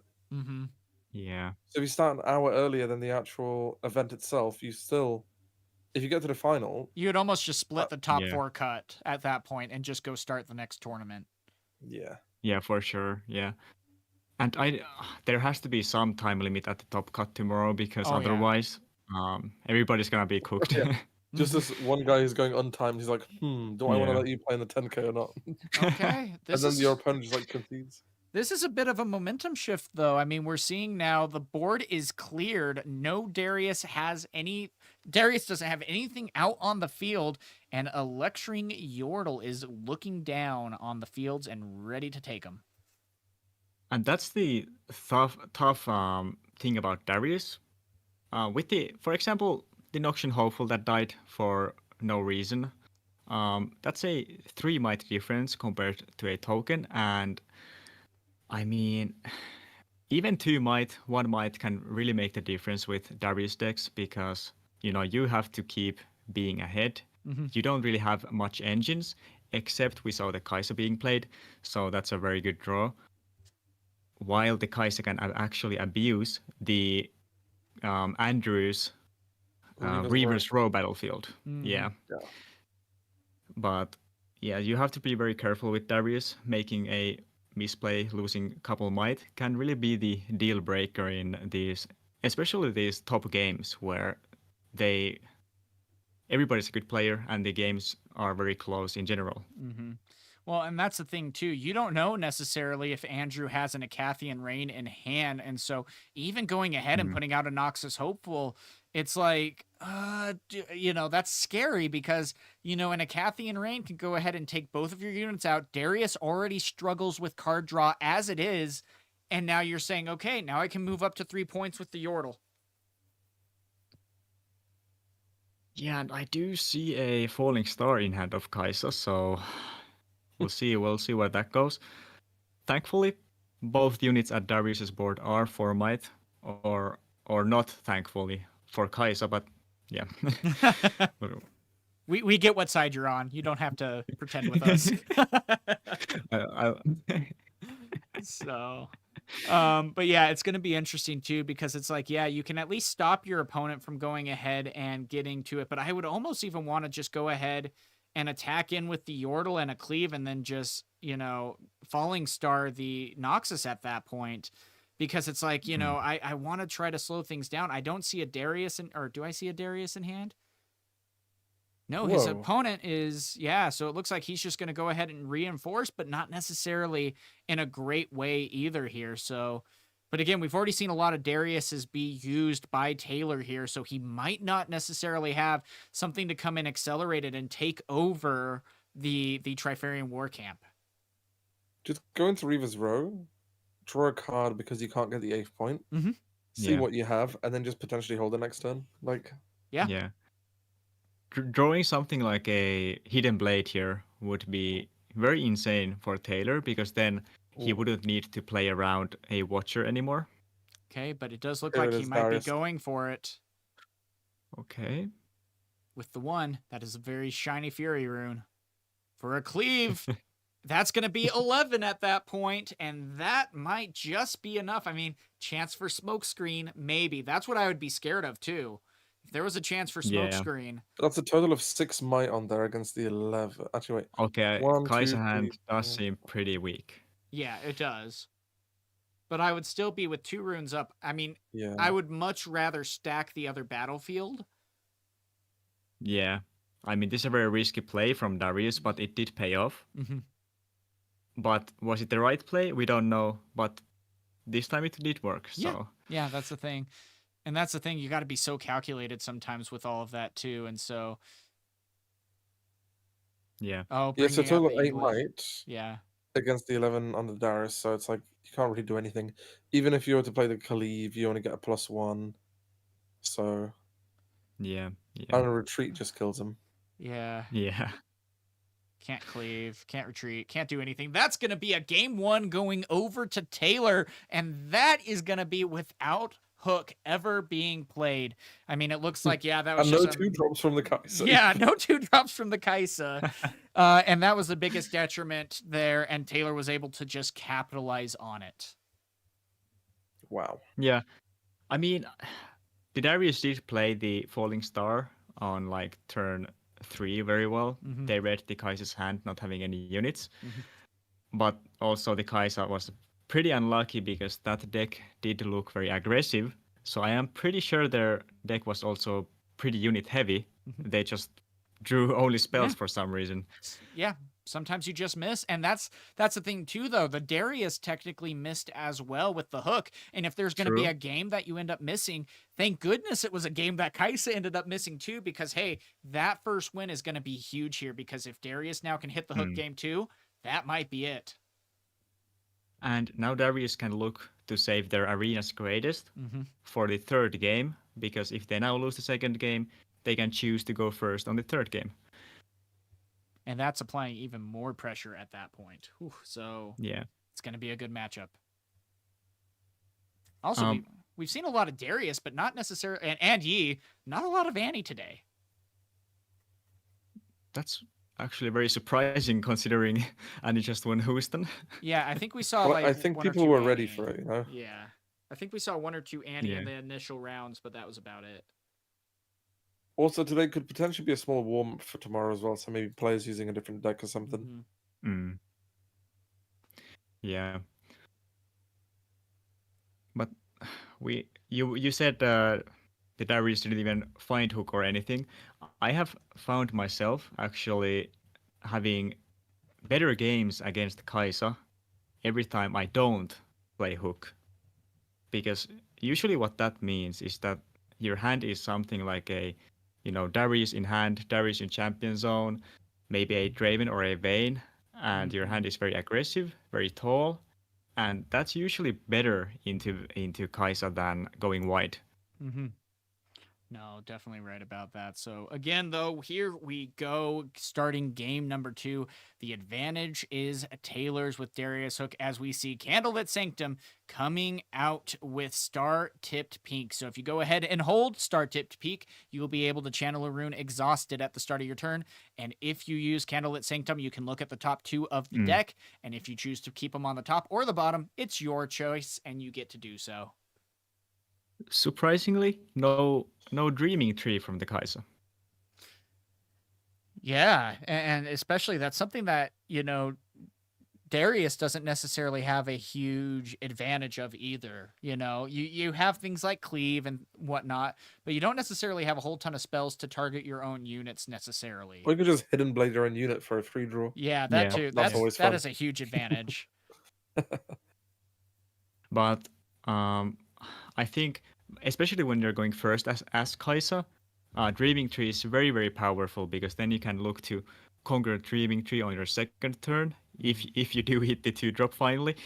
And then if your enemy goes to, conquer that battlefield back, if you have a retreat in hand, I mean, that's just insane tempo for Kaisa combined with a Dreaming Tree.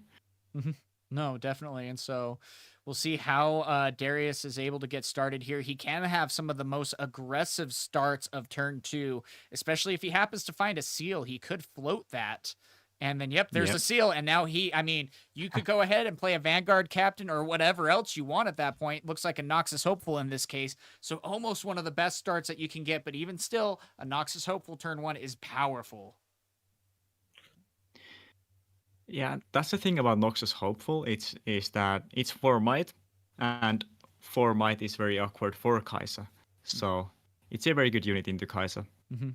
Yeah, and it's like, well, unless you have like the Stupefy and the Cleave and everything, you're not going to be able to get around it with your own Kaisa, which is normally a turn 3 play that you want to do, especially for the card draw. And it's like, well, now I have to use the potential of not being able to retreat it back because I have to use the Stupefy just to take out a Noxus. Kaisa did have the kind of opposite of the last game with finding all the units. All the units, a Falling Star in hand. It's looking rough. And you just let that die, draw an extra card. What was that? Was that another Falling Star? I don't know, but I saw a I don't even know what's the card's name. Get Excited in Kaisa's hand. Yeah. Yeah. And that's when he's been sighting in, interestingly enough. I wonder what that's for. Is it like you maybe can discard a card and then pay the amount of times. Sorry, yeah, you discard a card and then deal damage. How much of its energy cost? Yeah. I wonder what's the science behind it because most of your cards are pretty small. So is it like for example, Noxus Hopefuls, which are 4 might, so you're excited does 4 damage, or what are you gonna discard with excited? Maybe I think if you're going for like a win condition with like a Caffeine Rain or a Time Warp, but you're at a point in the game where you can no longer use it. Well, Time Warp is the better thing, right? Imagine you're going close to the end of the game and you have to recycle some runes, so your Time Warp is not going to be used for the next few turns. You can just get rid of a Time Warp and nuke anything you want, really. So you can definitely just kill like his Darius, 100%. I mean, I would want to see the face of a Aurora player getting hit with a Get Excited Time Warp. Yeah. But I feel like that's the use case for it, right? Because Mhm. sometimes Yeah. when I have Time Warp in my hand, I'm like, okay, my win condition was Time Warp, but because I got put in Yeah. this spot, I had to recycle some more runes. Now it's no longer my win condition; it just sucks in my hand. So I get excited, Yeah. get rid of it. And let's say you're playing against, yeah, I guess that's the idea, but I could be wrong. And I'm, 3 that Noxus Hopeful became stupefies. very stupid. Oh my god. Yeah, and still going in with the Shin Oh, at Shen. that point to go ahead and add a Ooh. +5 and tank. So yes, you basically paid 3 to draw 3, and that's going to be it. An absolutely big play here. Falling Star is going to still finish them off, though, unfortunately. But still, that was a great blow there. Wait, will it finish? Oh, because the Stupefy stays, doesn't Yeah. it? Mm-hmm. Stupefy Wait, stays would the Shen still. die from that?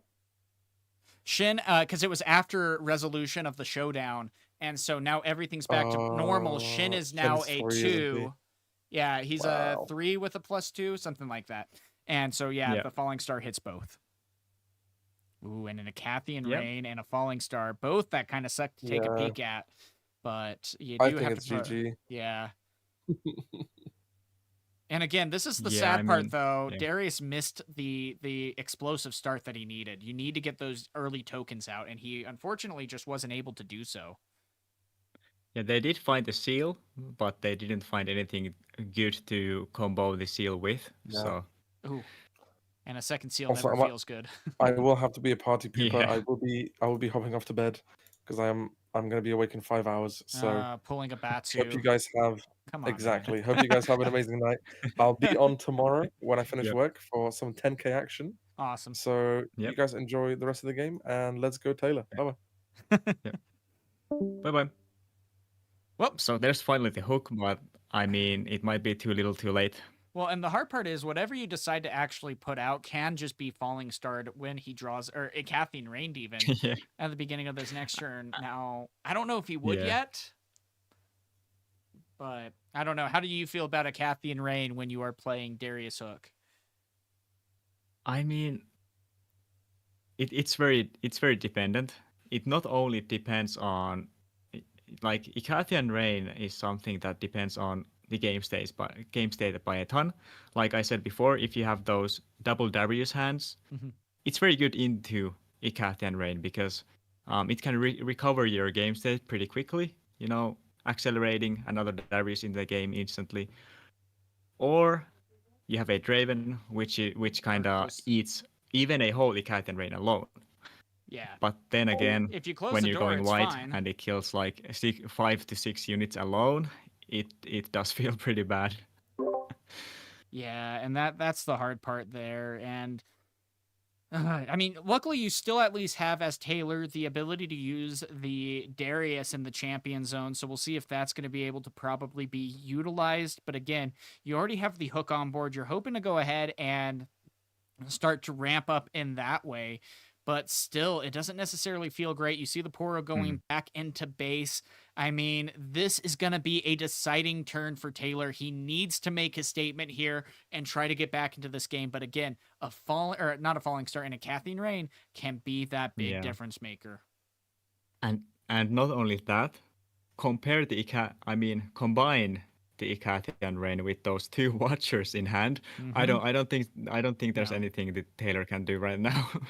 So it's like, yeah, in this case, well, and that's also one thing that I don't necessarily love about the Candlelit Sanctum is, yes, it can really help you out sometimes to find the hook or to really get the cards that you need, or even like a peek so that you know what you're going to be seeing when you do hook something. But the hard part with that too is that your opponent is also able to utilize it, and it can sometimes just help them out more because they get their garbage out of the way, and that's tough. And this would have been a game for Taylor where they could have vomited out their hand and drawn free if they had zone warrants. Usually double seal hand is very, very cheap, so I would have liked zone warrants here way more than the Candlelit Sanctum. Oh yeah. Well, and but we're gonna have to see what they get from the hook, and they did find the Vanguard Captain, which is something.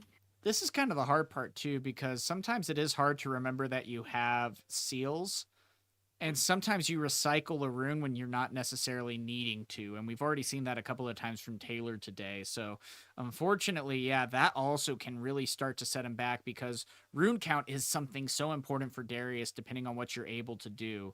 So we'll see what ends up happening. But looks like Big Darius is coming in. He's going to be at 7, and that will be 8 going in to the 4 in this case. Oh, so the Darius is playing around. Ooh. That's going to be We get devastating. it. I mean, I asked what the Get Excited is for, and the Kaiser delivered. Yeah, you asked all the right questions. Discarding, though, a Thousand Tail, and happily to do so, you're dealing 7 Yep. damage, and then Kaisa's just able to hold. That is a big turn of events right there. I mean, you gotta respect it though. You gotta respect the Kaiser for putting in the unexpected cards, and that's the thing with Shen also is that it's good because people don't play around it, and that happened with the Get Excited here. Nobody expects a Get Excited from a Kaiser. Well, and that might be the big difference maker because, I mean, you look at Andrew's score, he is 7-1 right now. And his one loss was to Darius here. We watched that earlier today. And you know, that stuff like that might be the difference maker here on trying to get those little extra wins here. Yeah, you're going to be discarding a Thousand Tail, a Time Warp, or something like that, but at what cost? You're already drawing a lot as Kaisa as it is. Yeah. I don't know what to say except Darius really doesn't have anything they can do here. I mean, maybe if Kaiser's hand was a little bit worse, Darius would still have a chance, but Kaiser's hand is kind of one of those hands where every turn they will just throw insanely strong cards at you. There's still the Icathian Rain. Yeah. Which is just, yeah. And the hard part is Darius had half the puzzle. He had the seal beginning, he had the hook found early on, but he missed the units. He played a Noxus. That's nice. Great start right there. But you need to be able to build up your token base. If you don't have the Faithful Manufactor, if you don't have the Vanguard Captain or things of that nature, then when you hit the hook, it still doesn't necessarily matter because you have no way to build up your field to be able to withstand the falling stars and all of that. Yeah, for sure. Sometimes it feels worse when you have like an almost good hand, but not good enough, rather than, having a straight up bad hand. Gosh, and that's another devastating blow, another draw off of the Void Seeker in that case. So unfortunately, yeah, it's looking like Taylor is just getting absolutely shut out and a good chance that Andrew could go ahead and score on these both battlefields. Call of the week coming in, but still not necessarily feeling great. Yeah. I mean, Taylor has tried to, get back in the game, but the Kaiser has just shut down them literally every time. And that's a scoop. Yep, that's going to, I mean, rightfully so. Again, you're still going to have 25 minutes going into game 3. That can be a big difference maker in and of itself, but still, that's also the risk and reward, and probably why we haven't necessarily seen Darius be that meta breaker that we've necessarily seen, at least with you, Batsu, and like the online community. We even had last tournament that you got top 4 in, we had 2 Dariuses that were in that top cut. Yeah. But again, that's that high risk, high reward of it. And unfortunately, there we saw the miss. Yeah. But we're going to have to see, like I mentioned before, Darius has saved their Arena's Greatest for the, third game where they can choose to go first. Yeah. So this is kind of either they find the 2-drop or they may just lose the game instantly. Yeah. So, Batsu, with you're going into game 3. You're going against a Kaisa as the Darius hook. What is your ultimate overall goal, depending on the, of course, starting hand in this case? Like, what are you trying to get early on? Honestly, I mean, Seal Vanguard Captain is pretty good, but, you can't rely on that. So, my favorite unit right now is actually just the Pouty Poro, which is surprising. but it's just so good into Kaisa and good into Annie, good into Teemo. It's just a very, very good 2-drop in this meta. Yeah. And so even if you miss the hook, as long as you can at least get that 2-drop unit out, you can start to shift the momentum. I mean, again, because the scary part about going against a Kaisa, though, is if they go second, they can drop a student and then still probably try to Hex Tech Ray you in that point. And then you immediately take a step back again and you're like, oh, great. Well, here we go. Yeah, but that's the thing about Powdy Poro, because usually it does scare the Kaisa off from using the Hextech Ray on turn 1. Yeah, and I mean, with that, with the deflect that the Poro does have, I mean, do you think that is something viable for Kaisa to do, depending on how much that could slow you down? Honestly, yeah, but usually they don't do it. But if they did, it would be the right play for sure. So we'll see how this ends up going. Batsu, what time is it for you where you're at currently? It's in 1 minute. It's 2 a.m. Whoo! Gosh, well, I'm gonna be waking up in about 5 hours. Oh gosh, pulling a Jacob there. Yeah. So we'll see how But that ends up going. There's the arena's greatest. Ooh, yep. And so already opting to go first. And also Targon's Peak might be a decent... I don't know. There's not... You could hardcast at that point a Hidden Blade, which could be surprising your opponent as well. So... Oh, the Kaisa chose to keep a Icathian Rain in hand. We'll have to see how relevant that will be in this game. It is a pretty slow start in Arena's Greatest. And I did see a Powdy Poro in the Darius's hand. Oh, he is so debating, we're gonna have though. to see. He's yeah. If he does just put one back, I would almost, from what I saw in his hand, I think 3 was the correct count to take in this case. Now, of course, he is counting. He was thinking about putting the Powdy Poro to the bottom of his deck, and that would have been a little bit devastating, except if they did find the Seal Vanguard Captain combo. Yeah. But it looks like at least it's going to be finding the Faithful Manufactor, which is going to be a step in the right direction. That's awesome. And with that, you're going to at least be able to start with 2 points and readying 2 runes, so immediately going up 3-0 at this paint. And it also looks like no Hextech Ray in hand. So this Icathian Rain might be a big thing. Now, no red out there, but the Void Seeker can still come out with the Kaisa Legend ability being able to cover that cost. Yeah, and the positive part about this game is that both players remembered the Arena's Greatest trigger. No, that's a big deal, seriously, because we've already seen how big of an effect that can have, either if you're a Batsu or if you're possibly playing in the top 8 in Houston. That can be a big difference maker. Yeah, that's the Void Seeker out, which did stop Darius from going to 3 on turn 2. But at least Darius is now on even numbers, so missing that 1 point isn't, that bad.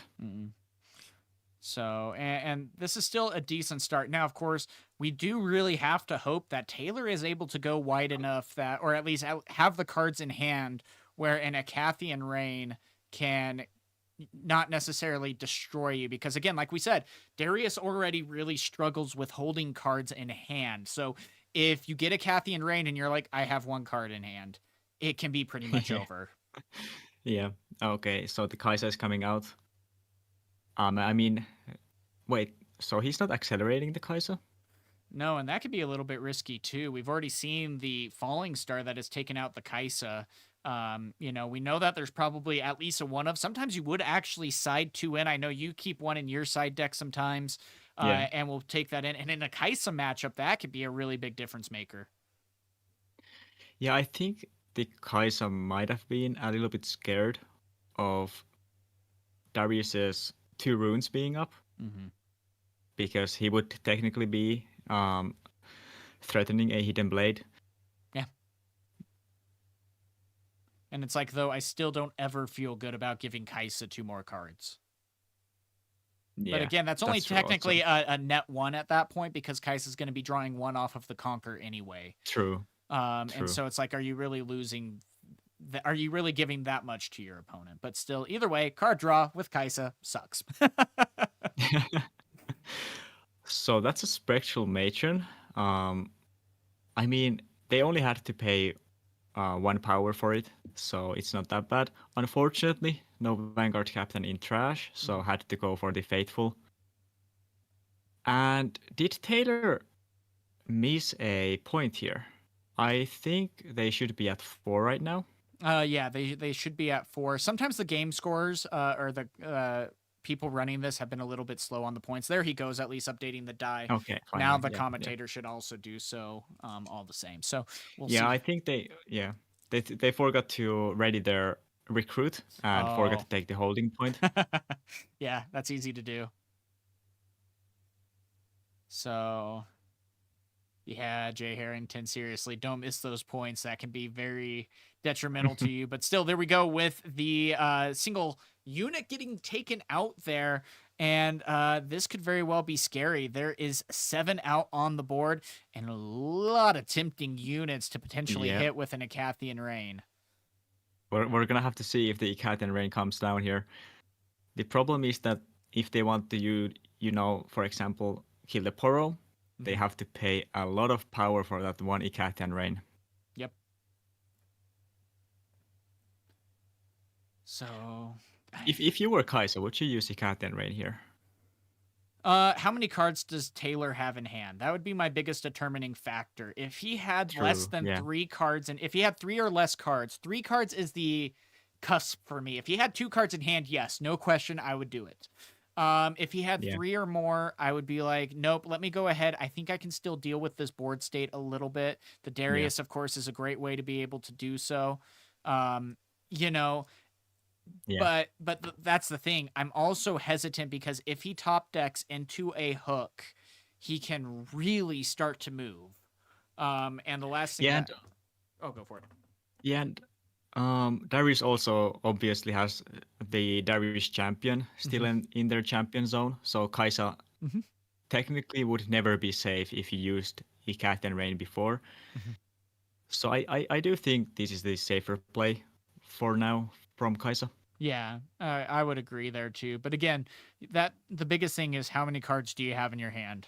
And even when Yeah. I Acathian Rain against a Kaisa, that's one thing that I also always keep into account is how many cards do you have in hand, because that is your life force. If I'm choosing to devastate your board, what are the odds of me taking my entire turn to do so that you are then able to go ahead and rebuild? And this is also very, very tough for Darius right now because they have to sacrifice their units to conquer those battlefields back. And now that they sacrifice their units, if Kaisa then goes for the Icathian Rain, they're gonna be very dry for the next couple of turns. And I am pretty sure that Kaisa might be looking to turn this game around right now. It does seem like Kaisa is kind of stabilizing the game pretty quickly. Yeah, you definitely need to be careful here because, again, like you said, the Darius is going to be on the side here. But if you go ahead and Singularity one turn and you're like, okay, cool, he's Singularity, not a big deal. Rebuild the board, and then you Acathian Rain. Yeah. It's like, cool, thanks. Now, again, Draven might be a great option here. That is 8 might that is able to come in on. Yeah, that's all. That's like 80% of Icathian Rain. And that's going to be a big difference maker too, because it could just swing into anything and everything. Now that we also have the Darius still in the champion zone, this could be a big difference maker as well. Going up to 5, he's at least remembering this go around, so that's good. But this is interesting because there we go with the Acathian Rain. This is going to be interesting also to see what he targets here. So I think Draven takes 4. Yep. Matron takes 2. Yeah. Yep. Yeah. Looks like exactly that. So, does that necessarily feel great as the Kaisa player? It's okay. It is taking off 2 big threats, But again, there is still a lot coming in. And here we go also now with the Shin coming in to be able to... Oh, the Shen. At reaction speed. That's the big thing. Reaction speed to be able to come in before the damage is added. But that is also very, very risky from the Darius player. If Kai'Sa had a Stupefy here, they could move their Darius back, use Stupefy, and just kill the Shen with the Darius. Yep. So that is scary. And there is not a ton of 1-drops here, but he is moving it back. Oh, but just switching. Okay, I would have a huge sigh of relief right there. Yeah. Personally. So I do think either the Darius player forgot that the enemy Darius can move twice, or they just took a huge risk and it did pay off. Yeah. And again, I mean, we've already seen Taylor take some really big risks as it is. And here we are again, and I mean, at this point, going to 6, it's like, I mean, what does he have in hand? It's He does the magic have the number. hook. Yeah, he does have a hook, but again, that's not going to necessarily be great here. Yeah. It's like, gosh, if it was really anything else than the hook at this late game, you would think that he would be able to take it at that point, but unfortunately, that's not going to be the case.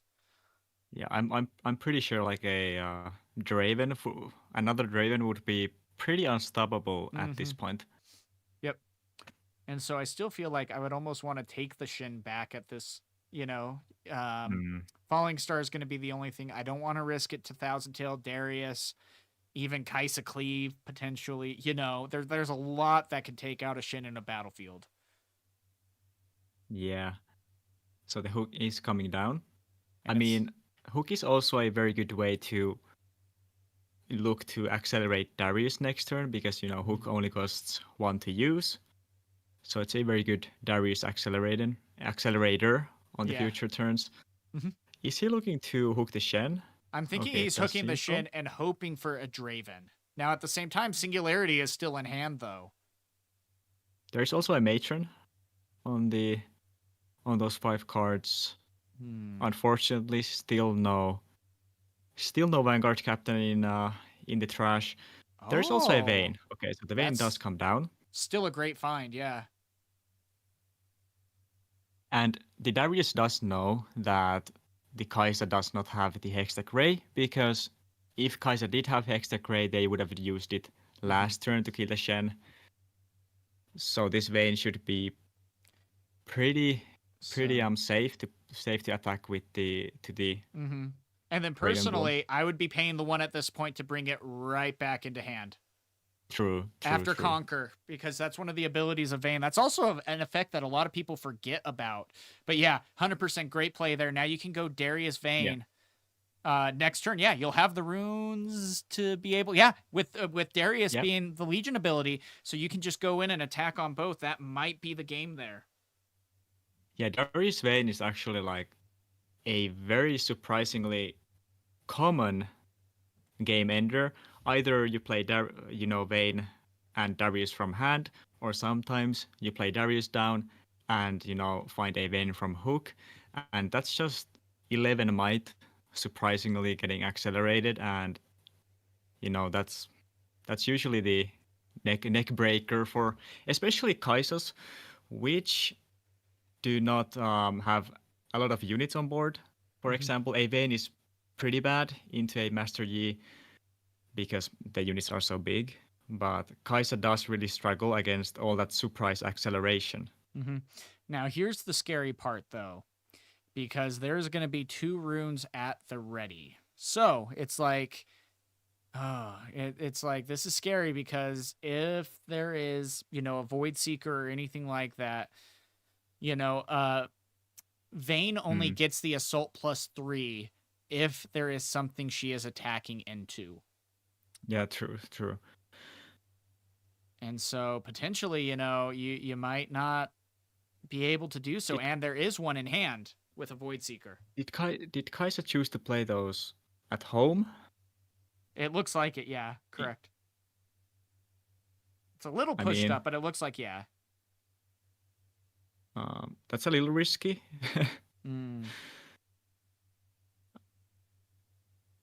the problem here is that even if Kai'Sa has a lot of spells, Darius didn't have anything at their board that the spells could even be used on. Yeah. Well, and it's like at this point, I would go and try to bait out, going in, yep, exactly like that. And then I would. That's a free draw. Yeah, and then I would for Darius. immediately go Vayne at that point. After. I do wonder why the Raven Bloom wasn't played on the Darius battlefield. Yep. I mean, that's a Void Seeker gone on a token, but we'll have to see if.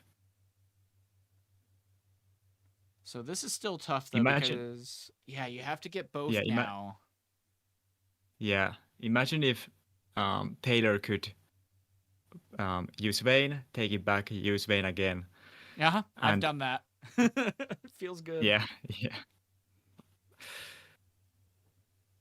Yeah, and that's. I mean, Kai'Sa still has a chance here. I think Kai'Sa can almost stop this attack. With 3 cards in hand, or with a couple cards in hand and 3 runes at the ready, there is that chance. And so this is going to be a close one. We'll see what's able to happen here, but yeah, this is going to be interesting. There is. Yeah, imagine if the hook game came down to the board a little bit earlier. Oh, it would be over at that point.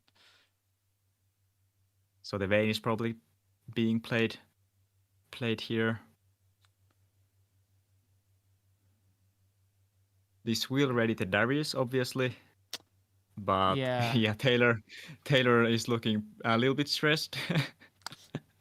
I would, let's see, at this point, I mean, almost go Vayne into Arena's Greatest. Use Hook. You have the one left over still. You have the seal to be able to utilize. So you have the one extra rune to be able to do so. You might be able to find another Vayne. The problem is that if you do Hook Vayne on the Arena's Greatest, and I mean you would get some maybe good units at your home base, then you're very, very vulnerable to Time Warp. Kai'Sa is on a Time Warp range. Yeah, that is scary too. This is. Yep, looks like there's the Vayne coming in. Now, of course, that is going to be the power cost. So Darius will ready up at that point.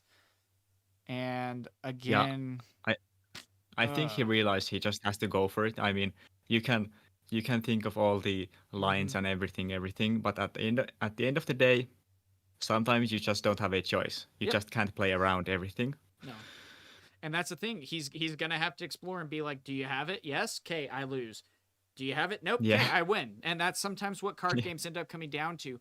But it looks like he might be trying to go ahead and attack into both here. Wow. I mean, I guess they are playing around the smoke screen actually. Yeah. Going like this. And the Kai'Sa has played a Void Seeker already. So when they play their second card, their Darius will become a 7-white unit. That's true. So any second card, even if you went ahead and decided to retreat like the Watchful Sentry in response to this showdown, Darius would then go up to 7. Yeah. So anything at this point. So kind of crazy. Yeah. So yeah, actually I do think this was a great play from Taylor. We'll just have to see how it goes, because there's still the possibility that Kai'Sa will just stop this attack and then win with a Time Warp next turn. I don't think they do have one in hand, but I did see a smoke screen, which, wow, the Darius, I mean the Kai'Sa chose not to use the smoke screen there. Yeah. Interesting. So probably even saving it for the next turn in case there's anything. Are they saving it because they're afraid of, the Darius hitting a accelerated unit from their hook, or what's the reasoning behind that? I mean, the smoke screen would have won that battle. Their Darius would have gone to 7. Taylor's Darius would have gone to 3. It would have still been 7 against 8. Okay, yeah. Yeah. I mean, I guess it was the right play, especially and having to use that hidden blade on your own unit is very bad because now you don't have a hidden blade for Watcher anymore, for example. That's a big difference maker here.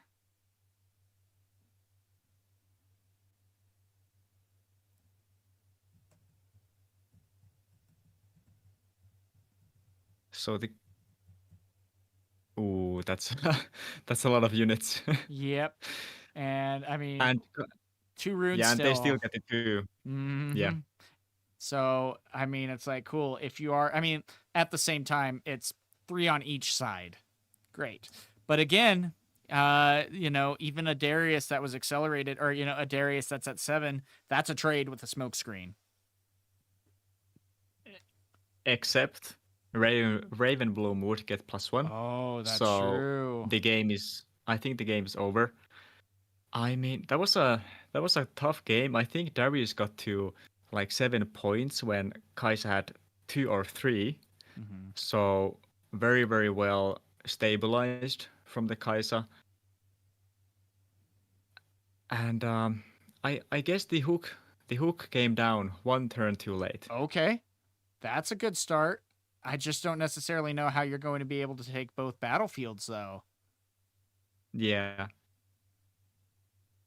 Oh, this is tough, though. How do you now take out both battlefields here?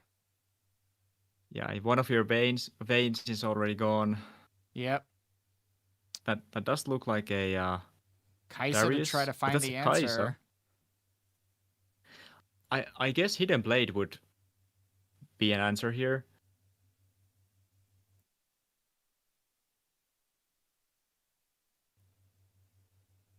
Or then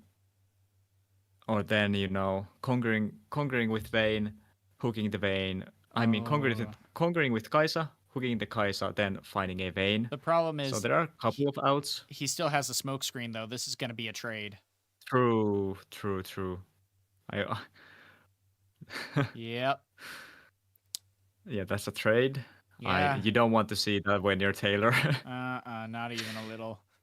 He still has there's nothing, if he has a cleave, maybe.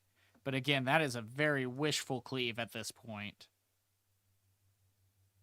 Well, and he almost pretty much has already passed priority still, but still, before damage, he could still, and there's the Hextech Ray again, still.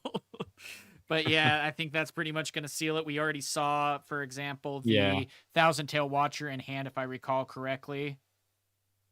Yeah. And yeah, I think that's game. Wow, Kai'Sa is truly. I mean, Kai'Sa did finally find the 2 drops, so I mean, I guess Kai'Sa was due, Yep. So that's awesome. But well played from the Kai'Sa. But yeah, that's going to be a great play there. Well done there. And we'll see how this is going to be able to shape up here tomorrow. And so we'll see how this all continues. We are going to be bringing it here to you for the 10K. That is going to be starting bright and early. We'll see how much we are able to cast and go from there. But guys, this is going to be so awesome to be able to see. Stay tuned right here if you want to go ahead and take a look at that tomorrow. I am joined here with Batsu, though. Thank you so much for being a part of this. It was awesome. Thank you. It's 2:30, so it's gonna be 3 a.m. soon. So I am gonna hit the bed, and thanks for the games. Yeah, definitely. I mean, it's very fun to watch and talk about these games with you. You're a great caster. I'm still a newbie, so. No worries. But yeah. Thanks for having me, and good night, everybody. Yeah, good night. Good to see you, Batsu. So with that, guys, that is going to be it. Again, 282 of you guys were here. Seriously, thank you from the bottom of my heart on that. That is my biggest stream to date. Glad we were able to all watch the Pro Play Summit in Orlando. This, of course, is going to be a 5K where you win tickets. Day 2 is going to be tomorrow. So they are going to be playing. They do get a round 1 bye. If they do end up making the top 8, again, we will go ahead and post the leaderboard here so you get to see who is going to be in the top 8. But let's see how we can do with that. We are going to be joining here tomorrow bright and early to be able to start that top cut and potentially even see the beginning of the 10K. The 10K is going to be for the prize money. So feel free to join us. Hit that subscribe if you so choose. Again, thank you guys so much for being here. And until next time.